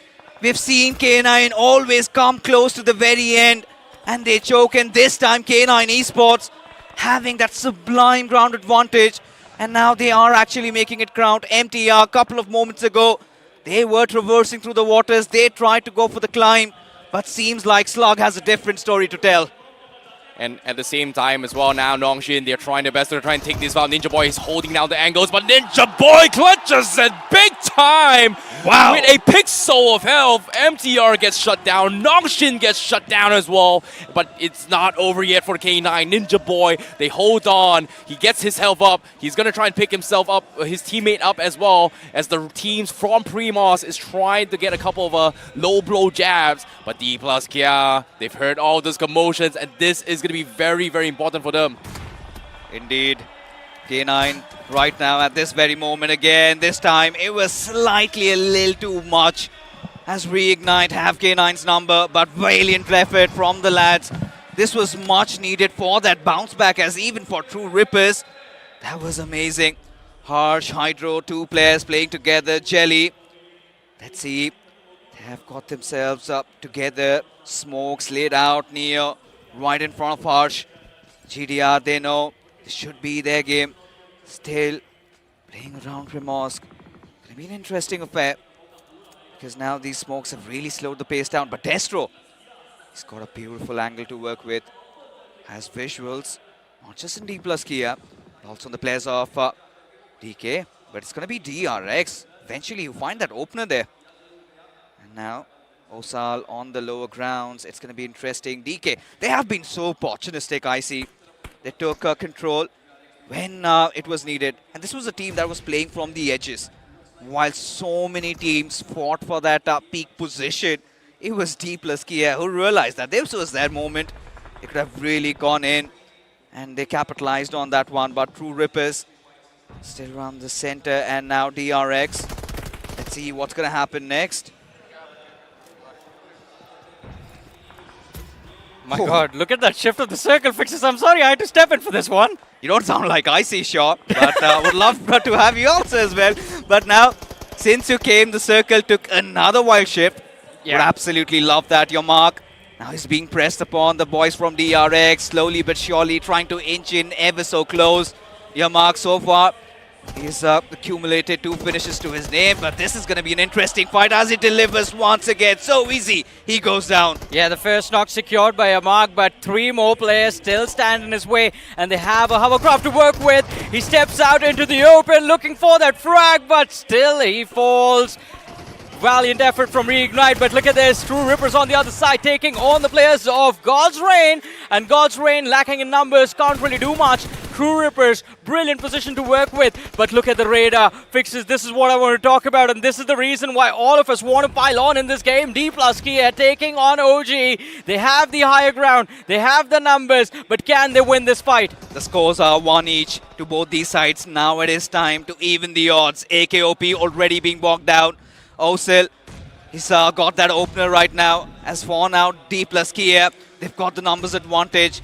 It is indeed a 2-on-4 situation. AKOP still out of commission. Aru not having the healthiest of HPs as even Viscott falls. It's going to be Chips who finds that opener, and Dplus KIA, they are going to be pressing that trigger. Aru, the final member surviving. Dplus KIA, they now mean business. Wow, patience paying off here. Dplus KIA just continuing on with the pressure right now as Shapes tries to fight this as well, but TrueRippers also looking to try and grab up some points themselves as they try to push in. The zone is in the middle of nowhere, and Dplus KIA has got them completely locked down. Meanwhile, OG, they go down to TrueRippers, but the bigger problem is where will TrueRippers push out? DRX has got the city locked down, and Dplus KIA is right in front of them. TrueRippers is sandwiched, I see. They have nowhere left to go. DRX and Dplus KIA have them dead to rights, and look at what's happening. Two players fall, the other two panic, move in front, out into the open. DRX, they have the line of fire. KIA put under pressure. In the meanwhile, Dplus KIA in the backlines will try to clean up as well, but they already kicked things off against DRX. They found the opening knock. It's just the question of who gets the chicken dinner. Is it going to be DRX or DK? Seems like it could be a Korean show this time around. Yeah, pretty much. And pretty much the Indian teams really fell to their trap, especially with giving so much control, and DK and both DRX had been extremely patient, as a result of which now they are getting rewarded. The circle DRX, they've got such a nice position to play around, stay around those splits. TrueRippers could be caught in between, and that's where Hyunbin strikes. Harsh down on his knees, and now TrueRippers also in a world of trouble, I see. Yeah, Dplus KIA now. They found a little bit of opener. They're trying to reposition their way through. TrueRippers getting shot in. DRX pretty much stuck out in open, but Dplus KIA, look at this. Chips, he's able to find an off angle as he continues to try and pressure DRX. And as of yet, they haven't been able to get the knock yet, but for now, this final two teams pretty much has somewhat of a zone control, and the circle shifts once more. It's going to be in the middle of nowhere, but Dplus KIA seems to have a little bit more space inside the zone, but the problem remains, is this going to be out in the open here? They've got a 2-2 split coming from Dplus KIA. They're pretty much trying to cut off any entry point for DRX. I mean, they have circle under their control. They are just trying to make sure that DRX are going to be squeezed out of their discomfort. And look at that. Even though the split is there from DRX, they're struggling to find play space inside of this play zone. And Chips, he's moved on to the flank. A stun at the ready in his hands. Osal is there for the cover as well. And they are just trying to play this pressure game to perfection. Dplus KIA, they are still not giving up on the chicken. Fights on two fronts. 2-2 splits exercised by both the teams. And now DRX, Hyunbin, he's been amazing so far. DRX, they've got a lot of finishes. And now Dplus KIA playing around the splits. I feel like 4 teams are alive with 2 players individually each. But Osal, he's got the push coming in on him. Has to be the tip of the spear. He's got his shotgun ready. Still holding on. This is discipline at the highest order. Yeah, 2 teams playing on 2 different fronts here. It is a 2v2 down outside the zone and a 2v2 inside the zone.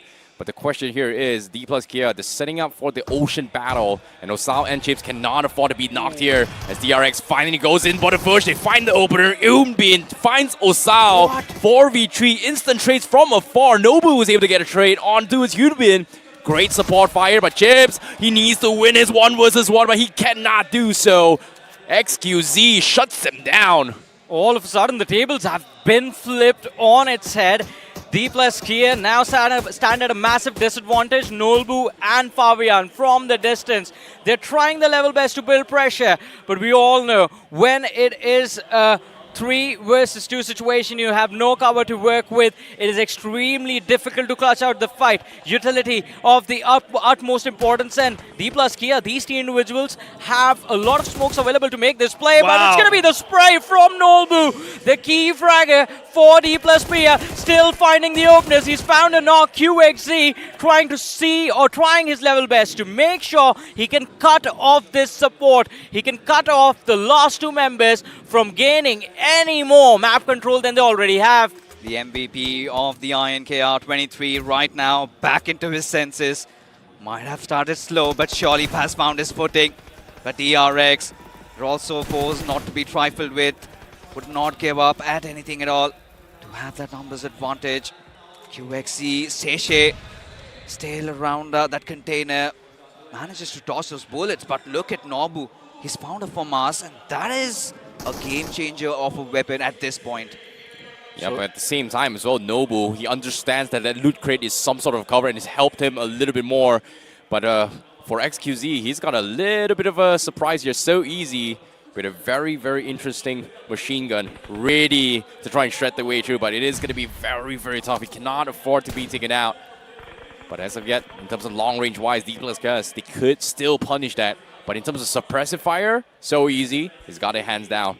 But they're playing this Slave 2 versus 3, and even DRX, the only reason why they're not playing this aggressive is just because it is just so much open fields. And now QXZ, he gets spotted out by Fabian, but he does not have enough ammunition. Yeah, and DRX as well, no movement space available. The shift of the circle actually favors the players of Dplus KIA. Look, it's so easy. He's running out into the open, provides a little bit of suppressing fire. Nolbu caught off guard, moves slightly towards the right to try and avoid the two dogs come through. Down to a 1v1 we go. Fabian spotted out, and it's a lot of damage dished out by QXZ, but Fabian still left standing. Doesn't matter.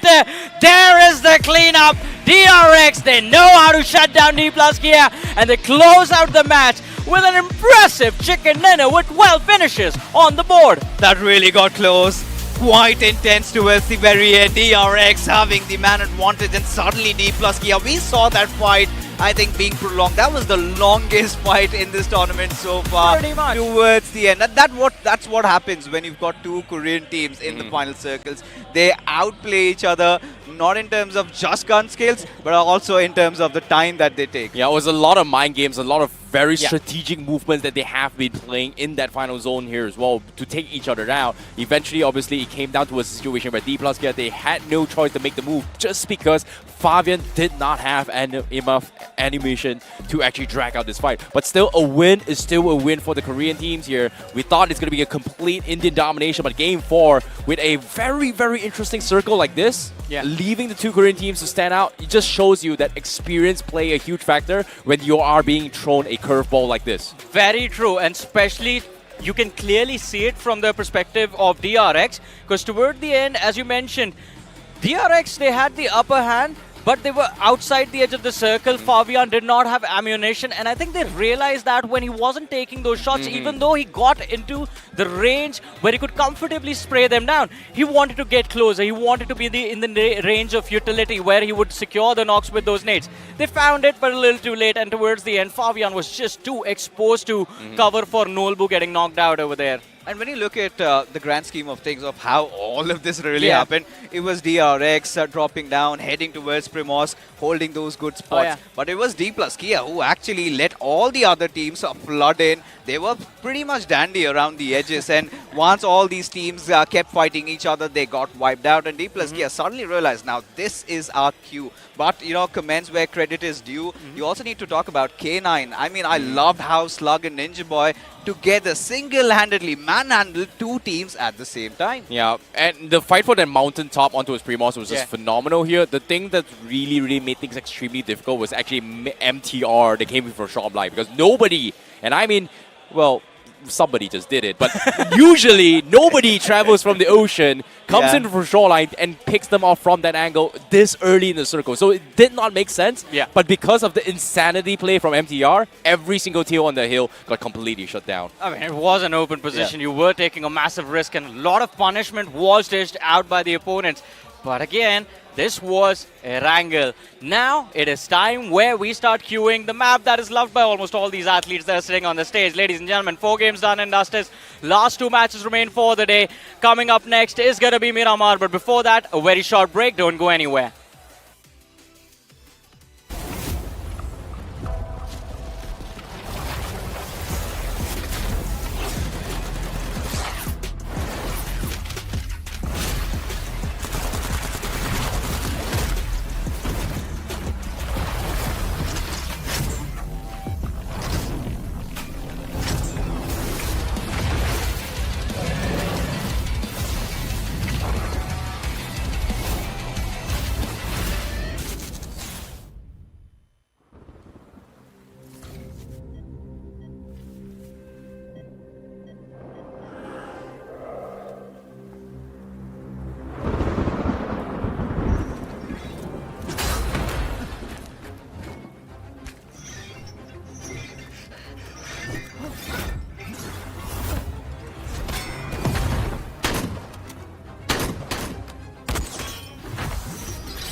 Welcome back, gentlemen. You're all watching the BMIC 25 as after 3 games of Indian dominations, the Koreans have bounced back. DRX and Dplus KIA. That was a very hard-fought battle, but now it is time for Miramar. But anyways, we've got Necro joining us on the desk. Any other takeaway you had from the previous game? To be honest, look, watching that entire previous game, we all know the Circle played the biggest mind game, and the only reason why DRX and Dplus were able to win that game is because they had a stronghold from the start, especially DRX.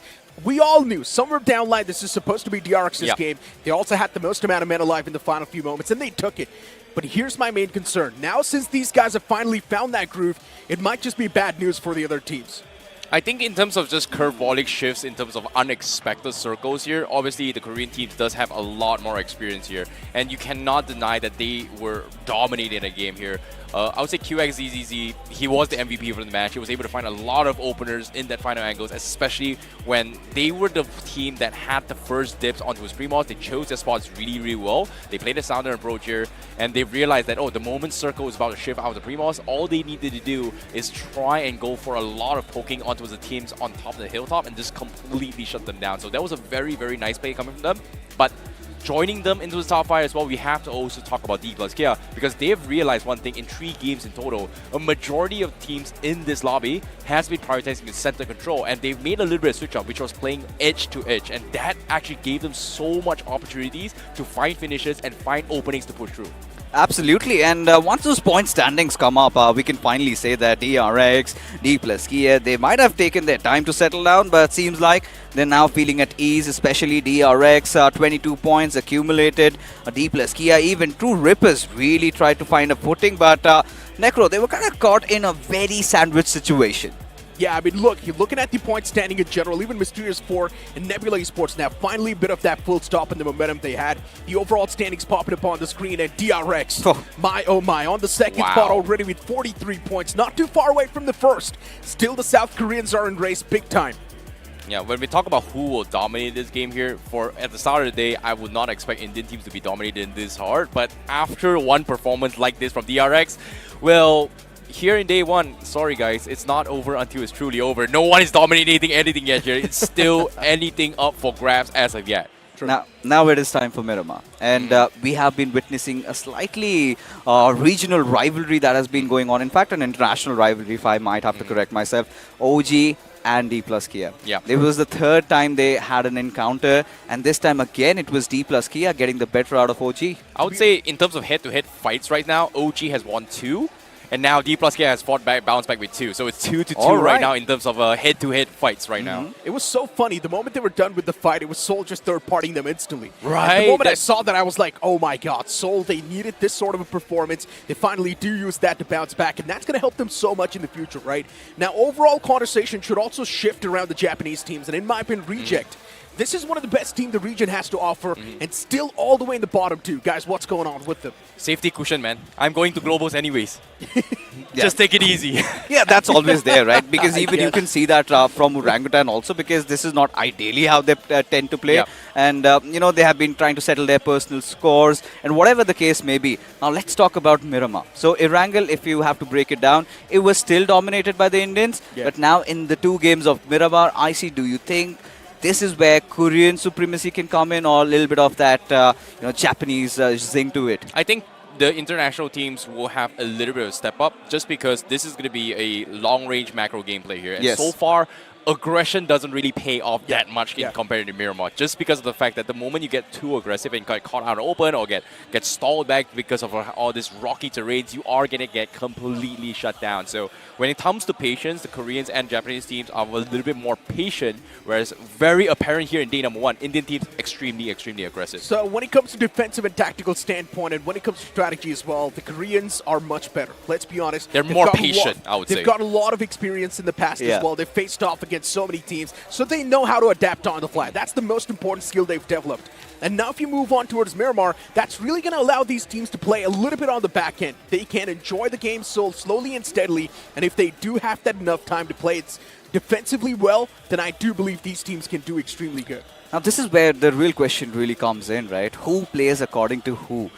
Do the Indians now adapt according to the Koreans and the Japanese because knowing that they have been quite patient, or do the Indians dictate gameplays on their own terms? I think right now you have to go for a full mental reset on how the games has been going on the past few games, just because now it's a completely different new map. The first biggest problem you have to list down in terms of standard operating procedure. What is step 1? What is step 2? What is step 3? Right now, step 1, are we going to have any kind of drop clash right now? Nobody knows yet, officially, because this is the first official Miramar map. In my opinion, you should make them adapt to you. So Indian team should be the one to dictate the pace. The only reason why we're able to stand a chance is because the ruthless aggression that we're showcasing.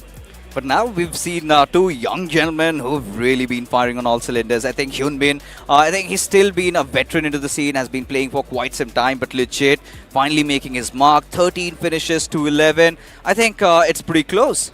Yeah, and Seoul today itself has been just actually, I would say legit, and NAKO has been playing absolutely out of their minds just today itself here. Even though they're not really in the top 8 as of yet in terms of position, legit and NAKO has been very consistent in all the games despite not having the greatest performance. And we all know, especially with Joker on your side, day 2 are always going to be really good, right? We've seen in one of the officials too, Joker was the man to pull off the rabbit out of his hat and really save the day for the boys. So I do believe Seoul is one of those teams that will showcase the consistency over the upcoming days as well. It's not even a question. But you asked a big question. Should the Indian teams adapt to the international teams, or should the Indian teams play their own game? I think we should play our own game. I think it's better for the other teams to adapt to us than us adapting to them. As I mentioned, they've got more experience. They will easily dominate you if you start adapting to them. Absolutely. I think that was the case so far in the first 3 games where we saw Indian teams actually getting a chicken dinner. But heading on, this is something that even I brought up during the commentary where, all these teams really failed for a bit because so many Indian teams went for that mad rush whilst the likes of Dplus KIA and all were just hunkered around those edges. They were letting all of them fight. So that is one of those traps laid down by the Koreans that was quite smart, and the Indians fell for it. But again, heading on, this is where we also need to start talking about Mysterious4. Let's be honest, gentlemen, we did not expect them to play so well. They did. But now we're starting to see again them being a little vulnerable, them being a little exposed. Now, Necro, this is where, what mentality should they be approaching Miramar? Look, after the first 2 games, Mysterious4, the performance has dropped down big time, right? For Mysterious4, I believe they should just play their natural gameplay. In the past, when you saw them in the showdown, Mysterious4 is probably one of the most consistent teams from our region. I think they should just play the same way. No, actually, I kind of disagree. For the average points. I actually disagree from this here, just because of the fact that, yes, Mysterious4 is playing through their game plan here, but from Game 4 onwards, you can see adaptations in terms of playstyles has been changed, coming from DRX, coming from Dplus KIA, coming from Japanese teams as well. You can see even MTR, very apparent. They are going for off angles, aggressions right from the get-go. First, at the start of the game, everyone was playing very passive, very chill, and then, am I seeing this right? We have cosplayers at the venue. Wow. Yeah, finally. We've got some for self set going on, and of course, the players unknown himself. Now, Mysterious4. Now, this is again which got me really concerned because a couple of moments ago, Mysterious4 had the Zhelsk in their control, and they just gave it away to another team, and that is where things went really wild, where Rejectors took it over. But K9 seems like they're completely locked in. Slug and Ninja Boy, they've shown up. Necro, you've been following K9. You've been a big admirer of K9. Now tell me, what do they need to do in Miramar?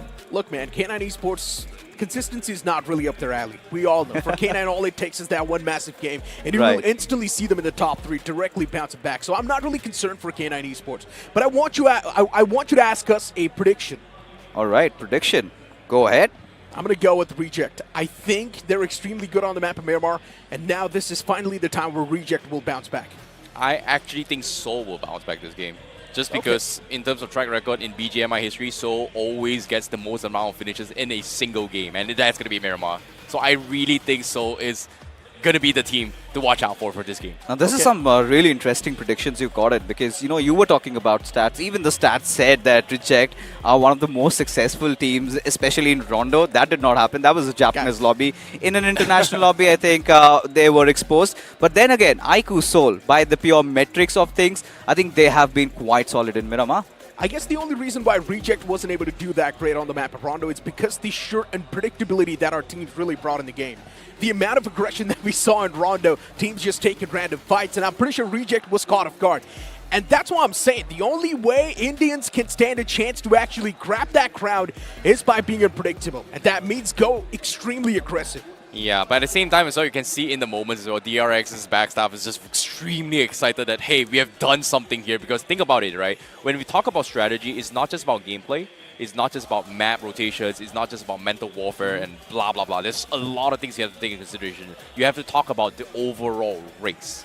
Right now, what do you need to do in day 1? What do you need to do in day 2? And day 3? It's all different steps. Day 1 pretty much laying a foundation of points in the leaderboard. Day 2 is about comebacks. Day 3 is about crossing the finish line. And I would say for day 1, DRX, they did not do well in the first few games. And with this chicken dinner, it gives them a fighting chance to say like, hey, I need the #1 spot. Because think about it, DRX, even though they are the predicted teams in the global contenders, is one of the only few international teams that does not have a slot yet. Reject has a slot. Dplus KIA has a slot. Yes. OG has a slot. Yeah. Indeed. DRX, well, no slot. They need it from here. So they're desperate, pretty much. Yeah, That's what he's trying to say. And again, you know, we've done those permutation combinations. We tried to do those maths. Eventually, things change. But DRX, they're all on their own right now. Yeah. They will have to work for it, regardless if even Dplus KIA wins it. But it's not going to be regionally transferred. Correct. That's been the case so far for now. But make the road, right? I mean, for MTR, they have been so amazing, especially, you know, considering how they kind of executed that waterways rotation, something that we have really never seen in the Indian lobby, but in this international lobby, they made it work. So here's a quick interview for MTR.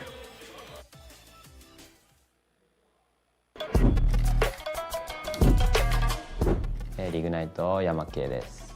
チームメンバーが水、納言、大輝、長所短所は水がフィジカル、銃を撃つのがうまい、エイムがいい。で、納言、彼もエイムがいい。大輝もエイムがいい。みんなエイムがいい。僕たちはエイムが売りです。エイムがいいのが売りです。インドが有利かどうか。インドはお互い初めてこの日本、ジャパンはインドと戦うのがあんまりないから、私たちはお互いのことをあんまり分かってない。研究動画は見ているだろうけど、あんまりお互いをよく知らないから、そのアクシデントいっぱい分からなかったことは試合中起きると思いますけど、それでもそこを乗り切って勝てるようなチームが本当に優勝すると思います。インド側の試合は何度かその直前にあったインドの大会をそのチームごとで見てはいるんですけど、まだそんなに深くはまだ見てなくて、そうですね、期待はインドのチームが8チームもいるから、インドの動きがメインになると思うんですよ、大会の進み方自体が。でもそれがまだ流れにどれだけ早く乗れるかなっていうのが今のところ一番気になってますね。インド来てご飯とかみんな出迎えてくれてすごい楽しくて、今のところ嬉しいことばっかりなんですけど、そのご飯が辛いスパイシーで、ちょっと僕あんまり辛いのが得意じゃないんで、ちょっと食べ物があんまり口に合わないものもあるんですけど、でも美味しいものもいっぱいあるんで、すごい快適です今のところ。毎日楽しいです。プレッシャーはそうですね、今までこんなに大きい会場でやったことがないんで、プレッシャーは正直あるんですけど、そのプレッシャーよりも楽しみ、ワクワクの方が今は大きいですね。早くやりたいっていう気持ちがいっぱいです。全部私たちはファイトをするつもりではあるんですけど、そうですね、狙われるってことですか。狙われる、戦うしかないですね。みんなあったかい、その日本人に対して優しい、すごい今までようこそインドへとかいい旅をって言われてきたんで、インドの皆さんはすごい優しい人が多いのかなって思ってますね、今のとこ。トップ3、難しいと思うけど、やっぱり世界1位取った DK は絶対にトップ3には入ってくるかなって思ってて、それ以外で強いところっていうと、やっぱり韓国はみんな強くて、DRX だとかノンシムレッドフォース、ジェチョンファランクスとかも強いし、インドは僕の知ってるところだとオランウータンだったり K9 だったりがやっぱ上位トップ3には入ってくる実力持ってるのかなって思います。じゃあ私たちリグナイトが BMIC 優勝して GC に行ってみせるんで、本当に応援お願いします。This thing for it. Well, JPX. Now, this is again one of those teams that started off really well. But eventually, IC and Necro, what happened to them? I mean, they were the beacon of consistency. Yeah. Was it just one slight hiccup? Well, you know, sometimes the beacons are broken, and that's what's happened to that consistency beacon. But maybe JPX, once again, as we all mentioned, they're not too far back in the overall standings. All it takes is one decent game, maybe 10 points out of that one game, and JPX will once again be around that top 5. I think the goal here is very simple, right? Just get enough points and then go back tonight and then fix things for tomorrow. And in this case, with this reset coming from Miramar, it does give them a little bit of opportunity here to try and stand things out here. Maybe, you know, Erangel people are kind of adapting, people know what to do already. But when it comes to Miramar, it's a complete reset because nobody knows who's going to be dropping in any of this scenario right now between these 16 teams. Of course, after there was a slight delay, I'm pretty sure maybe there could be those reset in the momentums really coming into play. But Miramar brings in a lot of challenges, new hopes and dreams being built up as we are ready to take over, get into the desert, and gentlemen, take it away.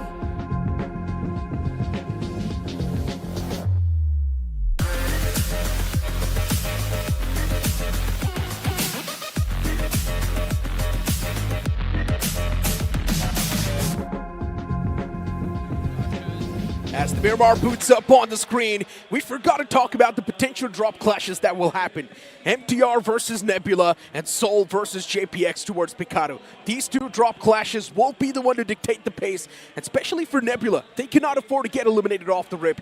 They're extremely in a good spot in the overall standings. And if they get eliminated with 0 points, that's going to affect them quite a lot. Well, for all things considered here, will that happen is going to be the question as well.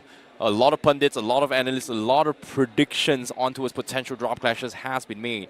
But it all comes down to the teams to decide whether or not will they switch things up. Because as of yet, now this is going to be the first official Miramar map here in BMIC 2025. And I'm curious to see if are there any drop clashes. Because one of the biggest surprises here was Erangel. No major drop clashes at all. True that. God's Reign for them, for the Paraiso, it's going to be completely empty. Usually God's Reign, they like to head on towards Impala, but since Dplus KIA is already there, God's Reign, they came up with a drop location on the fly. And what am I watching? Nebula avoiding that clash with the players of MTR towards El Pozo, and Nebula dropping down south underneath Lothlionis. It's not something that you see that often, but Nebula, man, what happened to them?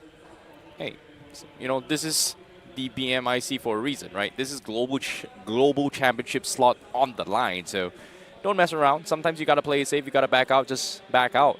But all things considered here, we do see a lot of tensions between a lot of teams. However, you know, in terms of high spirits, you know which team has the highest spirit so far? Which? Reject. Okay. Because I was very surprised to see them still smiling after, you know, being on the last place after 4 games. Well, I mean, look, you had a point, right? They've already got the cushion. They know they've qualified to the Global Championship anyways. They've got the league stage or the group stage slot. So it's all good in the hood for them. Even if they do not perform in this event, they're anyways going to move on to the designated spot where they belong. K9 Esports. For them, though, still the qualifications on the line, and anything can happen as of now. Yep. And speaking of anything can happen right now, Nebula, where are they going to go here? They've switched things up a little bit here. Seems like they are heading that direction onto Valdemar, so most likely they are going to be heading towards there. Kratos and Adi still thinking if they want to head down towards Partona as well, because there is a lot of vehicles coming by, and there's going to be DRX driving past them as well. And Nebula Esports, they're actually hesitating in this fight. They do not have guns on them right now. Nebula Esports, they're trying to secure this vehicle before they get shot. It's going to be too awkward. I think they back off expecting that maybe DRX had guns on them and they might get shot for trying to snatch that vehicle, but it seems like the moment they back off, okay, you know what, it's safe to secure this for ourselves. Yeah, I mean, both the teams were pretty much caught naked, but it's all good. JP, we had a conversation about them saying that the consistency is now fizzling away, but still not doing too bad in the overall standings. They're on the 6th spot with 26 points. As I mentioned, one game with 10 points, and that's going to propel them in an extremely safer spot. TrueRippers in the top 4 as well. And once again, speaking of TrueRippers, they've been so low-key, just slipping under that radar. Yeah, just very, very passive gameplays here. But TrueRippers, they have had their moments as well. We saw a lot of third parties coming from them. It's, some successful, some not so great. But based on this circle here, I think we are not going to be seeing that insane shifts here like the previous map, so we might potentially expect an urban warfare down towards Los Leonas, so that's going to be something that I'm looking forward to see how the international teams tackle this as well, because if we talk about this entire year in 2025, we had a lot of urban warfares here in BGMI tournaments, and it has been a quick struggle. Majority of the teams that are outside, especially for Los Leonas, the mountain terrain becomes a very, very hot spot for teams to try and shut down teams in case a circle comes out of the city. But if it goes to the city, well, it all comes down to the game of who is center control, a majority of times. True. Looking at the center as of now, I mean, there's REIGNITE towards Los Leonas, Dplus KIA as well, around Impala. And yeah, Dplus KIA just refueling the vehicles. The previous game was definitely a bit of that head start that Dplus KIA needed, and that's going to kick them in a decent spot. Yeah. Still, it's not the Dplus KIA standards. We know they can do much better, but it's all about that patient wait. Again, you know, when we talk about stakes as well, Dplus KIA, there's nothing but #1. Like, there's anything else, it's only fighting for prize money, just because they already guaranteed themselves in the group stages. But #1 pretty much skips the entire route here for the Global Championship. So I would say that is going to be the objective. And based on their current standing, they still have a fighting chance.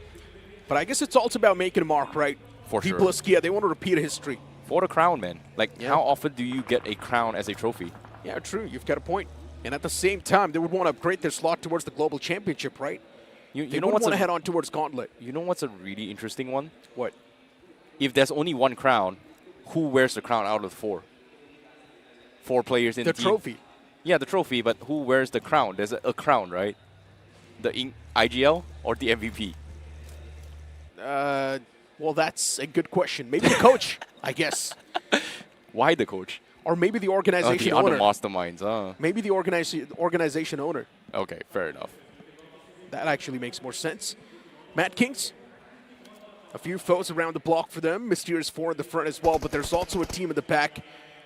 So Madkings, they need to be a little bit cautious. Mysterious4 shots taken against him. Nothing critical happening yet, but Bunny, the man, almost would have been knocked out. Pro is there still in the back lines as well, and Pro might just have the flank angle. He can punish Bunny if he wants, but no, Pro himself, he gets taken down extremely low. Pro backs away to safety, but he still want to patch himself up. Yeah, Mysterious4 now stuck a little bit out open here. Bunny needs to find a way to try and make their way into the circle. His teammates have pretty much left him out alone as well. He's got a couple of shots pretty much shooting their way through, but a very, very slow game here from all the teams. Nobody is taking unnecessary risks, and that's the thing about Miramar, right? It's all about slow pace, it's all about pacing, it's all about macro gameplay. But the biggest question from this stage 1 is that we will see major movements after stage 2 onwards, because as of yet, nobody knows if this is going to be a Los Leonas circle or is this going to be a Minas circle as well, because Minas Mountain is very, very good in terms of holding zone control. But what I do know now is Mysterious4 Esports finally picks up a Mini 14. Very, very rare we do see Indian teams pick up Mini 14s to try and take advantage of those ammunition to try and conserve those resources. So once again, this game's off to a safer start, which means it's a good thing for the international teams. Now they get a chance to adapt, and now they get a chance to pretty much Well, that's the thing about this, the Miramar itself, right? Like, aggression doesn't really pay off that much just because you are going to be giving opportunities for teams to out-rotate you, because this is a game of rotations. And, of course, when we talk about Stage 2, when the zone comes in, it will pretty much dictate here. Are we going to be playing CQC, or are we going to be playing long-range fights? And so far, when it comes to urban warfare, shotguns and UMPs, or in this case, SMGs, has one of the biggest advantages, just because of the fact that you need the UMPs for suppressive fire to push corners, and you need the one-shot potential when you get close up and personal. So having those DMRs when Los Leones is in play, well, you are going to be in a lot of trouble. So I was very surprised that Mysterious4 actually went for it. But again, you can't really blame them. There is a chance that the circle may shift up north as well, outside Los Leones. Nongshim, the boys with 0 finishes so far. And as I mentioned, right, this game is off to a slow start. The exact dream, the exact thing the international teams wanted. And now they can execute their own gameplay, their own game style. Strategies can be brought on the board. And this is really going to help them propel themselves in a decent spot. Yeah, based on this zone right now, I'm curious to see how Mysterious4 is going to play this year. They've got the DMR, they've got the, I would say, the resource management part done, but now all they need to do is just hold on and shove everybody out and open here, because this zone is going to be very, very tough to play here, especially on towards the outskirts of Labadida. It's all open field, no man's land all the way through, not enough cover. So we are going to be seeing a lot of teams going to be coming in from the where God's Reign is, all those mountain terrains, or maybe even towards Mina's side, which again doesn't provide too much cover, but it does buy them a little bit of time. And I think MTR is going to be making that off-road rotation in terms of position here. Like, when we talk about good positions here, MTR has been actively finding positions that nobody usually go for, and always brings in the element of surprise, which, again, was a big element of surprise in the previous game for Erangel itself. But as of now, REIGNITE, they found themselves in a bit of that pickly spot. And speaking of being in a pickle, K9 Esports is Omega. The man gets caught off guard all by himself. And the remaining 3 players, they're on the run. K9 off to a struggling start once again. Dropping down on a man, that's going to hurt them so much in the future. Especially now for K9 Esports, working with a 3-man squad without the IGL. It's pretty much like a headless chicken. Let's see what the game structure is going to look like.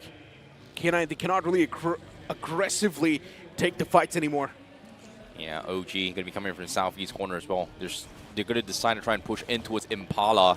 And, well, they are having a little bit of run in, but Impala is pretty much occupied by Dplus KIA as of yet. And again, we've speculated as well, OG and Dplus KIA has very, very similar drop spots and rotation playstyle. And that's the reason why we've seen multiple instances when they, just today in day number 1, OG has had run-ins with Dplus KIA.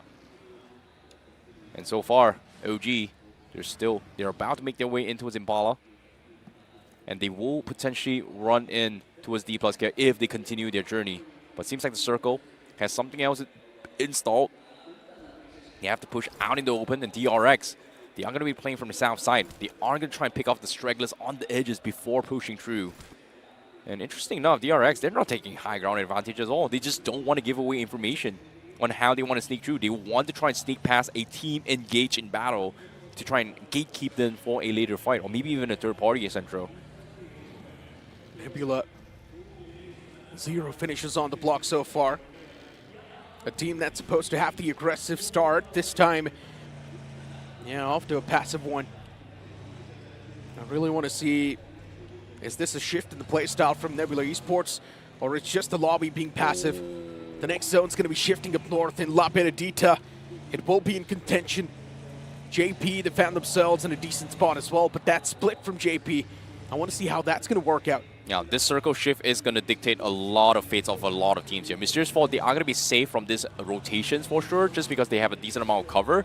But the teams that has to fight for their dear lives here is going to be Nongshim RedForce because of the mountain terrain, and also Seoul coming from the north side of Crore. Whereas everybody else in the southeast corner, they only have 2 options: fight or find space or hold. Because if you survive this circle, more than half of the lobby is going to be taken out just because there is very, very limited space. The circle looks good, but there's just not enough cover here. JPX has got a very, very nice split too as well, and even then they cannot do too much because of the fact that in between them, it is just no man's land. Oh no, one from OG actually gets picked off. OG, not the ideal start they wanted to have. Reject moving in tandem. Today's day, it's not been forgiving for Reject, but this Miramar, it needs to be theirs. Now looking to pull off a flawless rotation, but they're also taking too many shots upon themselves. And Omega whiffing the opportunity of actually finding that first knock against Reject.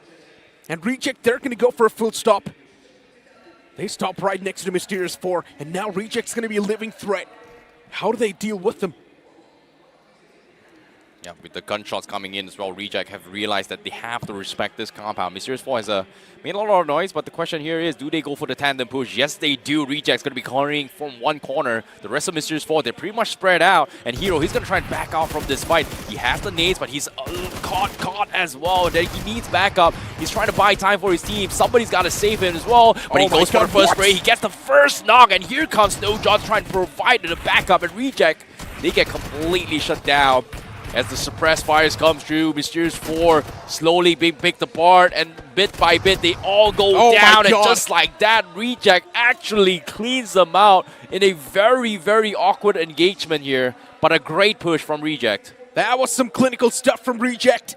Realizing that you cannot play passive anymore, you have to go for the fight if you want to get your hands on a good spot.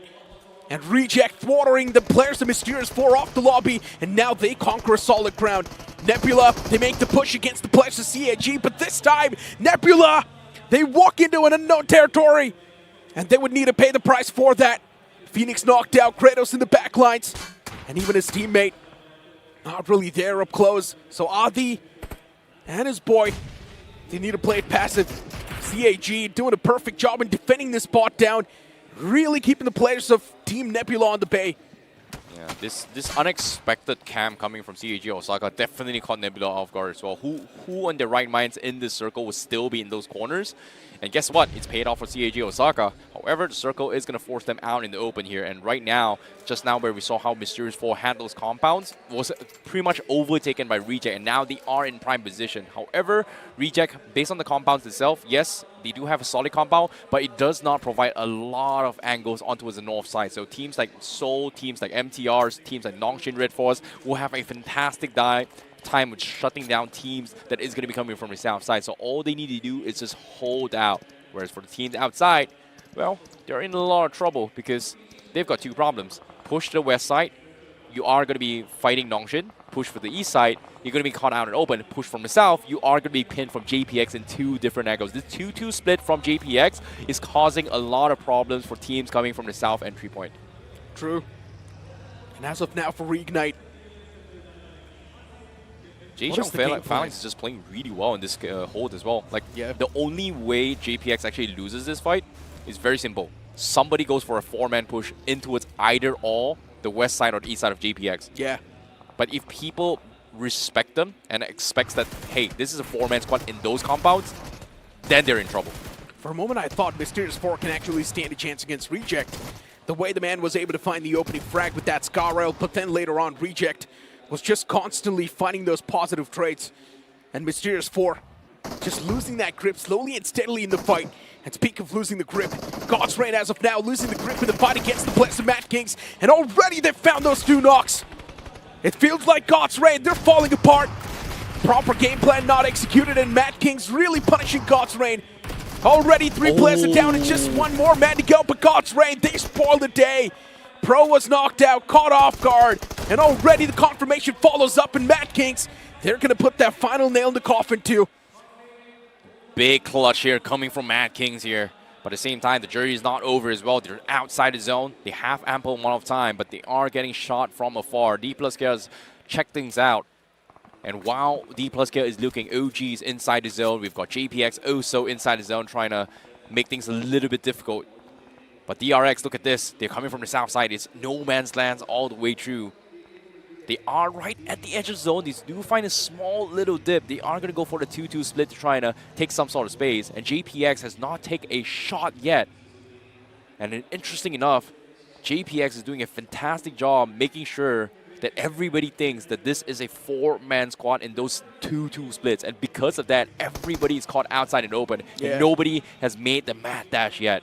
Great mind games being played from Jecheon PhalanX right now. CAG, when they're around the nearby turf. Look at the boys just backing away slowly and steadily.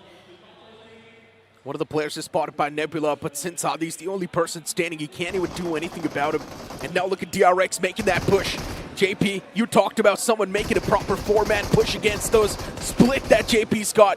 And this is where JP might just be caught off guard too. Already the first man is down and confirmed. Put in such an awkward spot. What can you do? All the 4 players right in your building, but even they're not making the pounce yet. And the fact that the man's using a solid off now, that's something I've never seen in the past. But even JP, they've reignited. They've reunited. There's a chance JP as well can bounce back in the fight. Utilities being traded off. And as of now, DRX, they've got the man advantage. Yeah, DRX, they had no choice. They made the right play. JPX has to double down trying to save them. They've got them to gobble up, but they could not find any openings. But as of yet, those vehicles are going to be very, very crucial for the next phase of zone. As you can see, DRX, they're trying their best to try and secure it while hoping to find a mistake from JPX. But despite all this commitment in terms of rotation from JPX, nobody is taking a look into this compound. And DRX is hoping that there's a third party that can ease the defense of JPX to make them survive this. As time is slowly dripping down, 2 seconds left, stage 5 is going to move. And you will expect the team potentially looking at third party as well. And on the east side, Dplus KIA is just waiting for the major fight as well. It's all about a patience and waiting game. But TrueRippers in front, K9 going head-to-head, and TrueRippers, they lose a major amount of players, and only Hydro remains now for TrueRippers. Utilities finding value in K9 Esports. They might just be in an awkward spot, and that's what's happening. Another nade tossed out from TrueRippers, and that's going to find the positive trade once again.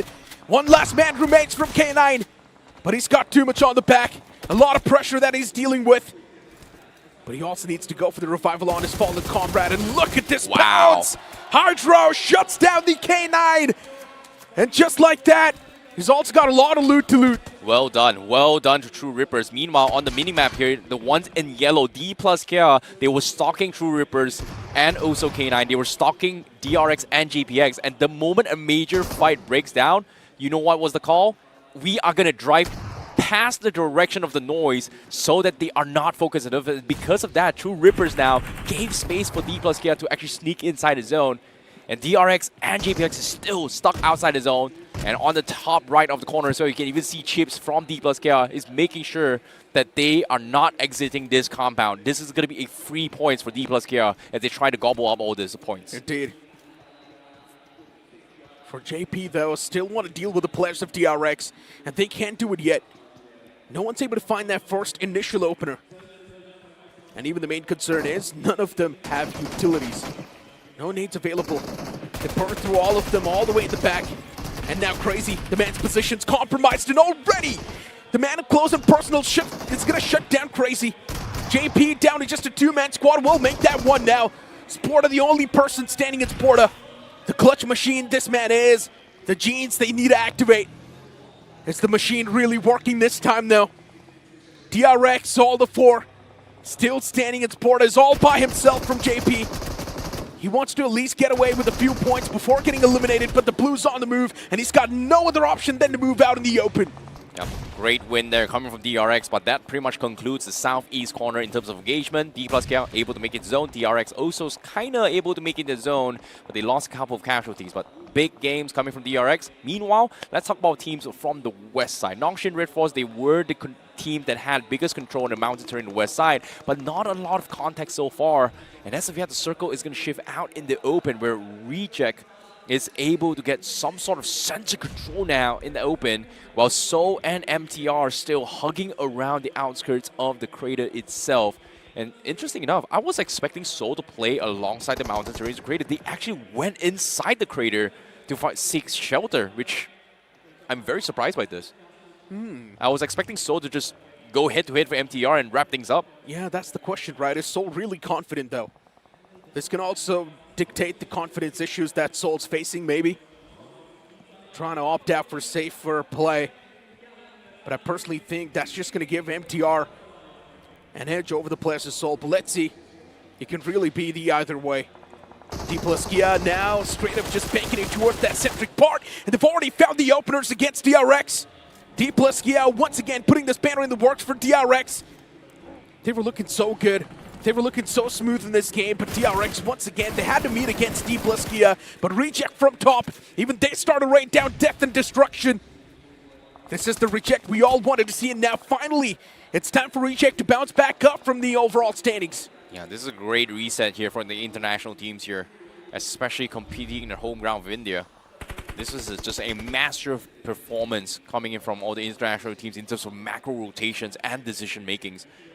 Very, very patient as well. And Reject, currently in the center of it all, DRX was able to come crashing in, but unfortunately could not find an opening. And Dplus KIA was able to sneak up on them as well from the east side. Whereas for Nongshim RedForce from the southwest corner, they have to clean up the loose stragglers of everybody else who's fought their way from the southwest corner. And CAG Osaka is going to be one of those teams. REIGNITE is going to be one of those teams as well. As Nongshim RedForce tries to pick off teams out in open, you can see RedForce Beanie try to go for the off angle, but did not expect Adi, who's still outside the zone, goes in for a surprise, takes him out. Unfortunately, no points for Nebula Esports. But with those noise coming in, the third parties from CAG Osaka is going to try and wrap them up. And CAG, they've already lost a man. Man advantage as of now in the hands of Van S and Nongshim. They can really make it hurt. And just like that, the floor's lava, and CAG has been eliminated from this game. Even for Nebula, just got eliminated with 1 point. That's got to sting. As I mentioned, for Nebula, if they mess up this game, their position in the overall standings will be compromised. And that's what's happening. DRX is currently on top. Nongshim, they once again eliminate the likes of CAG with these. But Reject is the only force that can stop DRX and Dplus. Well done, Nongshim RedForce. Well done indeed. That was very, very decisive moments there to clean things out. Great hole coming from them. But let's talk about teams inside the zone here. Dplus KIA still at a stalemate from the east side. Just could not find the opener that DRX tried to crash onto the Reject. And could you really blame them? Look at the Mets, very, very low. Ammunition as well for Fabian, down towards his last 60 bullets. And they have to think about the bigger picture. They have to rotate past Reject. And right now the zone is still undecided. Is this going to shift towards east side or west side? And it seems like no choice now. Dplus KIA has to pull through Reject. And it seems like Reject, they are going to think about backing out control. They want to try and get center control. But based on what I'm seeing, that is no man's land. True that. Seoul's utility is really creeping up close. Wow. But from the top, it's Goblin taking those shots against FDR. They gave up that position that they had over the players of Seoul that kept them in the advantage. And now MTR's messed up big time. But still look at that return. As Rex, he finds that return knock. But even there's a fight going on between DRX and Reject. That fight as well can be a game changer. Reignite now as well looking to take that fight against Seoul. There's so many fights happening at the same time in Seoul. They really need to start picking and choosing their fights. Exactly. The biggest threat right now is going to be Seoul on top of those mountain terrains. But as soon as the circle engulfs them and force them out of those mountain terrains, every single team will find angles to push through just because that the high ground can no longer have angles onto them. And Reignite, they're also waiting for Seoul to make a mistake. And all they need to do is just wait. But Reignite, they are expecting company, and that's going to be Nongshim RedForce that comes in, pushing through. Suppress fire comes through, holds on, but he still got picked off by a team from afar. Nongshim RedForce loses two, and Yamak also loses his life. Yeah, but the man was trapped in the shack, and now Nongshim, they're here to get the revival. The rescue operation, it's in process. XZY sticking that revival. DRX as well, constantly hammering down the players of Dplus KIA. There's also Reject in that mix, but now Nongshim, they need to divert their attention to someone else. It's Reignite that's moved up in the closer fray. This nade, it's gonna be the one to seal the deal. As Nongshim RedForce has been eliminated by the hands of Reignite. That's some classic stuff, but MTR, the patience now starting to pay off. The passive gameplay, it's now time to turn it into the aggressive one. Now making the road now, they have to clean things up. But at the same time, Seoul, they are in prime position to try and secure the chicken dinner. Every single team is stuck out on the east side, but Reignite is going to be the biggest problem right now. At the moment Seoul takes out Reignite, this is their game to win. But it's going to be a tough call as Reignite now shifts their entire focus and making sure that Seoul does not clean them up. And Nicole still thinking whether or not should they actually force this fight here, as Goblin secured himself a machine gun to try and go for suppressed fires. Problems from the west side is going to be these two teams, and problems from the east side is going to be MTR versus Reject. So it's going to be a 2 versus 2 situation between two different teams. But the problem is, whoever takes the first shot is going to be third party from the other side as well. Yeah, but I think the numbers advantage is also going to count.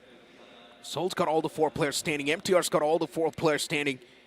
I do believe Seoul's got the most chance to win this. They've got a lot of map control. While MTR, they're playing all grouped up. And I'm not a big fan of that. Yeah.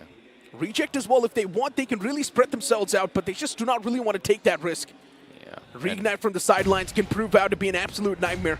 But now Reject, they're done playing it passive. They don't want to show a lot of patience anymore. Yeah, they don't really have a choice as well. MTR, they're playing a little bit low ground. They're not actually looking on towards Reject just because of the fact that this small little dip, as soon as they pick out on towards Reject, they are going to be shot from Seoul. So there's nothing really much MTR can do.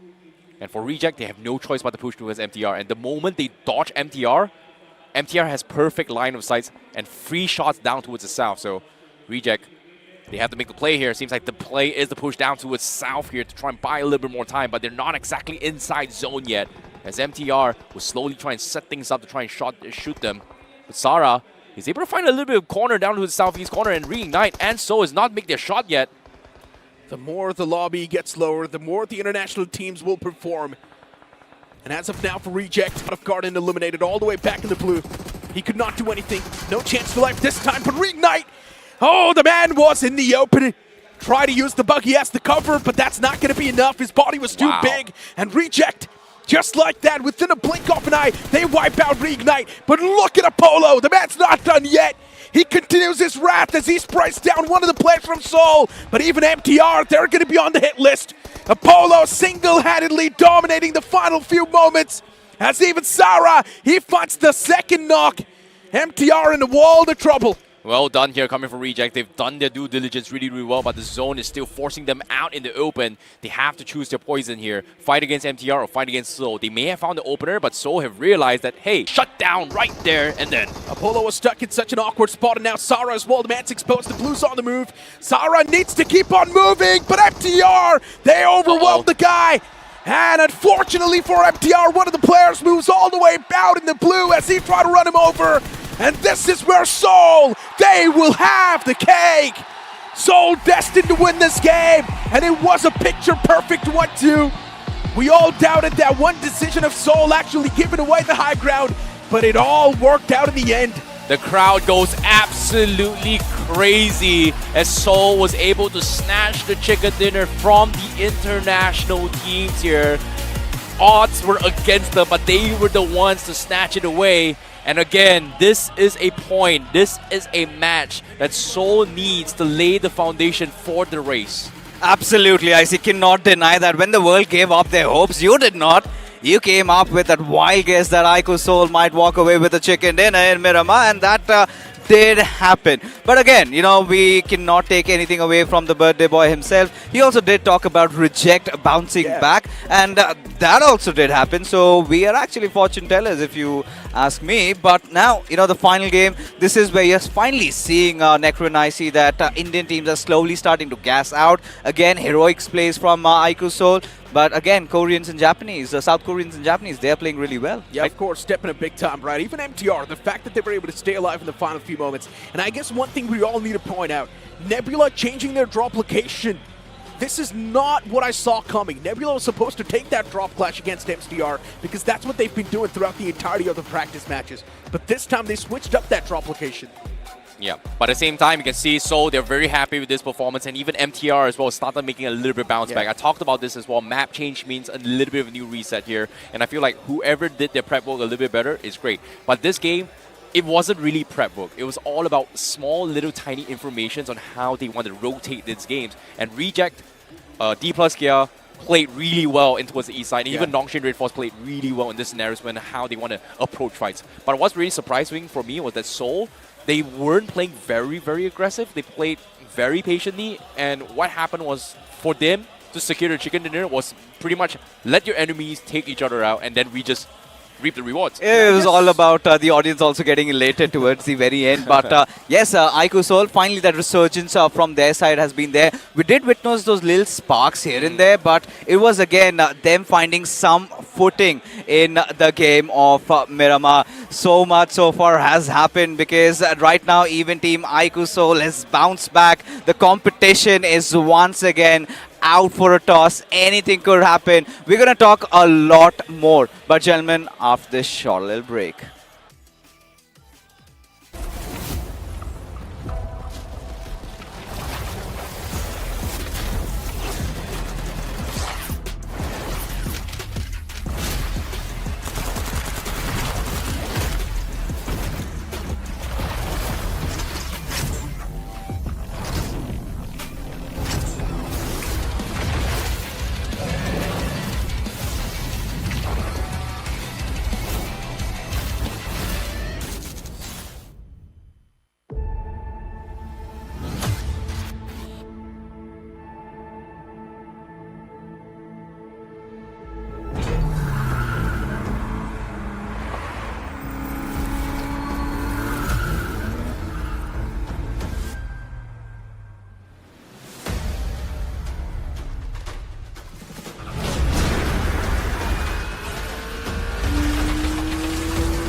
Hello everyone and welcome back to BMIC 2025 here, day number 1. And now one final game will decide the, I would say, the foundation of the race and for the points, or in this case, for the crown of the tournament itself here. My name is ICBaby12. Joining me is iSuperJohnny as Necro. As we take you through the English commentary for today. And interesting enough, Seoul was able to make a little bit of bounce back despite a very, very poor four-game start at the start of the day. But with this chicken dinner, gives them a fighting chance for the top 2 spot here.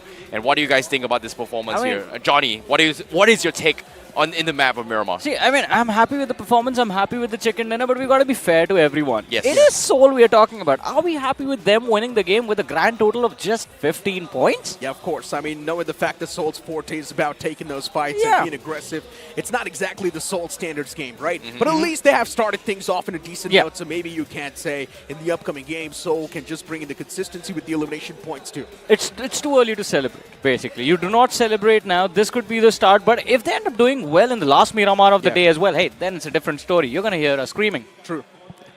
Well, fair enough here. But let us take a look at towards the MVP of that particular match on who was dictating of the lives on every single one in this team here. And once again, it is going to be QXZZZ from the side of DRX.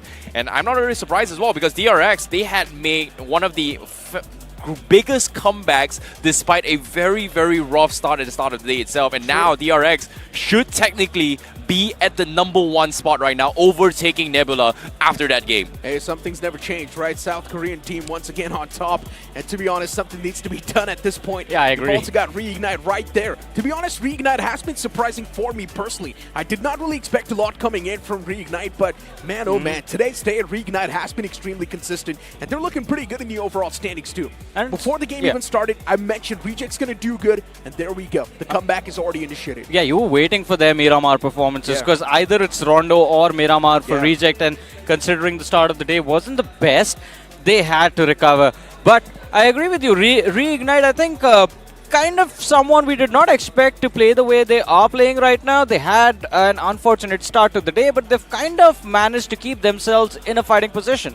Now, speaking of the fighting position right now, as of yet overall standings here, DRX has snuck in towards the top 1 spot, being the most consistent team thus far. As you can see, they have 35 finish points and also 20 position points alongside with Nebula. One of the biggest comebacks despite a very, very strong start from India itself. But let's talk about teams like REIGNITE. Let's talk about teams like Mysterious4. REIGNITE making a small little bounce back, but Mysterious4 taking a huge tumble despite winning the first chicken dinner of the day. So do you want to go first or should I go first? You go first. All right, so pace of play is very important. The faster the pace of play, the better chances for Nebula and Mysterious4 to do well. If you play slow, the Korean teams are going to beat you down. But heartbreaking seeing what's happening to K9 Esports today. Well, as of yet here, I'm curious to see what Seoul thinks about their performances now because we're going to be jumping into interview with them right now.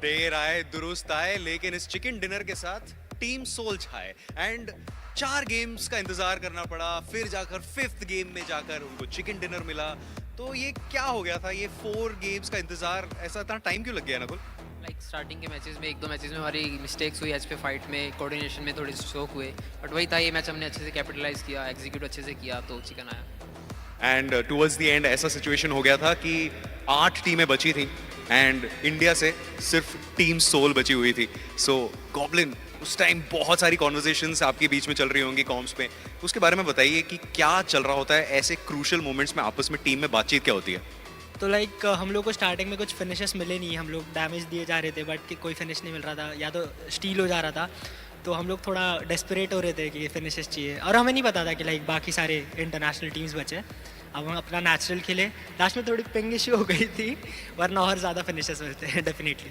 And of course ये पहला दिन है 5वें game में जाकर आपका हाथ chicken dinner लगा है अब देखिए मैच और ये जो पूरा कंपटीशन है काफ़ी क्लोज चल रहा है व्हाट आर यू एक्सपेक्टिंग इस समय जापानीज एंड कोरियन टीम्स जो हैं किस तरह से वो कम बैक कर सकती हैं आपने कुछ पिन पॉइंट किया है आपके कोच ने आपको बताया कि ये वाली टीम से थोड़ा सा बच के रहना है ऐसा कुछ कॉन्वर्सेशंस होती हैं there is no particular team जो हमें कोई थ्रेट दे सकती है हम लोग को बस अपना बेस्ट देना है और मेरे पे और मेरे पूरे टीम पे भरोसा है मे बी मतलब वही है कि मेन गोल तो ट्रॉफी है तो doesn't matter and of course इस समय BMIC 2025 का पहला दिन चल रहा है एंड जब टीम सोल ने एंटर भी किया था अरीना में तो काफ़ी ज़्यादा सपोर्ट मिला था तो obviously the love is there joker तो आपकी तरफ से टीम सोल की तरफ से क्या कहना चाहेंगे to all the people who are supporting India and team Soul right now like जितने भी लोग सपोर्ट कर रहे हैं मतलब जैसे हमारा वॉकिंग स्टार्ट हुआ तो भाई देख के ऐसे गुज़बम्स आ गई कि मतलब इतना सपोर्ट ज़्यादा मिल रहा है तो वही उसके लिए ऑलवेज ग्रेटफुल यार एंड ऑफ कोर्स एक और गेम बचता है and it's going to be the same map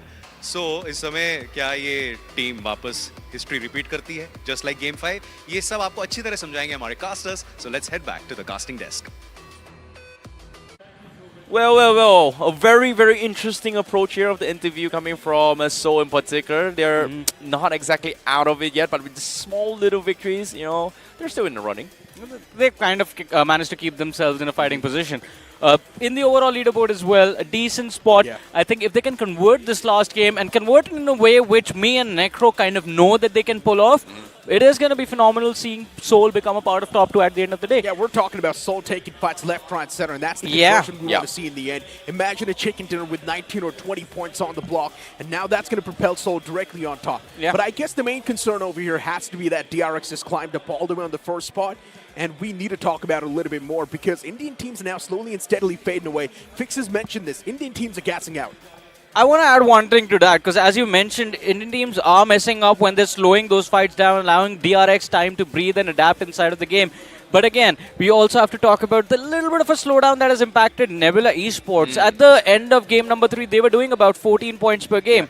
Before that last match came to an end, their average dropped to about 12, and now it's under 12 points per game. Nebula Esports, they've done a lot of heavy lifting at the start of the day. They need to keep the ball rolling. I think the two biggest momentum change was that it was a very, very big test, right? Every single circle pretty much decides what kind of gameplay you have to play. Are you playing for long range? Are you playing for CQC? Are you playing for urban warfare? That hard shift on towards the map of Erangel is where things got a little bit different for every single team. You can see a very, very clear difference in terms of experience on handling curveballing shifts, I would say. And you can see the Indian teams kind of fumble a little bit. And then when the reset came through for Miramar, where things have to be a little bit more tactical, things has not been looking good for the Indian teams. And now it's India's time to try and adapt on how to switch things up because the Koreans and also the Japanese, the South Koreans and also the Japanese teams has adapted took them like game 4 to slowly approve, but even that DRX was able to rise up to the challenge, I would But say. I guess, Johnny, some of the best teams from our regions are not able to perform, right? We're speaking of OG, K9 Esports, God's Reign. Everyone is fumbling up, and honestly, if this keeps on happening, we might not see the performance once again from them in the future stages. Yeah, But agreed. for some reason, when it comes to K9 Esports, I always have that faith.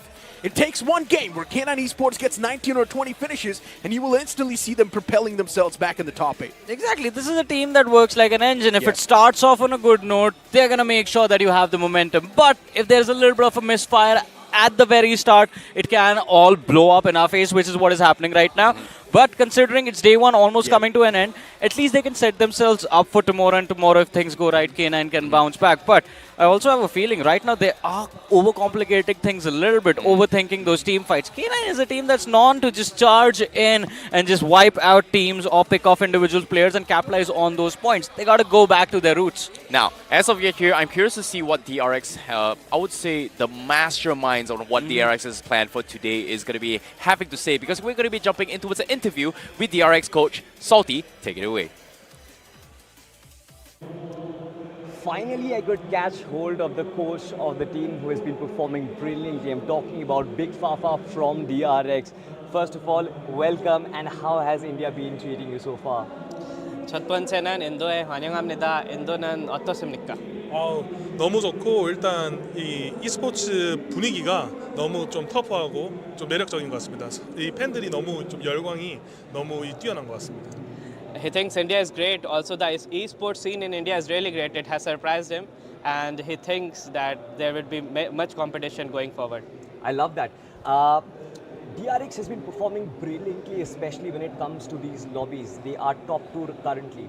But do you think there is any Indian team who can actually threat going ahead? DRX가 아주 잘하고 있는데 하지만 어떤 인도 팀이가 그 경쟁적으로 도전할 수 있는 것 같습니까? 오늘은 데이 1이기 때문에 사실 모든 팀이 기회가 있는 것 같고요.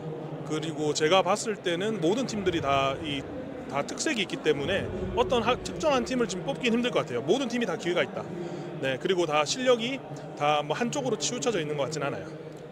He says that it's only the first day today, so we can't predict the nature of all the teams. Every team has been performing well, and the first day isn't sufficient to decide the nature of all the teams and who is going to perform well and compete well. I love that mentality once again. Last question. There was a big fight between Dplus KIA and DRX for that chicken dinner. You won against your regional rivals. Does that improve your morale going ahead to day 2 and day 3? 네, 최근엔 그 Dplus KIA랑 그 지역적인 라이벌이잖아요. 그 경기에서 아주 경쟁적인 경기에서 이겨낸 것을 앞으로는 경기에서 영향을 미칠 수 있습니까?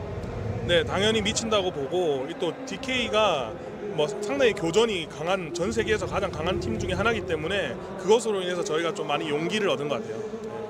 As we all know that Dplus KIA is the best team all around the world, so of course it affects us, and this has got us a lot of motivation going forward into this competition. I love that. DRX has been performing brilliantly, and ladies and gentlemen, that was Big Fafa from Team DRX. It has been fantastic, but over to you, casters.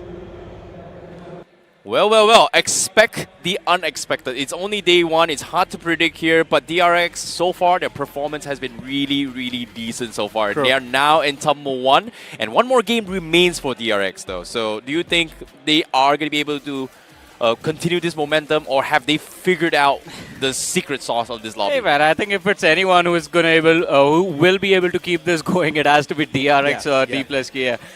They've done phenomenal with how they've recovered, and of course with how the teams are doing. Mr. Sharma is happy, he's running around the back right now. But anyways, I mean, it's been a phenomenal day for everyone. The recovery that we've seen from the teams from South Korea, of course the outlying contenders from Japan as well. But hey, ladies and gentlemen, as we always like to say, if you are in Delhi, do drop by and say hi. There's a lot of action, not just on the stage, but off the stage as well for you to enjoy. But hey, there was also the trophy for the International Cup right there Oh, in the yeah. cabinet. So, Oh, yeah. Yeah, if you guys want to have a closer look at the trophy, you know where to come.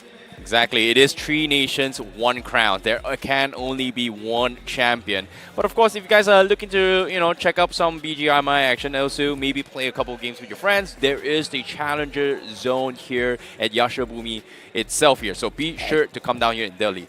And well, we do see a couple of very, very intense games apparently in the crowd, huh? We saw a unique jersey in the crowd. Revenant Xbox made it. At the finals. Yeah, technically, I mean, even Salty made it, so I guess there's still some sort of reminiscence. Pharaoh is also there. Are we forgetting about that it? That is low, guys. That is really, really low. We do that to all of them. Anki as well. Anki too. Okay, fair enough. All funs and games here. Let's talk a little bit more on REIGNITE so far. This is the team that has performed on the... Well, they could not qualify directly into its global championship here, but they were in the top 2. So I would say today itself, it was a very, very rocky start for them. Yeah. But with that performance in the map of Miramar, now they're currently sitting in the top 8 here. So let's talk a little bit more on how REIGNITE has been performing and what have they made in terms of adjustments here in the map of Miramar, which gives them a little bit of chance. To be honest, I like the fact that REIGNITE is not really someone that's backing away from fights, first of all.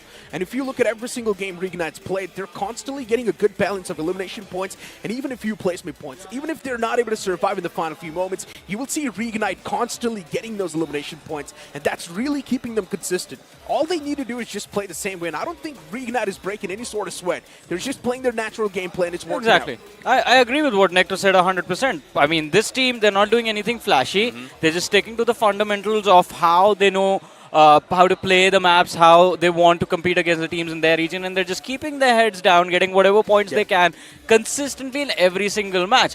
But that is also the reason why we do not see them in the top 3 or in the top 4. They're there in the top 8. They've managed to keep up a decent pace. But again, you have to step up after a certain time, and I think for a team like REIGNITE, that will be tomorrow. Today's goal, they have succeeded 100%. They have kept a decent pace, a decent number of points every single match, and I think this is going to be the confidence booster for tomorrow once they actually have time to analyze the performances of all the other teams they're playing against. And I also want to bring up one thing, right? I'm sorry to cut you off. I also want to bring up one thing. That fight between DRX and JP. We saw that split coming through from JP. It was a 2-2 split, and DRX was so brilliant in realizing that there's only 2 players in that compound. They instantly rammed their vehicles, got the first knock. Now DRX knew they had the man advantage. And I guess JP, they need to figure out a way. They're playing it passive. They want to play for the consistency, but that's not how you play, man. Also, by the way, there's an absolute wild card in the mix right now that hasn't really shown up, but we are seeing them make some interesting plays as well. MTR. Oh, yeah. I mean, this is a team that likes to go for that split approach all the time. Kind of like the old K9 Esports where they used to always be in a 1v3. MTR loves their 2v2 splits inside of the map. The problem is, today we haven't really seen that from them, and I was just talking to Mr. Sharma. He was a little bit concerned about what is going with them. Are they coming up with something new? I think MTR is just by far one of the most unique teams thus far in day one itself, just because of every single rotation they have made has been very, very unorthodox, and they have gotten away with some of it here. So I'm curious to see how this unique rotation that coming from them is going to be able to scale in towards the map of Miramar here, because this is going to be the second Miramar for today, and I'm excited to see how the teams has adapted here for the final game of day 1 here in the BMIC. Is about to begin right here, right now.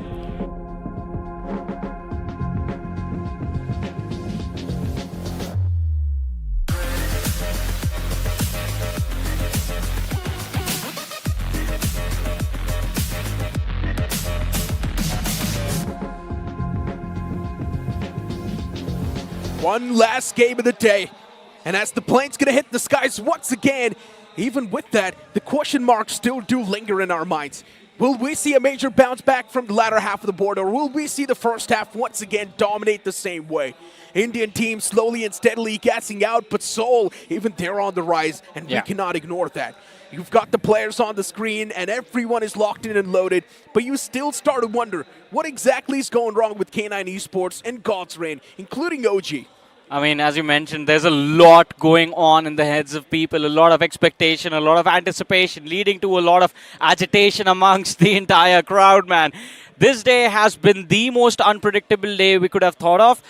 I mean, starting off with Mysterious4 getting a chicken and a Nebula Esports taking the first, and out of nowhere, DRX and Seoul making that leap in the previous Miramar. But this time again, we are looking to kick things off with a very interesting switch of play from DRX, who have decided that they're going to drop towards the western edge of the map. Ruins and Trailer Park. It's a bit of a switch-up coming through from DRX, but Nebula now drop clashing MTR. The previous game, Nebula dropped all the way towards the southern side of Los Leones, but now this time, Nebula, they really do want to take that fight against MTR.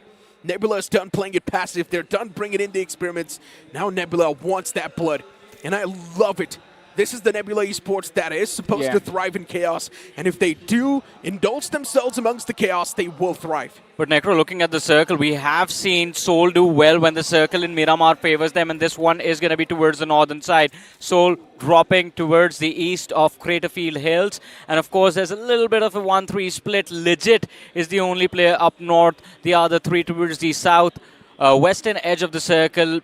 Just a little bit off where the players of Nongshim RedForce are. But as we were talking about MTR, Nebula is used to aggression in El Pozo. Because let's not forget, they're used to going up against Som and the boys. I'm a little bit weirded out by Seoul's drop. They usually like to head on towards La Cabrera. That's what they did in the previous game as well. But this time, switching things up on the fly towards Power Grid. Yeah, maybe they want to get their hands on the vehicles, or maybe they were expecting visitors. I do not know. But as of now, for REIGNITE, they're in the close proximity of JP.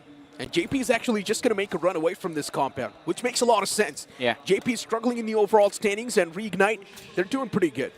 Look at God's Reign, though. They've completely given up any sort of action for Impala. They are, in fact, just... Right now, they're going to get suffocated for loot as well. Just away from the players of TrueRippers, but on our screens, REIGNITE, full control of Los Leones. The flight path did enable them to have a decent start to this game as well. The only problem is they're going to have to push up north for that circle, and this is one of those teams that might just end up getting gate-kept by the bunch that are there on the southern edge. K9 Esports is the only team among the bottom 5 that's Indian. Yeah. Interesting. Yeah. Just noticed that. Which means K9 Esports, now it's time to bounce back. But as of now for MTR, seems like avoiding that drop clutch against Nebula Esports is probably the best possible decision they came up with. We saw them duke it out in the practice matches as well, and Nebula was constantly winning those drop fights. And MTR knows it's their forte. Nebula likes to take the early game fights, and they will come out on top because the gun power is supreme. I mean, for sure. But let's see how things turn out, because we look at the leaderboard and it's very interesting. One game can propel a team like K9 Esports into the top 3, the top 4, if they have a massive chicken dinner, and that is what they're hoping for right now. The only two teams that have kind of kept themselves away from the rest of the competition are DRX and Nebula, fighting for the top 2. But MTR, look at them. The distance closes in. They find themselves up against 2 players from the side of Seoul. And they're surrounding them as well. Yeah, MTR. I don't think they've got any intentions of actually going for the fight. MTR just wants to pull off a rotation, but maybe Seoul can be the one to stop them in tracks. They can definitely play the spoiler, but now it's dead Seoul. They're going to let go of them. And I guess somewhere down line, when the opponents really do not want to mess around with you, why would you want to mess around with them?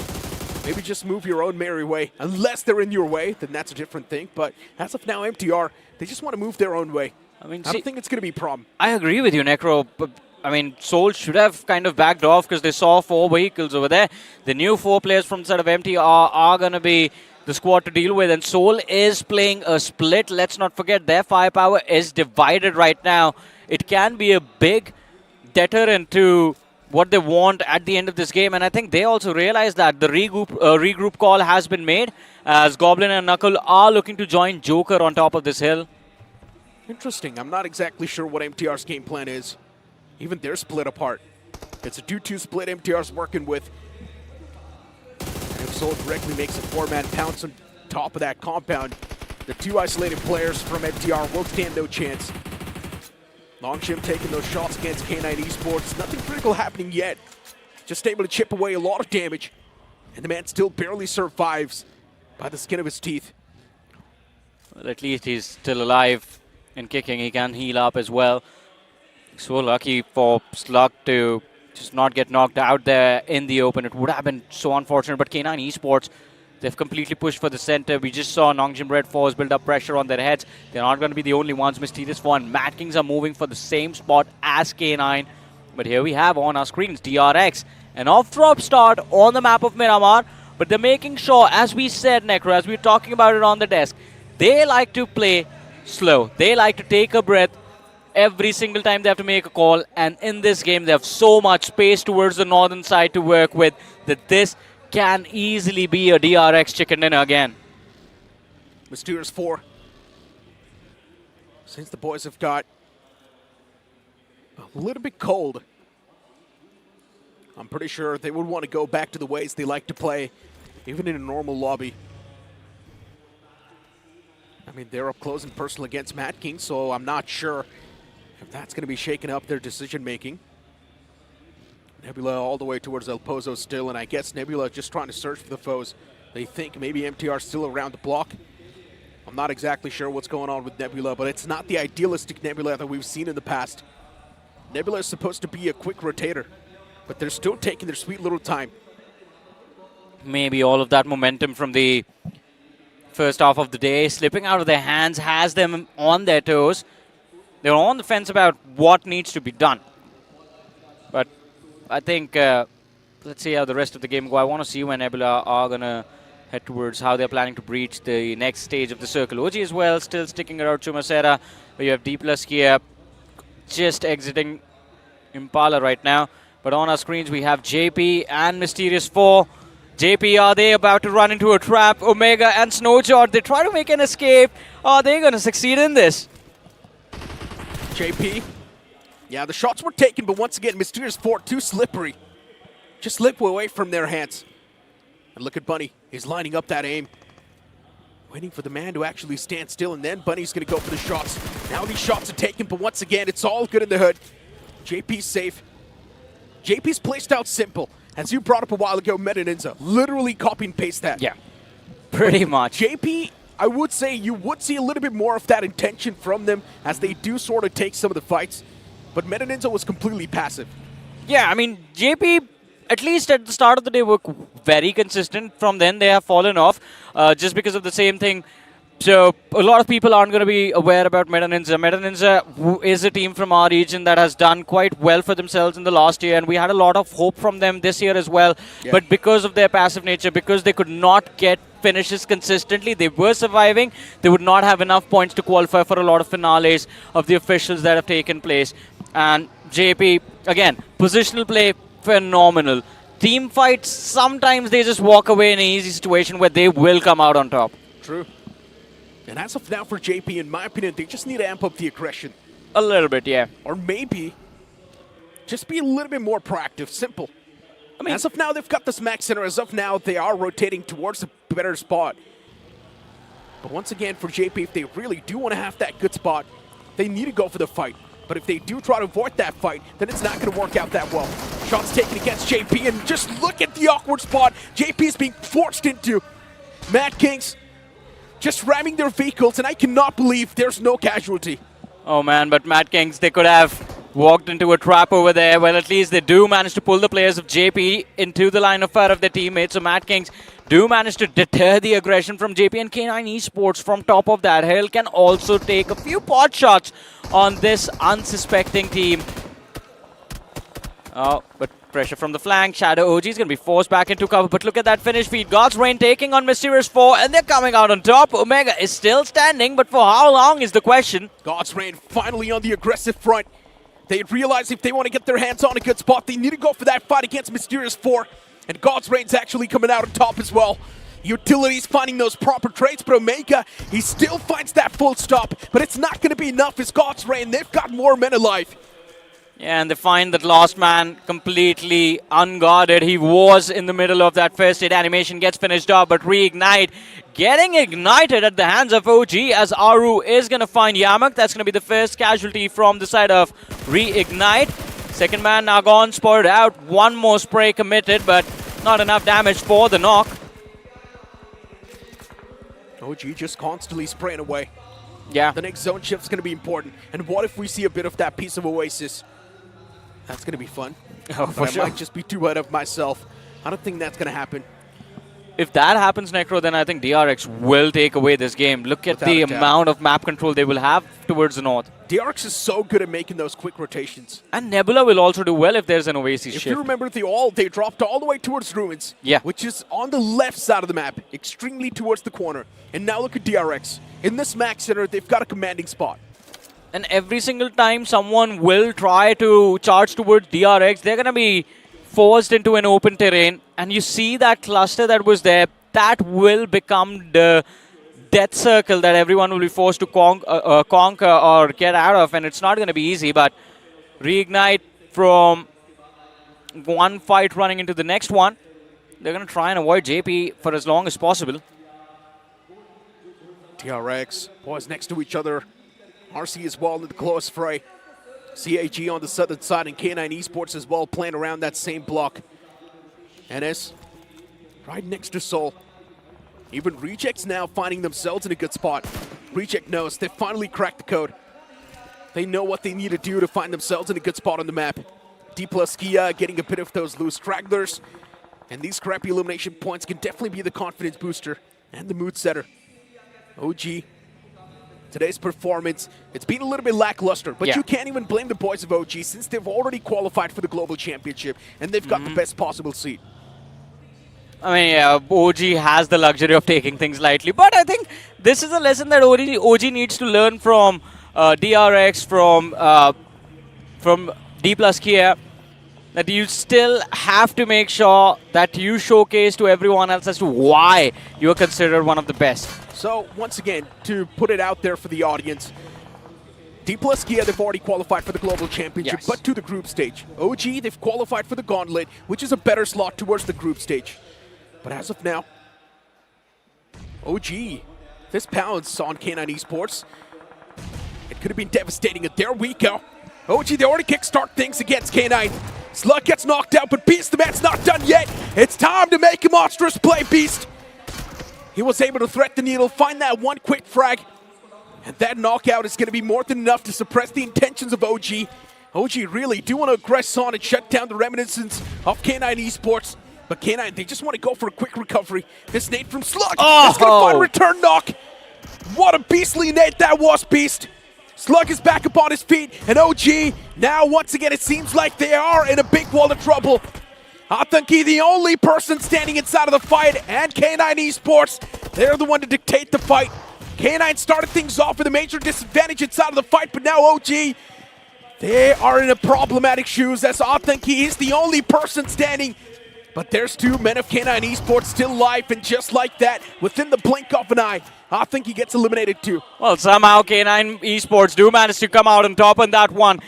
That fight had me a little bit concerned there. Crore was at the edge of my seat, wondering how K9 Esports were going to bounce back, but Slug with that opener nade did manage to break the momentum for OG.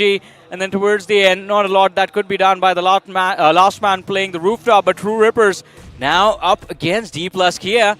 Nade from Jelly keeps them at bay, but he needs to back off. The shots come through. Jelly loses a big chunk of his HP. Still alive though, and still kicking, still ready to be in the action. Dplus KIA, 5 nades.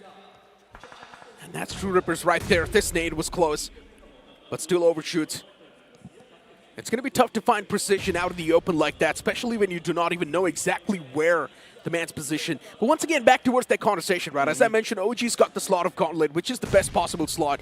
And then Dplus KIA, they've got the slot for group stage in the Global Championship. But I'm going to hold on to that thought once again, since we do see Dplus KIA. Oh no, trades happening back and forth, and TrueRippers maybe bouncing back. And it's Nolbu again who hits the floor. This is the one man from the side of Dplus KIA that needs to go all out for his team to take that leap towards the podium. They do bring him back. The revive comes through. Dplus KIA, a very quick reset from them. TrueRippers, they're trying to farm the off angles. Just thread the needle. Just find that one knock. That's going to put you in the advantageous spot. And for Dplus KIA, they're completely on a defensive stance. TrueRippers, you can see the boys just farming the off angles, wanting to catch the players off guard. But Dplus KIA is so aware. This is what you call the surrounding awareness of an experienced team. Dplus KIA knows all the possible angles that can be formed against him, and they're just pretty prepared for those. But once again, back towards the conversation that I was trying to bring on the board. As I mentioned, OG's got the best possible spot towards the Global Championship, which is the Gauntlet. And then Dplus KIA, they've got the slot towards group stage. If Dplus KIA wants to get their hands on the Gauntlet, they would need to place themselves on the first spot in this tournament. And then only they can have the slot towards Gauntlet. The same thing happens, and the same thing is copied and pasted towards Reject. Yeah.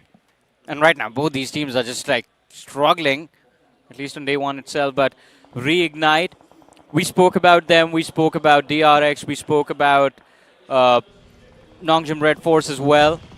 these are the teams that are going to try and contend directly that spot in the gauntlet, and they are going to try their level best to win. But CAG OSAKA, they are making that bounce on to Nongshim RedForce, at that nade from Tizzy. It drops one. The second knock comes at the hand of Benny. Nongshim RedForce kick things off in style. Already those 2 knocks, that's going to give them so much advantage. And this man Tizzy, look at the confidence.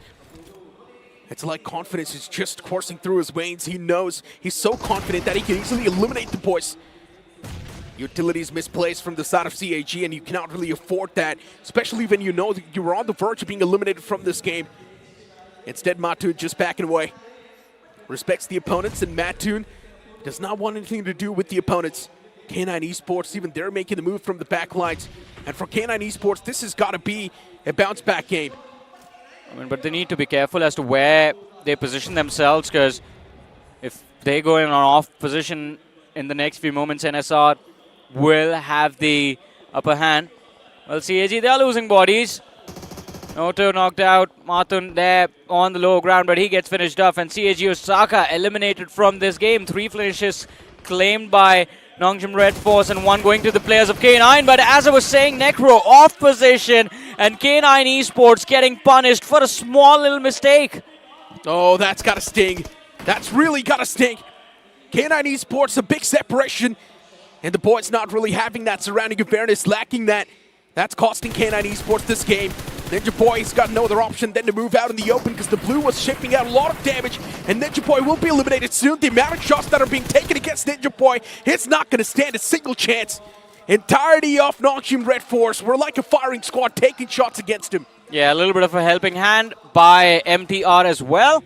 But I have to say, I mean, they could have charged for the hill, taken a fight, or gone for a third party, attempted a third party against the players of Nongshim RedForce. Staying on that low ground was just signing your own death sentence. But JP, last man left alive, gets burnt alive. All thanks to the Molotov from Nolbu from Dplus KIA. Dplus KIA, though, since they've still got all the 4 players around the block, you cannot count them out yet. We all thought for K9 Esports this could have been the game that might just reignite the hopes. But that's not the case. K9 eliminated with only 6 finishes. Dplus KIA and TrueRippers right on the opposite fray. These 2 teams have been locking horns constantly back and forth. And TrueRippers, it feels like they've got the best out of Dplus KIA. One of the man's knocked out. This opener is going to give them a lot of confidence boost. But right now, I mean, it's going to be interesting to see what happens at the end of the game, because all the teams that have been eliminated are the same teams that were outside of the top 8, top 10 before this match. Only Mysterious4, one of the names that was eliminated early, trying to build up momentum from this game.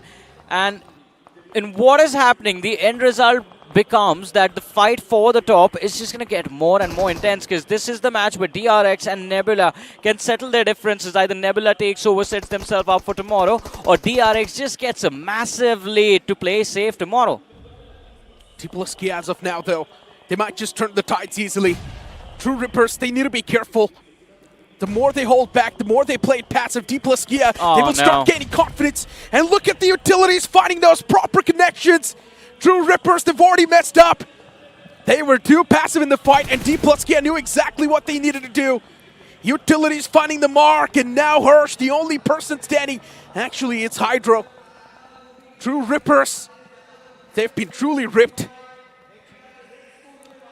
I mean, this is the one thing that we have talked about even during the showdown. Utility usage, you gotta be cautious of that as well. And Dplus KIA showcasing exactly why. Hydro, what are you doing, my guy? Just running into the faces of the players of Dplus KIA, draws them into the line of fire of DRX. He's still alive, but Necro, that is a very risky move, man. I want to point out something funny. Yeah. Shadow just naded himself and got the Grenadier title. Hey, what? Gotta do something special, right? What? Oh my god, someone just clipped that. That was so funny. I hope he doesn't get the point for that, though. Of course he's not, but it's so funny. As of now, though, God's Reign, Neo, oh no, back's too exposed. And Neo, the man, gets caught. Madkings, Apollo. He's going to be the person to actually get that. But Reignite, yeah, too exposed, and MTR. This time they're not going to spare them. Already the main man's down. confirmation's going to follow up as well for Reignite, so that's going to be one freebie. But God's Reign being nearby, Reignite Miz, since it's the only person standing, I don't really see a lot of possible ways Miz can actually fight back. But Necro, both the teams that started from that northwestern quadrant are doing quite well, but you're talking about Miz not being able to fight that, huh? To be honest, he was able to find the knock, but instantly the knock got stolen by MTR. Hey man, and at least he found a knock. At least he's still alive and kicking, right? The man was not able to reap the benefits of his own hard work. Just like real life. Yeah, I guess that's how it is. Reignite. At least they've got 2 finishes, and this might just be one of those games for Reignite where they drop loose.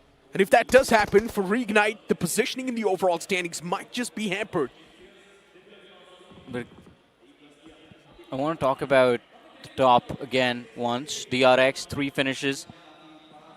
Every single frag is just them pulling themselves further up ahead of Nebula Esports. And Nebula Esports, so far, they've just lost a man and not been involved in any action. Those finish points are going to matter a lot at the end of the day. Solo on the other side, just are they being gate kept right now by Reject and Nongshim RedForce? Seems like it. Yeah. Look at NS, Nongshim. The amount of shots that are being taken against him. Oh no, MTR. How are you surviving, and how does everyone whiff shots? MTR, oh my god, they're about to mess up this fight. Apollo, if you clutch it out, you absolute mad lad. But no, eventually, he gets eliminated from the game, but even MTR, they get third-partied. Spoilers after spoilers, MTR. They seemed at such a controlling pace, but now even that gets stolen away from them. I mean, we would have liked if Apollo got a few more points, but he only gets 1 for that fight. We're down to the top 8 of this game, 23 players still alive. And big opportunity for Dplus KIA, big opportunity for Nongshim RedForce to bounce back. Both the teams holding on very strong to the momentum. 6 eliminations for Dplus KIA, 7 for Nongshim RedForce, and both of them have all 4 players still intact. Decent map position as well. It has to be a chicken dinner for either one of these teams, Necro. True. Nongshim RedForce, considering they've got 7 finishes, this is going to be interesting.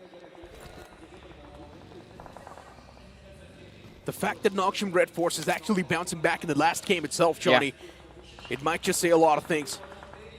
I mean, before this match as well, we spoke about this on the desk. The difference between the 3rd and the 15th position wasn't that much. It was like 16, 17 points. Yeah. So big opportunity for everyone to make that bounce. And it was this map of Miramar where you had to capitalize on that. It seems like Reject, Nongshim, Dplus KIA, all of them are making this one count. Yeah, but DRX is really having a concerning rise. It's making the other teams concerned. Nebula, at least they're still alive in the game, but this time Nebula, they've opted to play it passive. 0 finishes on the block so far. Nebula Esports really playing that survival game. Probably aiming for a chicken dinner. Nongshim in the front, God's Reign. Does Delta really want to play the spoiler? That's my question. And if he does play the spoiler, Nongshim's going to be the perfect team to play it against. Nongshim's feeling themselves, but Delta, he just messes up. And goes down to the blue. Doesn't really give the satisfaction to the opponents as well, but Nongshim, one more thing I just noticed, Necro. They've been playing outside the play zone for a very long time. This team is just going after those finishes. They're cleaning house. They're picking up those loose stragglers, and that's how they're getting those points. DK, now it's time for them to make that push. Nebula, are they confident to win this fight? Nebula's 4v4, we all know how good they are. And look at Osal, the first thing he does is molly that container. Make sure no one's really hiding inside of it. That's brilliant from Dplus. Even though there was no one inside of it, but still, the precautions that you take before going for the fight. Molotoving some of the most obvious and the common spots. And Nomi's right next to Nolbu. He's hiding in a corner. He's just waiting for someone from Dplus to actually step in the line of fire. And the moment that happens, he will surprise him with a big blast to their face. Utilities being exchanged, and what a nade that was from Kairos! That's gonna open things up! The big man Nolbu down, and Dplus, now they're in quite a concerning spot. There's also Adi forming the off angle, but Fabian is there to hold him off. Oh, and Adi needed to go for the spray, needed to go for a repeak or something. But Fabian, with that nade, is going to push him back yet again. And now the Molotov is just going to make sure that Adi stays at bay. This is brilliant. Dplus KIA, Necro. This is the micro of the team fight that needs to happen. Oh my They God, are covering so brilliant. all their angles, and Adi just makes a big mistake. Although the trade comes through, all thanks to Nomi, Dplus KIA, they might just beat down Nebula right here, right now. So brilliant. That's all he can say. Dplus KIA. That's experience speaking right there. Yeah. Just reading Nebula Esports like a book in that fight, knowing exactly what sort of a move the boys are going to make. And that comes up with years of experience. But Dplus KIA slowly and steadily converting this fight into a complete one-side. As Dplus, they wipe out the remnants of Nebula Esports. It was an easy piece of cake, but they lost chips. And because of that, even Nobu gets knocked. Oh man, Dplus KIA, there are 8 eliminations on the board. I'm hoping for a big game. They have found some position to work with, at least in this game. But Soul, they're on the flank, and Soul has numbers to work with. Nakoli knows where the players of Reject are as well. They're putting pressure on Reject down south. The players of Soul and the other two up north are going up against Dplus KIA, and they're losing their lives for that. Joker gets shut down. Nongshim RedForce, XCY. Nongshim as well, they've been playing quite a calculative game. Yeah. I mean, the position they've got, Nongshim, all they can do is just wait it out. But slowly and steadily, even Nongshim, they need to play it and fight for control. And look at that nade from Tizzy.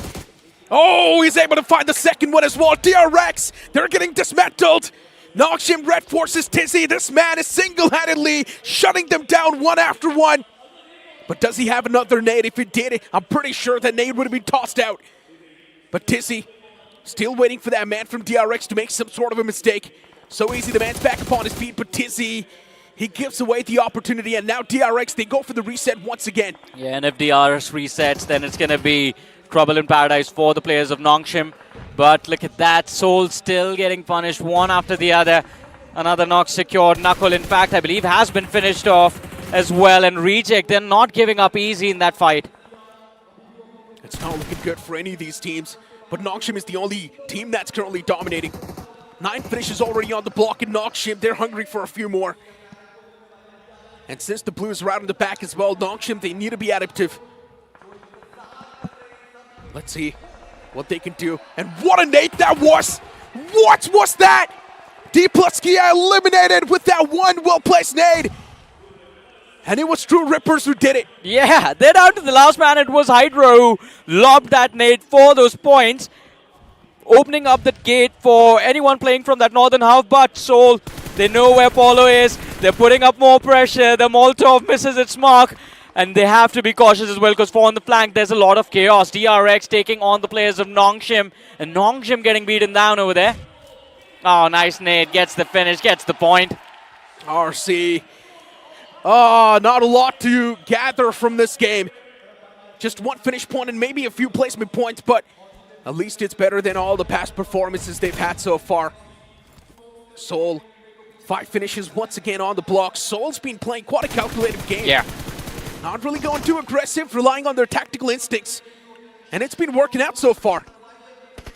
They did manage to sneak their way inside of the top 3 before this game, and after this, maybe we're going to see them in the top 2, as we are down to the final 3 teams of this game. DRX, they have the numbers to work with, but Soul, can they still pull off a clutch? It's Soul, DRX, and Nongshim for the end game. Goblin, the man's getting a bit too overconfident. There's DRX on the tail. Goblin, be careful. Your back's too exposed. And slowly and steadily, even Goblin, his position's getting compromised. That was overconfidence of Goblin being punished, but honestly, he could not even do a lot in that situation. And there we go, DRX. This rise from DRX, it's impeccable. Outstanding performance. Solid games back-to-back. The consistency's top-notch. And now with this game, DRX, they run away with the lead. Yeah. A well-needed win here for DRX to run away with the lead. The foundation has been set here, ladies and gentlemen, for day 1 itself in the BMIC 2025. And TRX and currently the team to beat for that global championship slot right now at the tippity top. Pretty much, man. I mean, and it has been an intense journey from their perspective as well, especially in this game.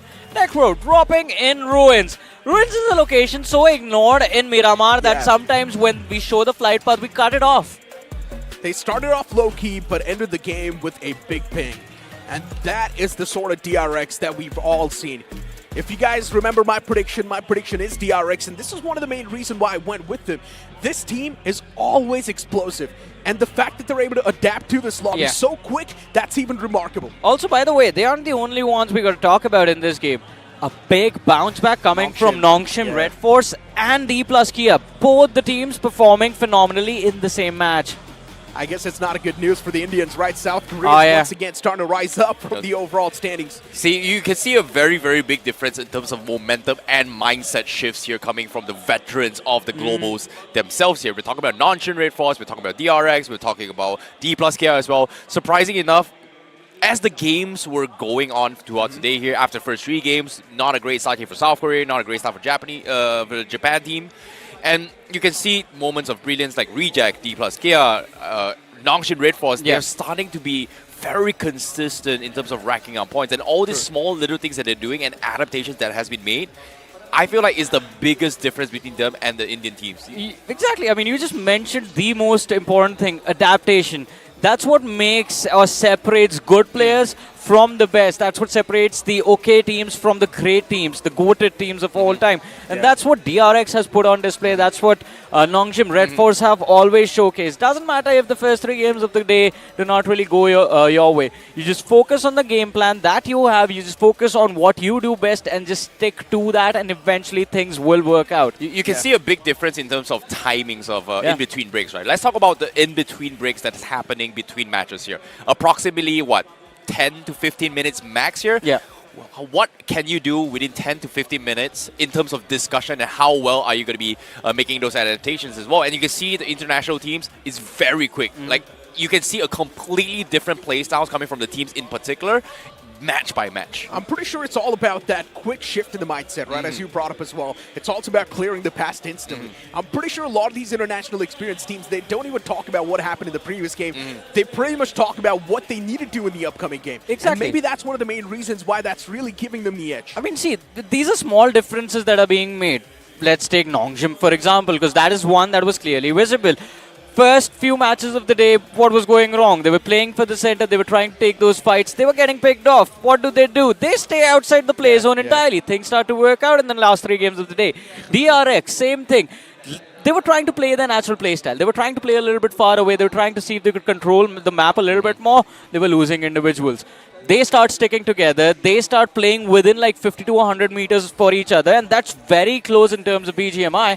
And well, slowly and steadily, they just make it to the top, and now they have a nice little safety cushion to work with as well. Man, that was 19 points. They already had a lead before this game. Yeah, that was just insane performance here coming from DRX here. When we talk about domination here, India may have dominated the first 3 games, but by the end of day number 1, DRX is the team to beat as of yet. They are currently the leaderboard right now. But let's talk about the MVP on the match right now. As you can see, Nongshim RedForce is currently on the MVP list with XCY on the screen right now. Yeah, I mean, 4 finishes from the guy from Nongshim. The entirety of Nongshim was pretty much just feeling themselves. There was a moment inside of the game where we all felt like Nongshim could have eliminated DRX, especially Tizzy. He was able to find those 2 crucial knockouts. I personally thought DRX is done for right then and there.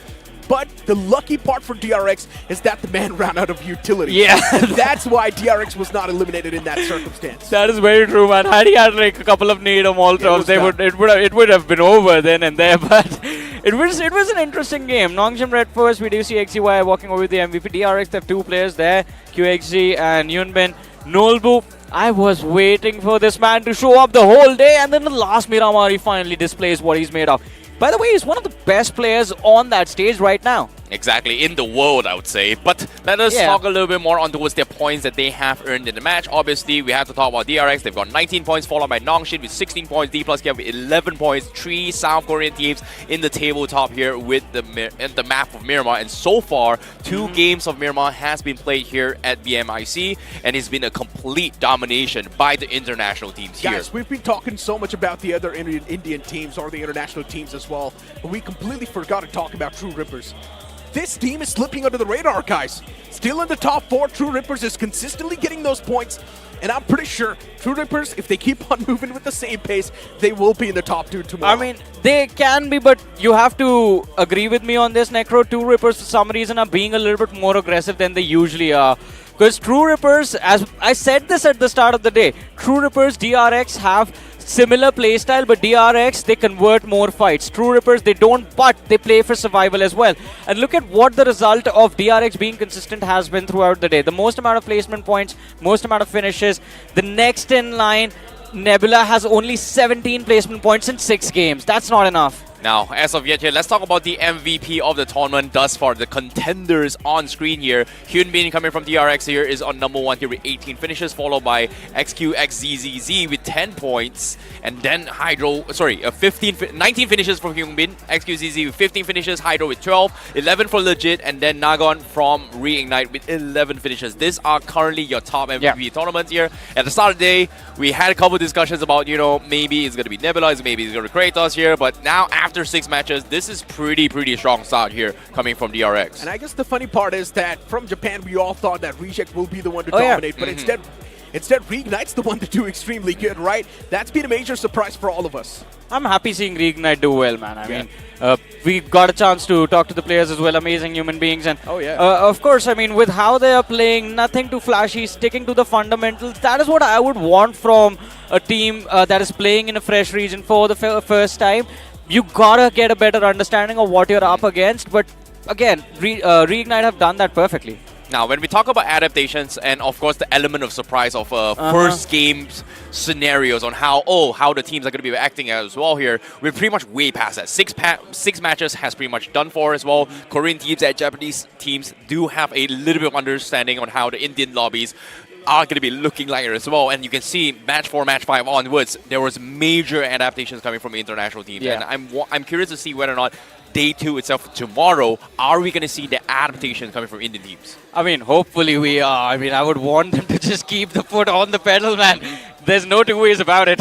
As much as I really want to see the adaptations coming through, I know Day 2 is the day of comebacks, and tomorrow a lot of the international teams on the latter half of the board will make a bounce back. But maybe K9 as well, with that same flow, can move up. I was just going to say, you're talking about comebacks from the latter half of the board. Indian teams are on the latter half of the board. Well, I know. For all things considered, 2, 3, 4 is still Indian teams here. But let's us talk about what's at stake right now. What's at stake right now for all the teams here is going to be 2 slots into the Global Championship. DRX is going to be the team to beat. I would say, arguably, there is a big fat target on DRX's back right now to shut them down. They are currently 20 points difference between from Nebula, and then 30 to 40 points difference between the rest of the pack. So technically, for the rest of the world in this lobby, rest of the 14 teams approximately, they need 1.5, 2 massive games to try and match DRX. 26-point advantage. DRX versus Nebula. DRX has a 26-point upper hand. They got a... If you can cover that up in the first few matches tomorrow, good for you. Otherwise, if DRX gets even one more chicken dinner, you're going to see them vanish from the face of the earth in a second. Things are getting a little bit spicy here from BMIC and day number 1 here. But we're going to be jumping into an interview as we throw it up onto the stage to see how things are looking here after the end of day number 1. Let's throw it over to Mr. Rohit. Thank you so much, casters. And of course, I've got QX from Team DRX. And let's talk about day 1. For your team, it wasn't the dreamy start that you would have expected, but towards the end, you got 2 chicken dinners, you're at the top in the leaderboard. So what were the learnings in the first half of the day that you executed it so beautifully towards the second half of the day? 네, 초반에 그렇게 좋지 않았고 그 초반 후에 아주 잘했잖아요. 그 이유가 무엇인가요? 일단 초반에는 저희가 여기 오기 전에 준비했던 것들이 일단 살짝 잘 맞아 들어가지 않아가지고 조금 실수한 부분들이 있었는데 그래도 후반에는 좀 저희가 준비했던 것들이 좀 작전으로 좀 통하면서 운도 좀 따라주고 그래가지고 좀 힘을 붙였던 것 같습니다. He thinks at the beginning the things that they prepared for weren't falling in the right place, but after that they learned from their mistakes and corrected those mistakes, and after that they performed well. All right, and let's talk about the leaderboard right now. After day 1, there isn't that big of a difference between the team that's number 1, that is DRX, and the team that is number 2, that is Nebula. And right now, the difference is less than 25 points. So how are they planning to keep up this lead for day 2? 지금 순위에 1등과 2등 사이에 차이가 많지 않잖아요. 1등의 네뷸라가 여기 팀 차이가 많지 않아서 내일에 대한 생각이 어떻습니까? 그리고 계획도 내일 어떻게 세우려고 합니다. 일단 이제 1일차 경기가 끝났고 앞으로 2, 3일차 아직 2일차가 더 남았기 때문에 점수 차이가 많이 나든 적게 나든 아직은 뭐 그렇게 신경 쓰이진 않는 것 같고 뭐 내일도 저희가 준비했던 대로 잘 플레이해서 좋은 오늘처럼 약간 그냥 잘 성적을 내는 게 목표인 것 같습니다. So for us in the starting it wasn't going well, but we learned from our mistakes and we'll try to apply the same gameplay that we did today and try to operate effectively. And then I think we can go well tomorrow too. And as we have been saying since a long time, that day 2 is the day of comebacks, day 2 is the day of surprises. So whom do you think, DRX, that might get that comeback on day 2, might give you that surprise on day 2? Which is that team? 네, 내일은 깜짝 놀랄 수 있는 팀도 있을 수 있잖아요. 내일은 어떤 팀이 제일 경쟁적으로 도전할 수 있다는 생각하십니까? 일단 당연히 저희 아래에 있는 인도의 네뷸라라는 팀도 당연히 저희의 견제 대상일 것 같고 이제 23년도에 인도 대회를 우승 경험이 있던 DK도 오늘은 조금 아쉬운 모습을 보였지만 또 내일은 또 어떤 강한 모습을 보일지 모르는 팀이기 때문에 그 두 팀이 좀 견제되는 것 같습니다. He thinks the team that is just below them, Nebula, can pose a great threat to them. But as they perform well today, they'll try to do their best tomorrow too and win the games and go up in the competition. All right, and one final question. I want QX to be as honest as possible. So my final question is, please ask him, how good is your Korean? How good is your Korean skills? Please ask him. Okay, 제 한국어 능력이 어떻게 되냐고 물어보고 있습니까? 동혁사님의 한국어는요. 되게 한국어를 잘하시는 것 같습니다. 감사합니다. What did he say? He thinks I do get good. Yeah, full marks? All right. That's QX from Team DRX. DRX, congratulations for that amazing day 1. Wish you all the best for day 2. May you please join our team and thank you so much. 오늘 위해 축하드렸고 내일 위해도 최선을 다하기를 바랍니다. Thank you so much. All right, so that's QX from Team DRX. You may join back your team. Thank you so much. And that's it from day 1 of BMIC 2025. My name is Rohit Varghese, and as we have been always saying, day 2 of any LAN is the day of comebacks, is the day of surprises, and that's what we are hoping for, that's what we are expecting. So right now, you relax, you regain, and you come back tomorrow for day 2 of BMIC 2025. My name is Rohit Varghese, and I will see you very soon. Bye-bye, and good night.